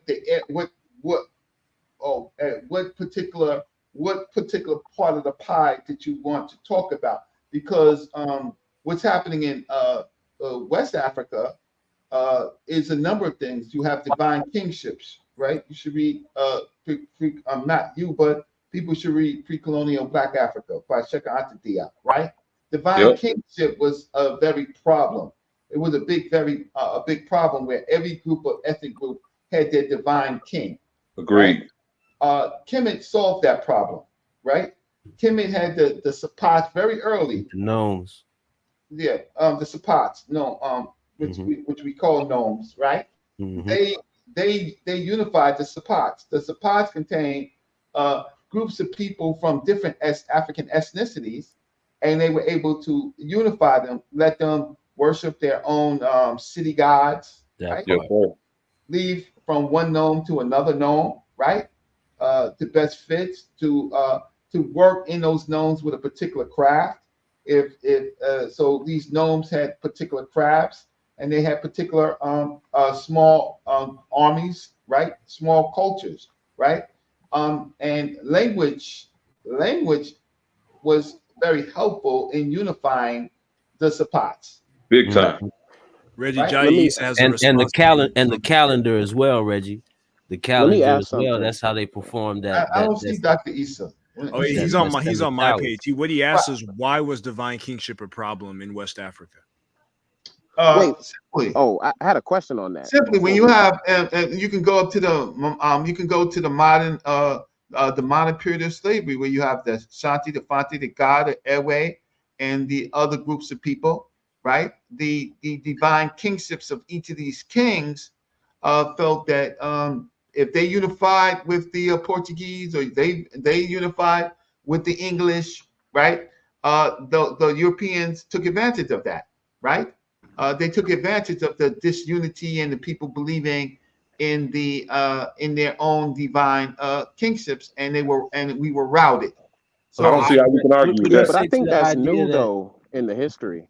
Like, well, he asked me for an example, so I'm here to no, I agree. I mean, I was gonna say the concept of divine kingship.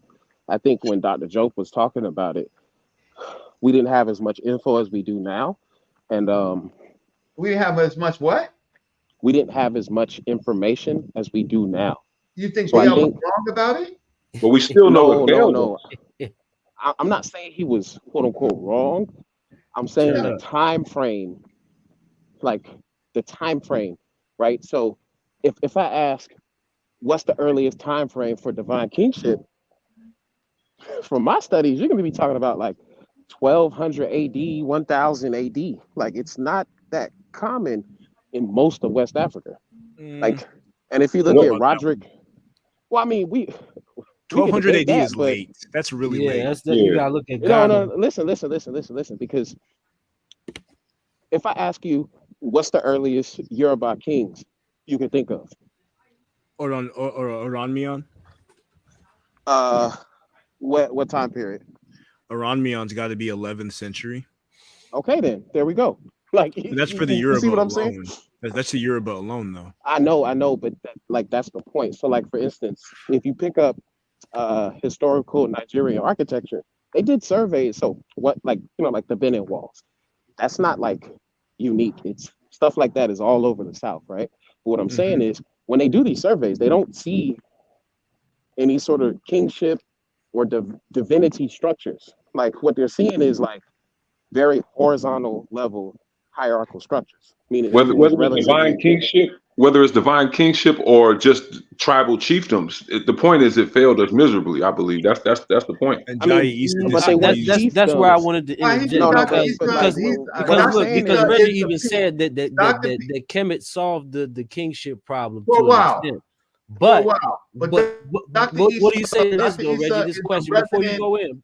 He's a resident. Wait, no. I'm not doing much. I'm not gonna lecture. Dr. Issa is the resident PhD, right?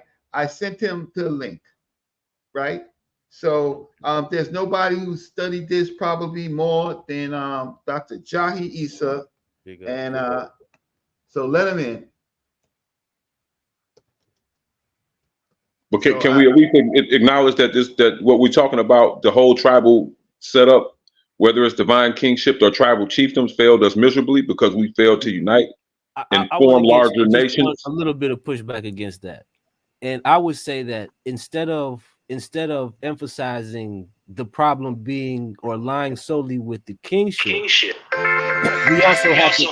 we also have to notice that in different spaces, like in Kemet and in West Africa, like Sematawi and in the Sanankuya, the Kal Rakire, all that, if they had invested more in that, in a body politic that governed nothing else than the connections between those large groups in different ways, they would have made it better.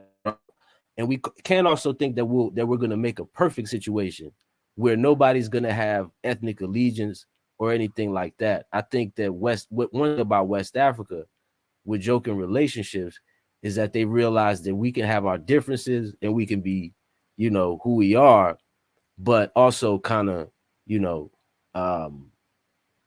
handle those differences and live harmoniously. And we did for a while.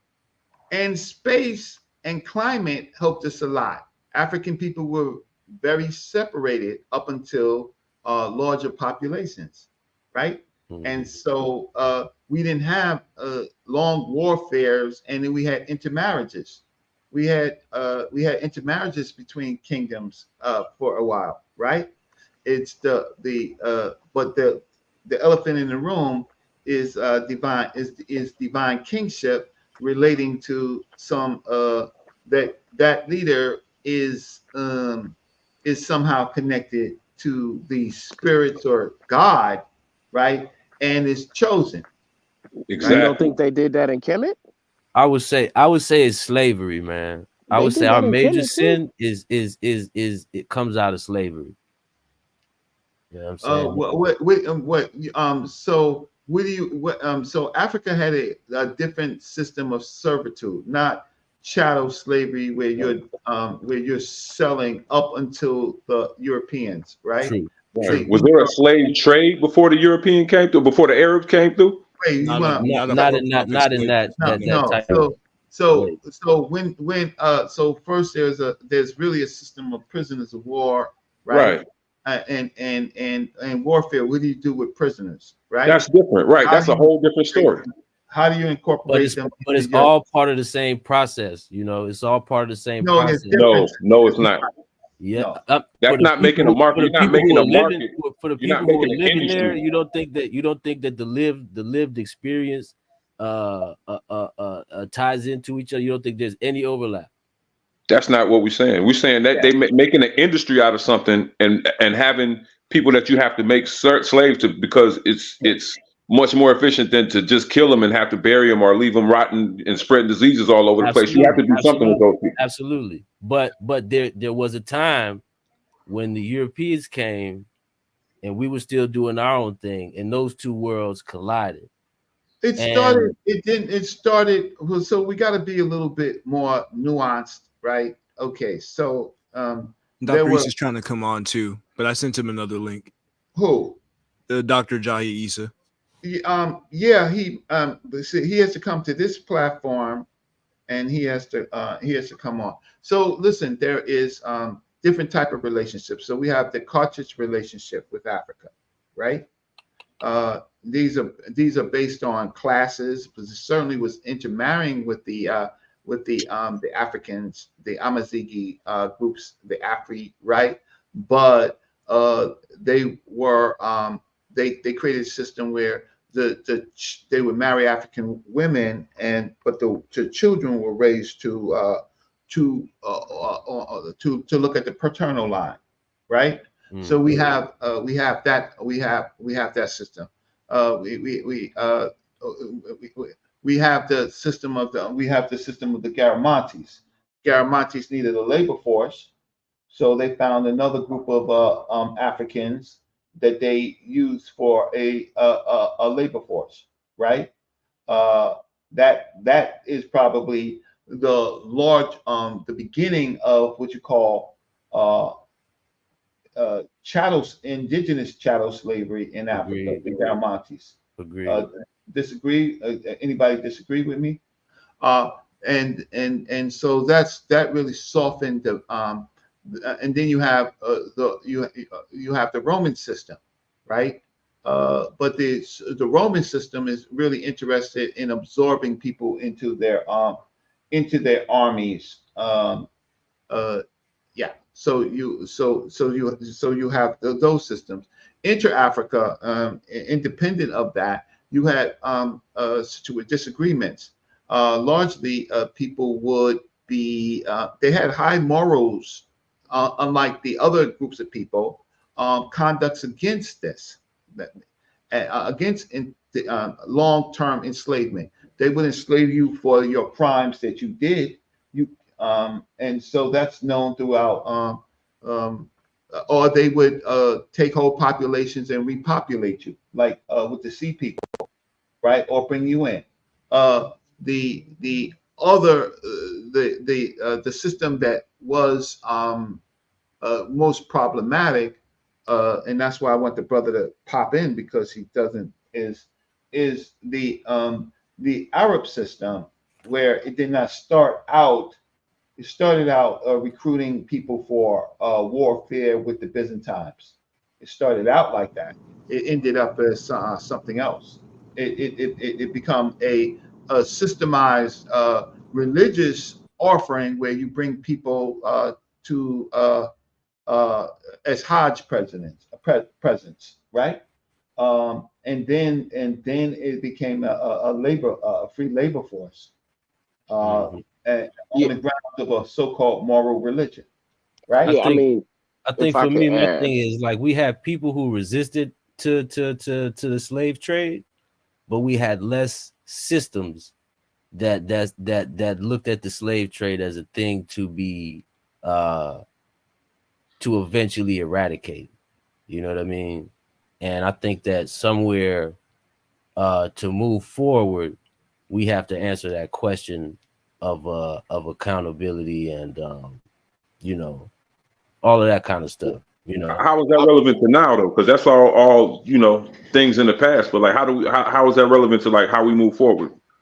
Well, it's still part of that whole tribal conversation of how people see each other, of how people treat each other, of how people, you know, of how African nations interact. I mean, Senegal is right there. There was and Negroes is getting sold in Mauritania right now. You know, there was an probably interesting study that related to people across the river. Right, that's an Arab thing, though, right? Study that no, so Shango's trying to say something. That's a West African thing, though, too. There was an interesting study Mauritania is also ancient Ghana and Tekura. Zoo, can you hear? Can you hear in the background? Is it all good? Because I hear Shango trying to say something, but y'all are talking over him. No, they got it. I think that we're more in common than we are differences, with some minor issues about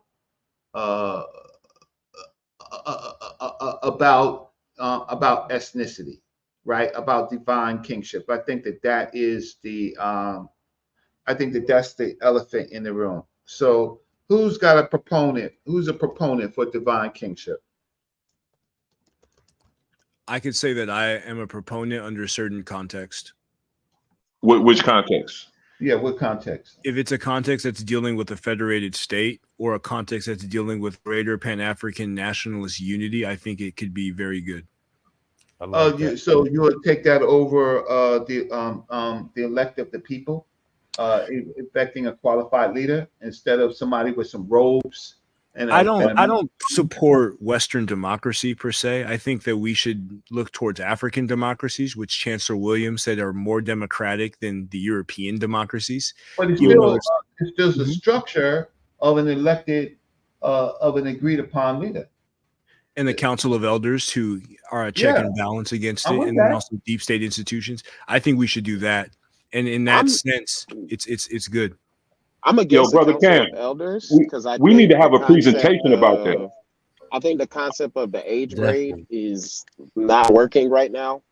Yeah, I agree with that. I think it should be bureaucratic, and it should be based on skill. So like ethnicity, age, gender, like all that sort of shit can go away. I actually think the kingship concept is, from how I see, is problematic, especially how it works now, because essentially people just look at like your so-called last name or family name, and then they ascribe certain things to you. So I actually think we need to get rid of a lot of that stuff, because I was reading some documents about the economic situations in a lot of Africa amongst, and, you know, they talk about that from their studies, that they think a lot of this economic disunity is because we have low trust societies, and they actually point to the slave trade as a major reason why the societies are so low trust at this current moment.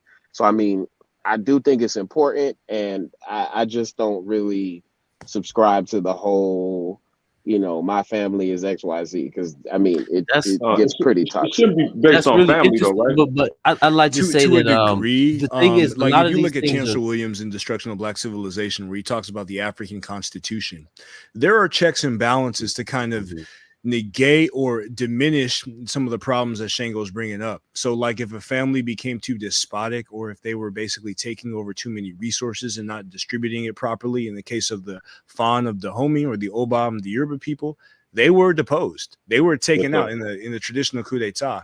So I think we should look more towards the constitutional and the legal parameters of these pre-colonial civilizations to improve them in the modern world, instead of throwing the baby out with the bathwater. That's a great point, Cam. And let me just say, I humbly suggest, man, that I think that's a great direction for us to move on, as far as like presentations and laying out things for the people to understand these different systems of governance, so that we can have a better idea of what we do want, right? I mean, we done already beat the fucking brakes off of y'all. Done already beat the brakes off of anybody who tried to stand up against Black Egypt, Black Nile Valley civilization. So I think this is a good evolution. I would love to see a presentation on some things like that, and obviously I need to do some research on my own as well. Yeah, me and Shango used to talk about this, you know, back in the day, and on the Discord and in the Clubhouse, just the different ways of, you know, the African motor production societies can enhance themselves in the modern world. So like we could bring those back forth here, because Reggie spoke about this before, the African motor production. There is a way to protect our societies, even if we do have foreign technologies or foreign ideologies. We have a way to gatekeep and to develop from an African-centered perspective. So that's going to be a really important topic of discussion. So you're right. So now so now you're going to either hate Dr. Diop or you're going to love him. You're gonna either hate him or you're gonna love him. So you getting on that Islamic? You going to the Islamic shit? No, stop cursing. Okay, sorry. My apologies. And before we move on, shout out to Chris Thomas for that 50 on the Cash App. Really appreciate it. Oh, hey, peace, Chris. How you doing? Okay, so here's what our topic says. So you're either gonna hate him and love him, and I know you haven't read them, right? Yeah, I remember this one. He don't agree with me. And the ritual killing, is that where you're going? No, I'm gonna read what Dr. You see my screen? So yeah, no, we see it. Okay, so let me blow it up, because I don't think that you're gonna. I think you need to read it, right? So I'm gonna blow it up, right? Mm-hmm. So here it goes. Monarch and tribal Africa. Africans thus never experienced a lay republic, even though the regimes were almost everywhere democratic with a balance of power. This is why every African is at heart a hidden aristocrat, just as every French bourgeoisie was before the revolution. The deeper reflexes of the present-day African are most closely related to a monarch regime than to a republic one. Rich or poor, peasant or urbanite, all dream of being a small or great lord rather than a small or great bourgeoisie. The quality of their gestures and attitudes, their manner of seeing things, whatever their caste, is lord and aristocratic in contrast to bourgeois pettiness. There is still one revolution's distance between African and Western consciences.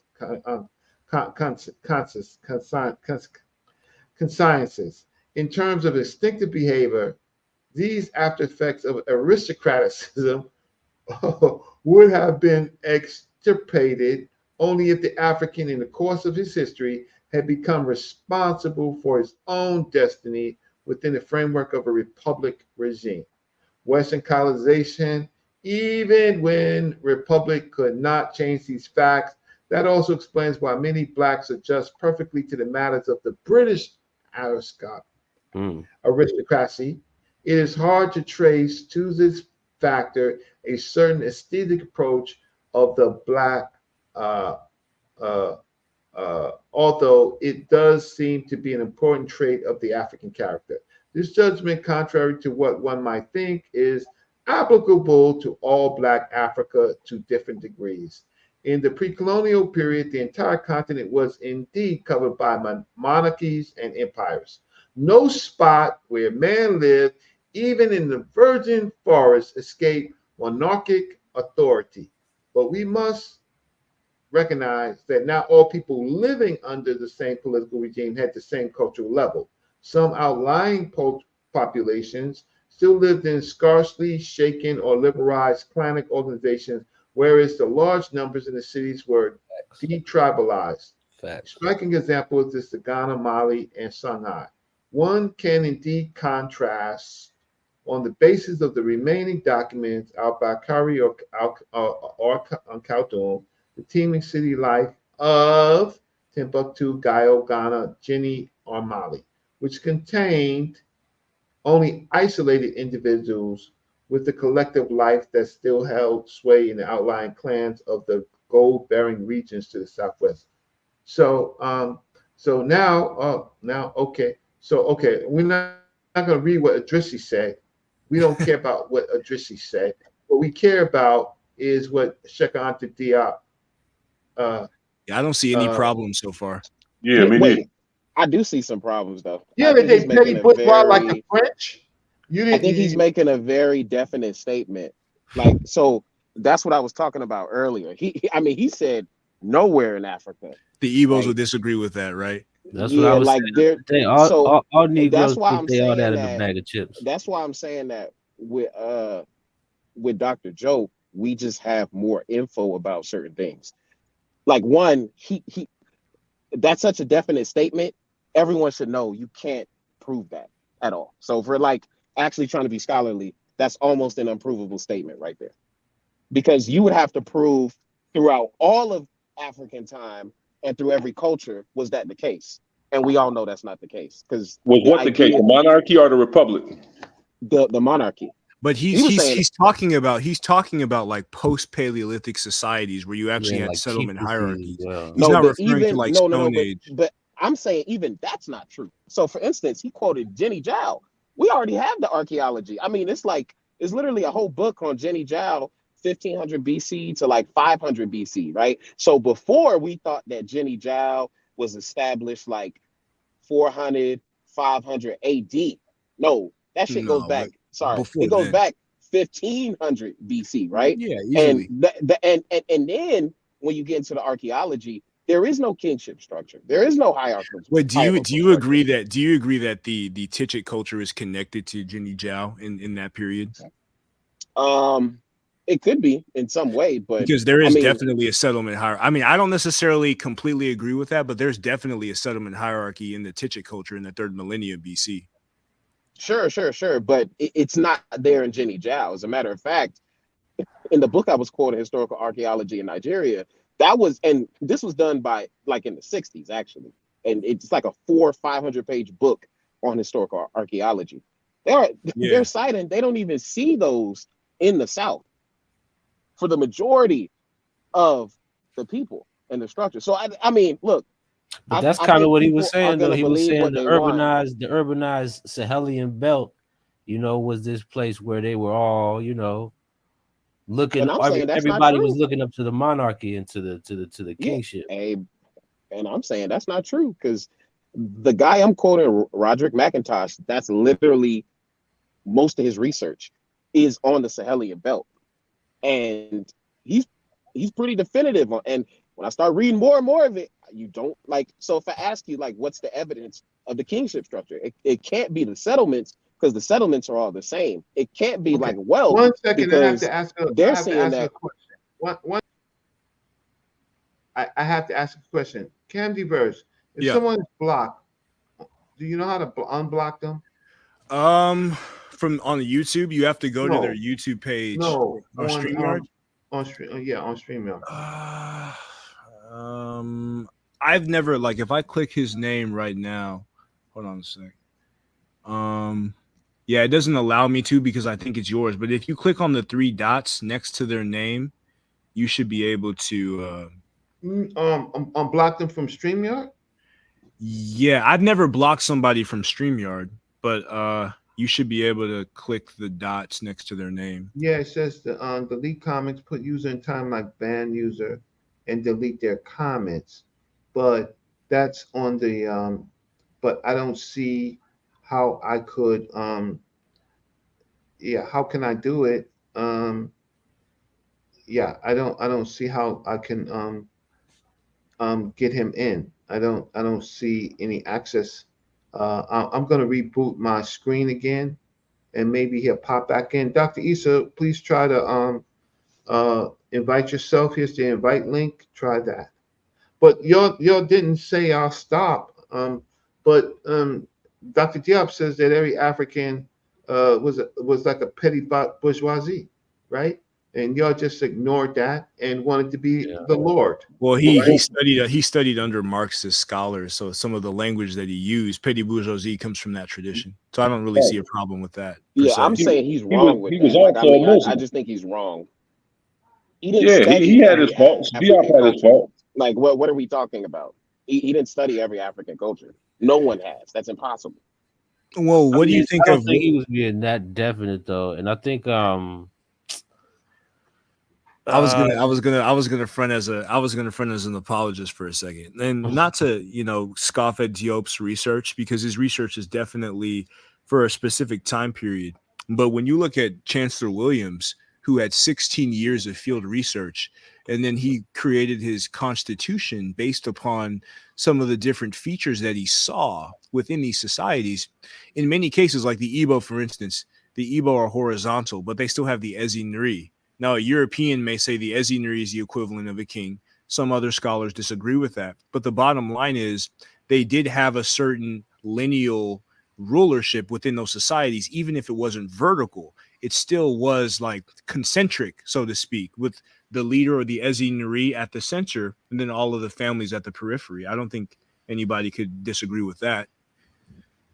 Yeah, and I think that's really the point when he was saying that they all, have that kind of attitude. But that's just something that we need to grow out of, right? That's something that illustrates something that we need to grow out of and why those systems failed us. Well, yes, to an extent. And my thing would be that we have to understand that a lot of those things come, like when we look at these things sometimes as isolated elements. But in the traditions, for instance, they'll tell you that the person that came in some instances from Kemet in the traditions is the person who instituted things like the joking relationship. You see what I'm saying? And I don't think that anything we're gonna do in the near future is gonna eradicate tribes or tribalism. I think the challenge is to create an environment of competition that's beneficial for the whole. How does that create unity? How does that create unity? That is unity. That's exactly what unity is.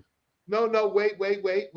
So you're either gonna hate Dr. Diop, right? I love it when people say he's wrong, because I know that y'all haven't read Pre-Colonial Black Africa. I have the book on my shelf. Okay, then fine. I have the book on my shelf. Then let's read together. I love shaking the joke, but Dr. Reggie, you're not listening to my statements, because it's not. No, I want to read what Diop says. I want to read it for the people. You got it. How do you know he's right, Dr. Reggie? Wait, you just taking it as a matter of fact? Let's examine what he says. Come on.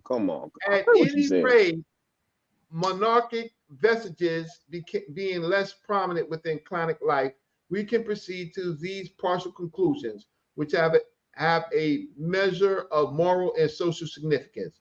We can certainly see that there was a monarchic Africa, and a tribal Africa. if we try to state the factors favoring evolution in one direction or another, we would have to recognize that African spiritualism, which we have already mentioned, and aristocratism within monarch Africa were psychological and intellectual factors unfavorable to a socialist evolution. Who would have a problem with that? Both the African was an Dr. Jahi Issa is coming on. There he Whoa. is. Finally, so let me He's finish gonna break before all this Dr. down. Issa. Let me finish before Dr. Issa tears me up. Right? But the African was an aristocratic collectivist. All of the foregoing underlines what separated his attitude from that of a proletarian collectivist. In the light of his political social life, his solidarity was lordly one, despite that he was not loath to share. Right? I better hurry up because Dr. Issa is gonna club me to the reflexes of accumulation of material wealth, right? Remained very slight in him. Consequently, his materialistic habits rather favored a socialistic evolution. Tribal Africa had the same characteristics, with this exception that the aristocratic monarchy factor was almost totally absent. Clanic collectivism was proletarian. Justice was also more eminent within the clan. The repressive political apparatus has become less crushing, without, however, reaching the same degree of withering away as in the tribes and clans conceived by Ingalls. All right, Dr. Issa, come and get me. Oh, really come and get Dr. Diop. No, I'm not coming to get Dr. Diop. I'm not even on that level to do that. I'm not brave enough to do that.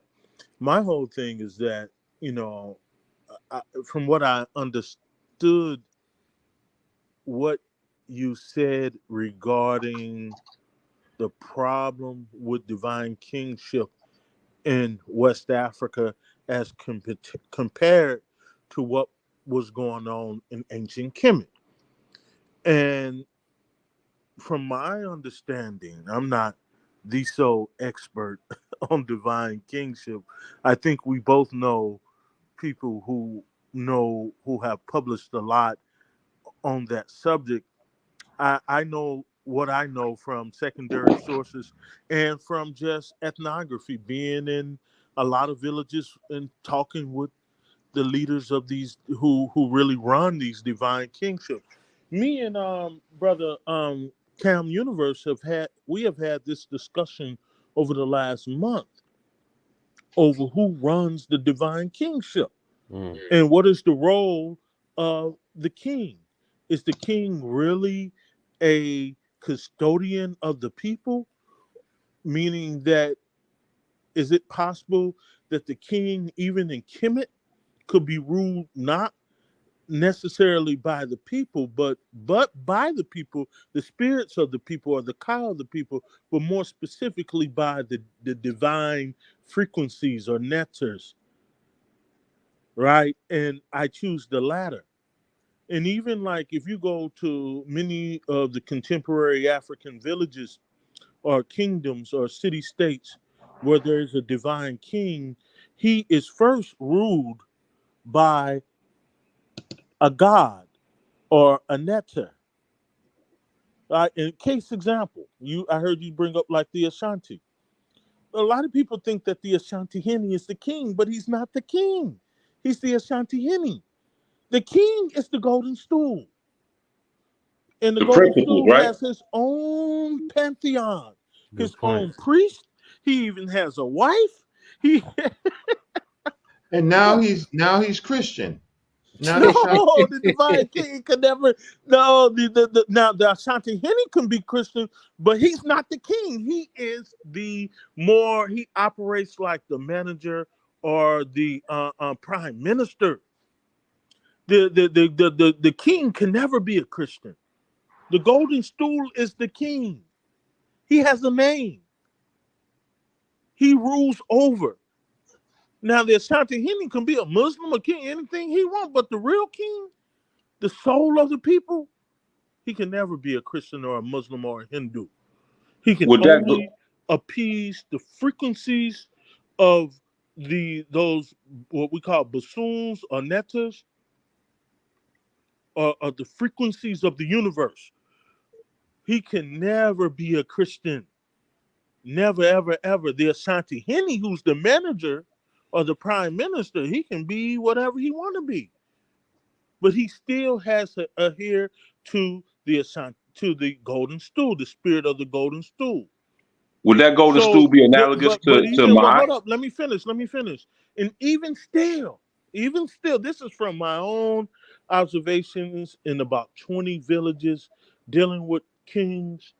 They all, even the as I am saying that they are more like managers or more like or prime ministers, even they are governed by a council of elders. It's very democratic. I don't You have a disagree, group of Dr. a Issa. council of elders that represent the youth. I've seen kings be dethroned by youth for misappropriating money. I've seen it with my own eyes. Oh, those are Heenies. Those are Heenies. That's not the Ashanti Heenie. Those are the local chiefs. No. I have seen kings I've seen this twice in my own lifetime, where kings who are ahead of city states, not just the Ashanti Heenie. He's one of many. I've seen kings who are ahead of city states be dethroned by the youth for misappropriating. This is what I'm saying. It's very democratic. So that's why I said I didn't understand where. It's royalty, Dr. Issa. It's divine kingship. But royalty, and this is what I'm trying to get you to understand. The divine kingship is ruled by the gods, not by a human being. I love Dr. Issa. You see, Dr. Issa is so eloquent in his belief, and he's very forceful. I hear what you're saying, Dr. Issa. I'm reading Dr. Diop. In analyzing significance of royalty, we review the cases of the traditional kings, Islamized kings, and immigrant non-Islamized kings, right? So he analyzes all of those groups of people, right? In its early stage, Dr. Issa, I will the Nosut Bidi, he in the early stage, in the cattle culture stage, right? He was the strong bull, the Cotton. He was protected, right? And he ruled by with Ma'at, right? Not with the gods, with Ma'at, right? And the people did what the king loves, and what the king loves was Ma'at. That was in the earlier periods. At some point, the Dagon priesthood, the religious nuts, right? They usurped the Nosut, right? Largely, I think Ramses 11th or so. In the prior Ramses before that, there was a harem conspiracy to try to take over. And then in a later period, the group of priests that were just wild priests, clean statues, right? And no, they wanted more, so they usurped the king. And so for that whole period, these were people with not the authority, with the people did not respect as to be the person on the throne. They usurped the kingdom, right? But are we arguing over who did what, or are we arguing over what will work best now and where we go from here? We're arguing first on history to inform the people what the hell happened. Okay. Well, I love using the Akans, or whether the Shantihini, who's an Akan, just one group within the Akans, because those people are Mende people who migrated straight from Aswan, right? They migrated straight from the heart of the Kemetic Empire, right? And they Yeah, migrated into at what Ghana. period? They migrated into the ancient kingdom of Ghana, left that because of Islam. They didn't want to accept Islam, migrated into what is now known as Burkina Faso, and then set up in what is now known as Ghana. These people, and they are still practicing the way they did in Kemet. And With some I can just some tell minor you, problems, I'm Dr. not Issa. arguing against Diop because I'm not sure which groups he is using, and we may have to bring in somebody from the University of Cheikh Anta Diop who has a lot more expertise on Diop than us. But I can tell you, prime example, the Ashanti Henny is not the king.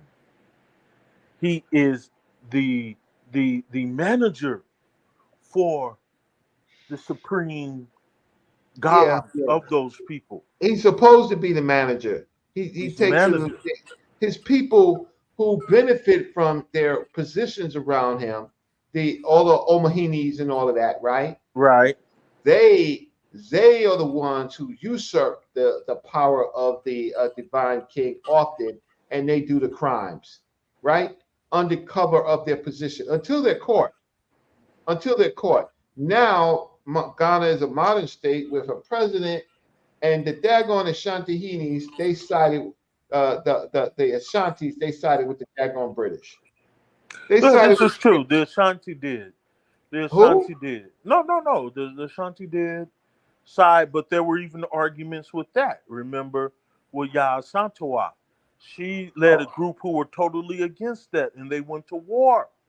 And they went to war with the men for even doing that. But and they was all right some with of the men enslaving other Africans, right? So it was only until the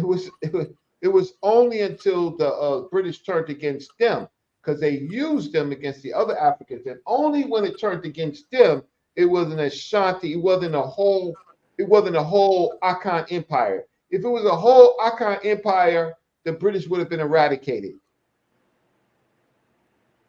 But it was not. So it was different theaters. So the Ashanti had did so much nastiness to the Fanti, right? So they could not unify because of bitter feelings. But Yaa Asantewaa she was great, right? She was great. Prempeh, he was more like what's the Haitian leader that went to France in Napoleon, what's his name? Aristide. The leader of the Haitian Revolution. Yeah, Aristide. You know, Aristide goes send his children to France to be educated, right? Thinks he's gets lured to France in his later life, right? Because he joined the movement, right? He became too full of himself, and then he was in prison for the rest of his life.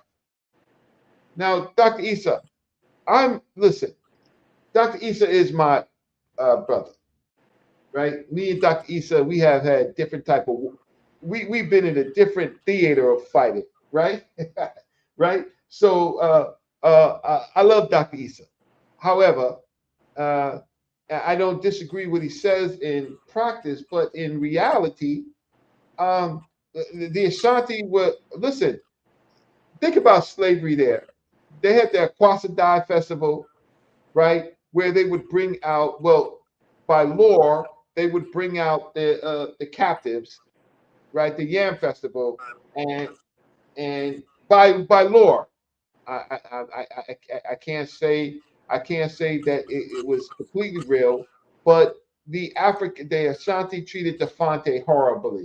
No, the Ashanti treated a lot of groups. They were put in power by Europeans to enslave other African groups, and they themselves were also enslaved. Yes. Right? They enslaved the Bono, and they still the Ashanti still control a lot of parts in Ghana that are not even in Ashanti land to this day.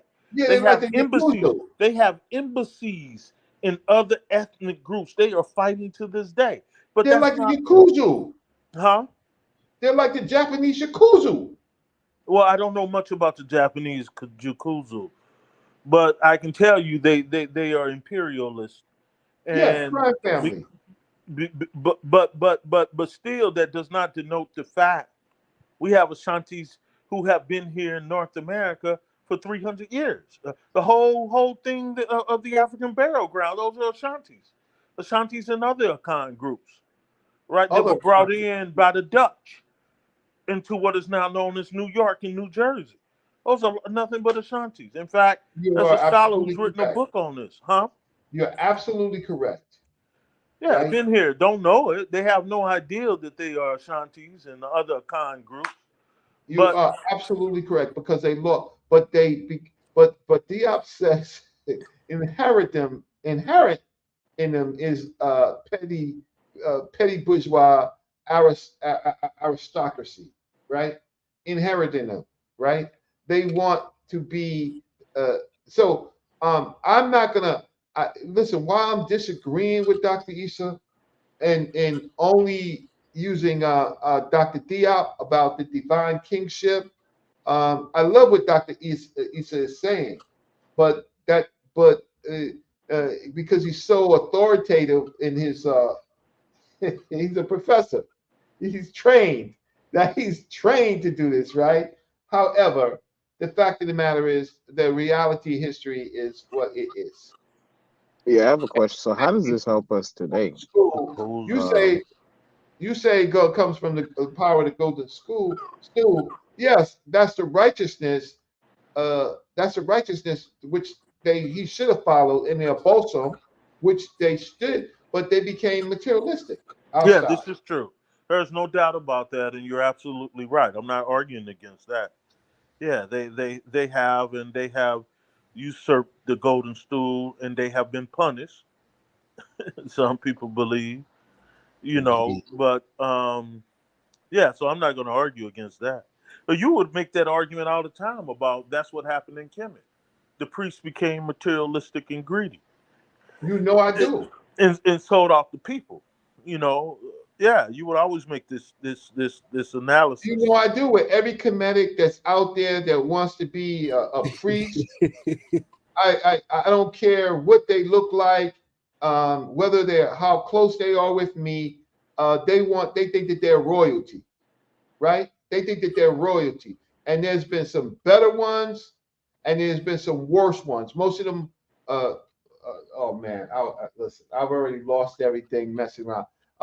Jabari is not a bad one. He's actually one of the better ones. But in the past, I've seen, oh man, Shechem was definitely a divine king. Shechem, divine Yeah. king, right? Look, and then he had like these little Omahinis, right?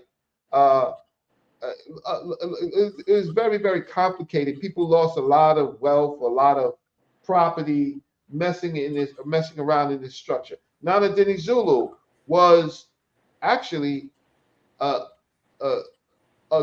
good man. Nana Dini Zulu. And he was a king. He was a divine king. Oh, he was a big boy. And his kingdom is still there in the Queens. Yeah, and then his son, and I don't know what happened to his son. I haven't seen him in a while. He died. His son died. Kamati, he died. Well, I come out of that order. That Dina Zulu order. Oh, you do? Yeah, all the Akans in America, it's Dina Zulu who set that up. No, he set it up, but you actually went there. We trace our origins back to Dina Zulu. Dina Zulu went over and was trained by Nana Parabia, who was Kwame Nkrumah's priest. Yeah, okay. But we for America, all of us, our origins go back to Dina Zulu. He did that. He set that up. He was the divine king. Yeah, he was, but then you went over there and you made your own way. I initially came through that. That's what gave me my initial initiation. You want me to kiss your ring? Huh? You want me to kiss your ring, Dr. East? Kiss a ring? Yeah. You can't do that way, right? You royalty. No. I'm not kissing the ring, but I'm just, just like You I ain't got learned a your lot hand under out. you. I studied under you, and I have Yeah. to give you. I give people. I don't like to lie. I come in and I tell you how it is. But that's the order in which the Akans in North America, over 2,000 priests, Well, they all come under that. I was a student of Dr. Clark, like you, but I spent real time with Dr. Clark, and he took me to Ghana, right? And he tried to teach me, right? I was stuck in my ways. He tried to teach me even about the positiveness of Islam, right?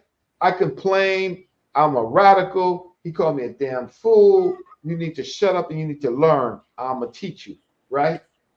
I was complaining about going into these Senegalese mosques. We done went into two of them, and then Dr. Clark said, "Shut up, you damn fool! I'm tired of you talking." he says, "We're going." You know, see, he was like my grandfather. Then he would smite me. Then he would say, we're going to the most important historical mosque, Tuba Mosque." And Dr. Clark, if I had only had a camera to show you, he dragged me and Dr. Jeffries, right? Because he was trying to say, "Shut up! I want to teach Dr. Jeffries something. You ain't listening." So we go to Tuba Mosque. They go to the gate, right? Dr. Jeffries knocks on the gate at Tuba Mosque. Boom, boom, boom, right? They open up the gate. And Dr. Jeffrey starts talking in French. Professor, United States, great, Dr. John Henry Clark, and they said, and they was like, "Oh, Dr. Clark," and yes, and here's Dr. Clark in all of his royalty. You want to know somebody in their royalty? You would see Dr. John Henry Clark, this little man, right, with and he says yes, and they let the people know we come in, and then we get entry. The big gates open up. Boom. We walk in there. You know what Dr. Clark does, Dr. Issa? What? I'm listening. Dr. Clark walks to the fountain. He's not talking to Dr. Jeffries. He's definitely not talking to me, right? He takes off his shoes. He takes off his socks. He washes his feet. He does the Muslim prayers and washes himself and prays. Oh, yeah. Wait. No. He's just washing. No, he's just doing wadu, right? He's just washing his feet, right? He's not doing no prayers. He's just paying respect where we are. Then he looks at Dr. Jeffries, and he says, "What you waiting for?" So Dr. Jeffries and myself, we come up here, because he ain't talking to me right now. We wash our feet, and barefooted, he lectured as we went all through the mosque. What's that tall thing that they pray from? Where they pray from in the mosque? Yeah, I know what you're talking about. Yeah. He walked bare feet, explaining to us the promise and the failure of Islam. Right? And I mean, if I could have just recorded this for y'all to see, it was just incredible. But Dr. Clark, don't get it twisted. He, like my grandfather, he yelled at me, but Dr. Clark loved me, and I loved Dr. Clark. Yeah, because Sheikh Ahmadou Baba and Tuba, the holy city of Tuba, they're not Arab Muslims. Those are straight up African Muslims. They don't do Ramadan like other groups. They are purely African divine healers. Oh, those brothers and sisters, their whole life is spent praying for people and healing people. I love being around those brothers and sisters. That's right. Very impressive. Yes, and so he shut my mouth because I was radical. I was so mad against Islam and slavery because I was like, Dr. Clark, I read your books, like you taught me. You taught me in class, right? And all of a sudden, but he's saying, I need you to understand something about Africa if you're going to do this work. You need to understand. You don't have to agree, right? You don't have to like, you just need to know to understand. You know what, Reggie, as you're talking, I think, you know, we should do something for legacy purposes right on Sarnetta and just do like 2 days on Dr. Clark in Africa, Dr. Clark on Kemet, Dr. Clark on Garvey, because he has a book on Garvey, Dr. Clark on modern Africa. I'm a servant, Dr. Issa, but I don't have a professorship. I might get 15, you don't need a professorship to do that. I might only get, yeah, I'm poor and black. I mean, I don't get no I'm, you know, even though it's Kennedy versus show and some others show tonight, I don't get that much. Listen, Dr. Issa, I've had years of service. You've seen my work, right? I've had years of service, and you've been with me. You know, I don't believe in that spooky stuff, but you know what happened when we went to Dr. Clark's house. You know, yeah. Oh yeah, I was there. You know, right? But I don't believe in it. You can believe in it. I just say, huh, right? But yeah. We should honor Dr. Clark, but people, you know, Dr. Issa, you read. These other people just talk. Like, I'll pull up what Dr. Diop says to make my point. Right? You do that. You've taught me how to do that, right? As someone learning under another scholar. You've taught me how to do that. You walked into the Schomburg Center where I used to work, right? Trying to teach somebody how to call, we're not going to say who the person is, how to call books. You realize that this person didn't even know how to call books. Huh? Yeah. And he's the top scholar. He's the top scholar, and he didn't even know how to call books at the shop. He saw me with about 20 books on the table. He's like, "What you doing?"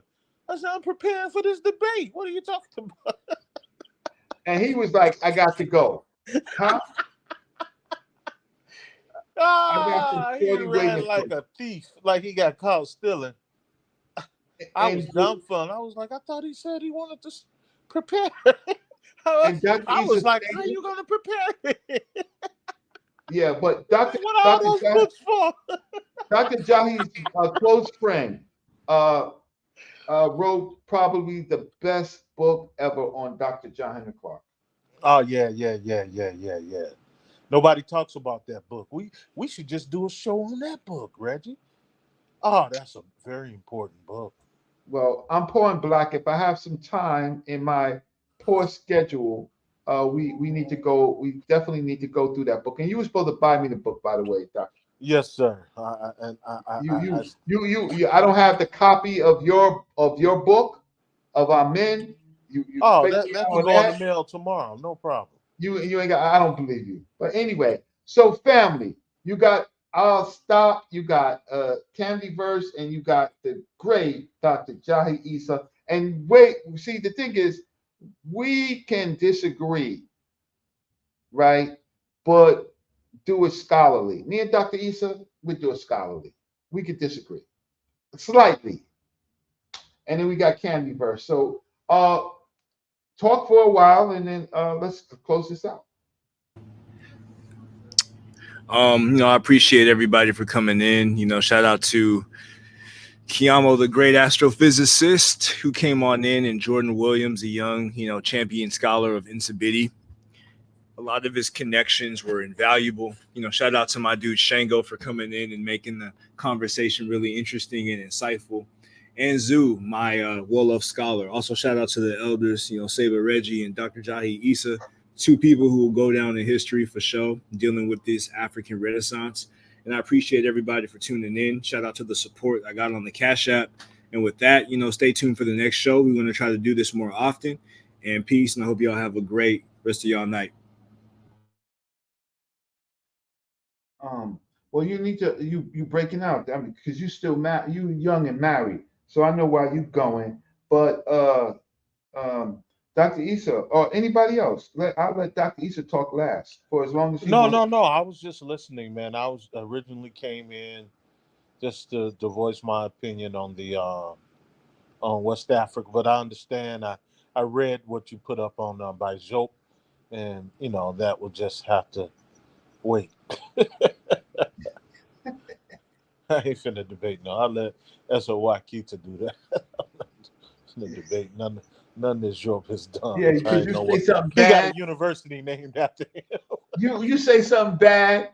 He got a university. The National University of Senegal is named after him. Say Who am something I? against Diop, you get slippers thrown at you if you walk back to that university, boy, huh? Yeah, right. No. They'll turn their back on you. So I knew I had an edge on Dr. Issa when I pulled up Diop, because he'd go back there and the head of the university would say, "I won't see this man."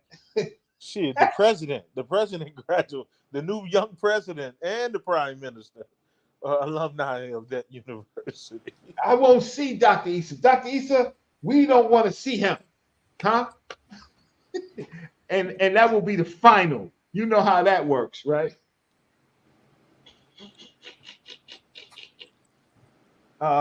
Any young person want to talk? What's going on?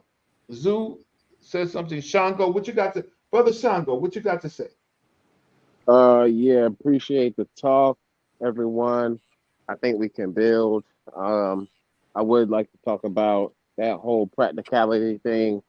I think we'd be missing a lot if we think of practicality only in terms of Kemet or primarily in terms of that. But I'm willing to have that debate. So we can definitely get into that. Okay, a debate against who?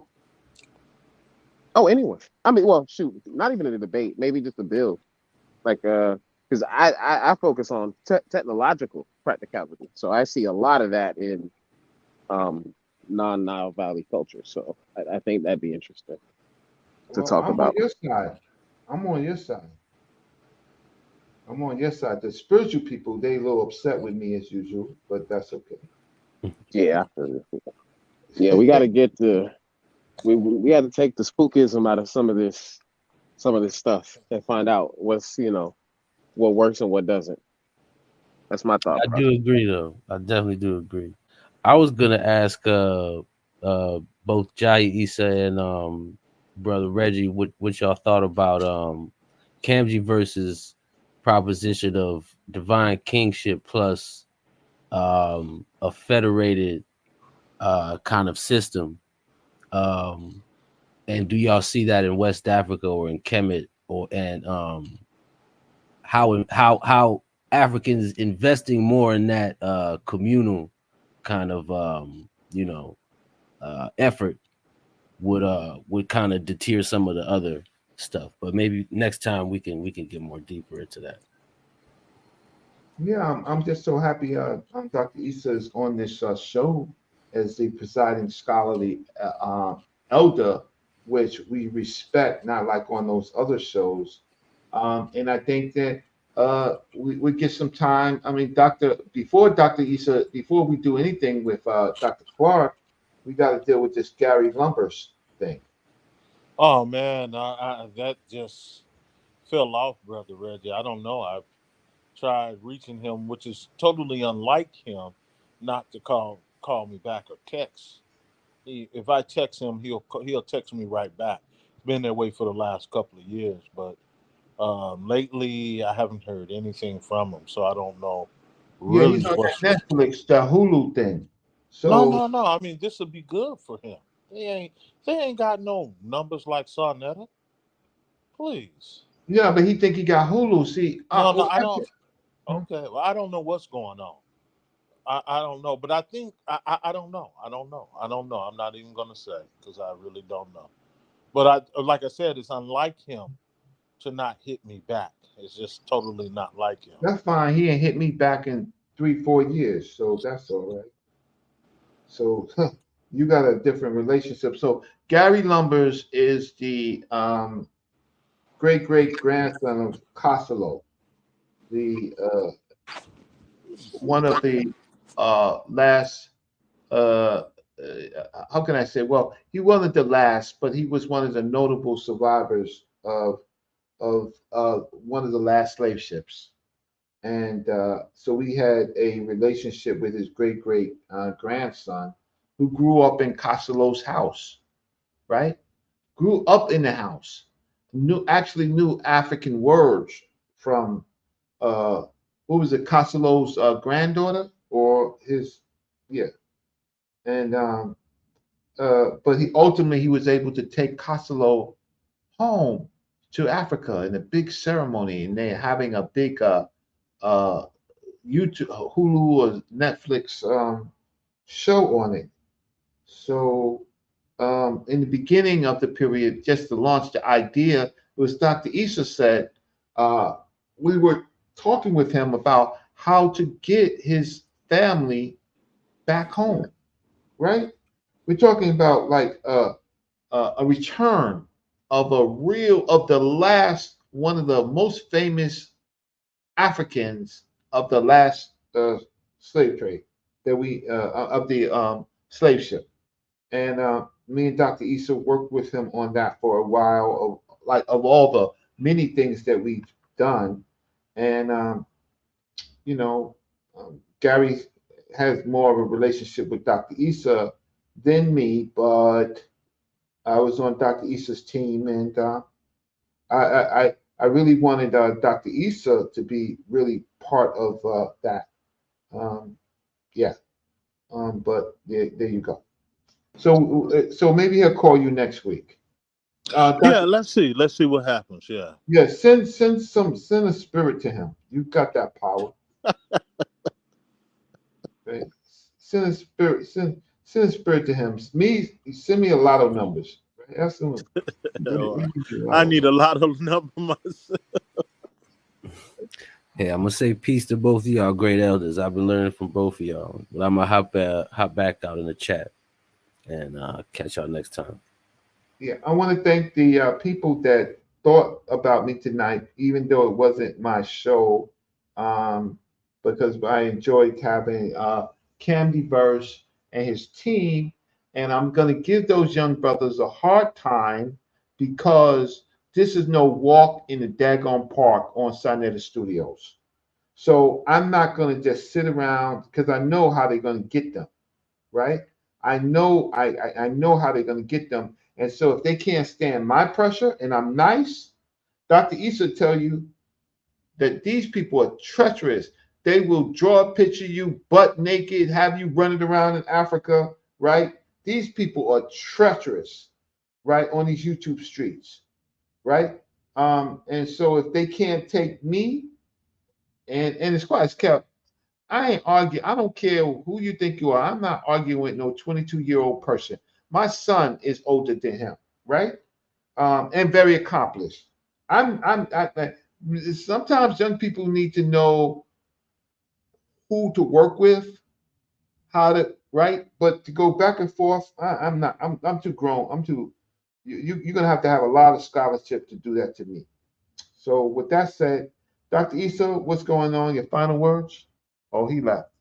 So everybody's gone. I want to thank. Let me just thank the people who supported me tonight. That's what I had planned to do. Because I really appreciate you even thinking about me. So let's see. James E. Thank you. Emmeline. Thank you so much. My brother Gordon Hines. Thank you so much. And Kenny McCoy. Thank you so much. So with that said, thanks for spending an evening with Brother Reggie and Camdy Verse and his team, right? It was very interesting. And thanks for everybody that joined in on the chat, and certainly Dr. Jahi Issa. And I think I'm going to deal in another 2 days with some pseudos. I'm going to deal very harshly with them. So with that said, I want to say good night to everybody. I'm going to say support Brother Reggie. And yeah, and I want to thank you all. So good night. I'm going to see who's Mark, peace to you. My brother Max Bird. Thank you. Thank you for just for being you. Top mod. Right? Okay, Kane, peace.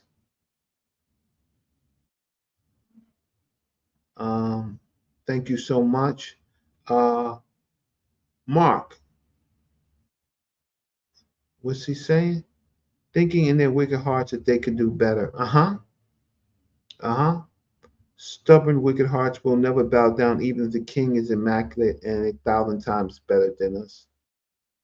Toussaint Louverture, thank you so much for Kane Black for reminding me of Toussaint Louverture. Yeah, Kane, that's right. We gotta go hard. And Nahisi, what's Nahisi? Peace, Nahisi. In part Harriton. Okay, we know who the Harritons are. What Smooths is saying. I really don't think people understand diversity. Even in all diversity, we mix with each other first in and out of Africa. You're correct. You're correct. You can't quickly replace a king chosen by God and loved by his people until you're not.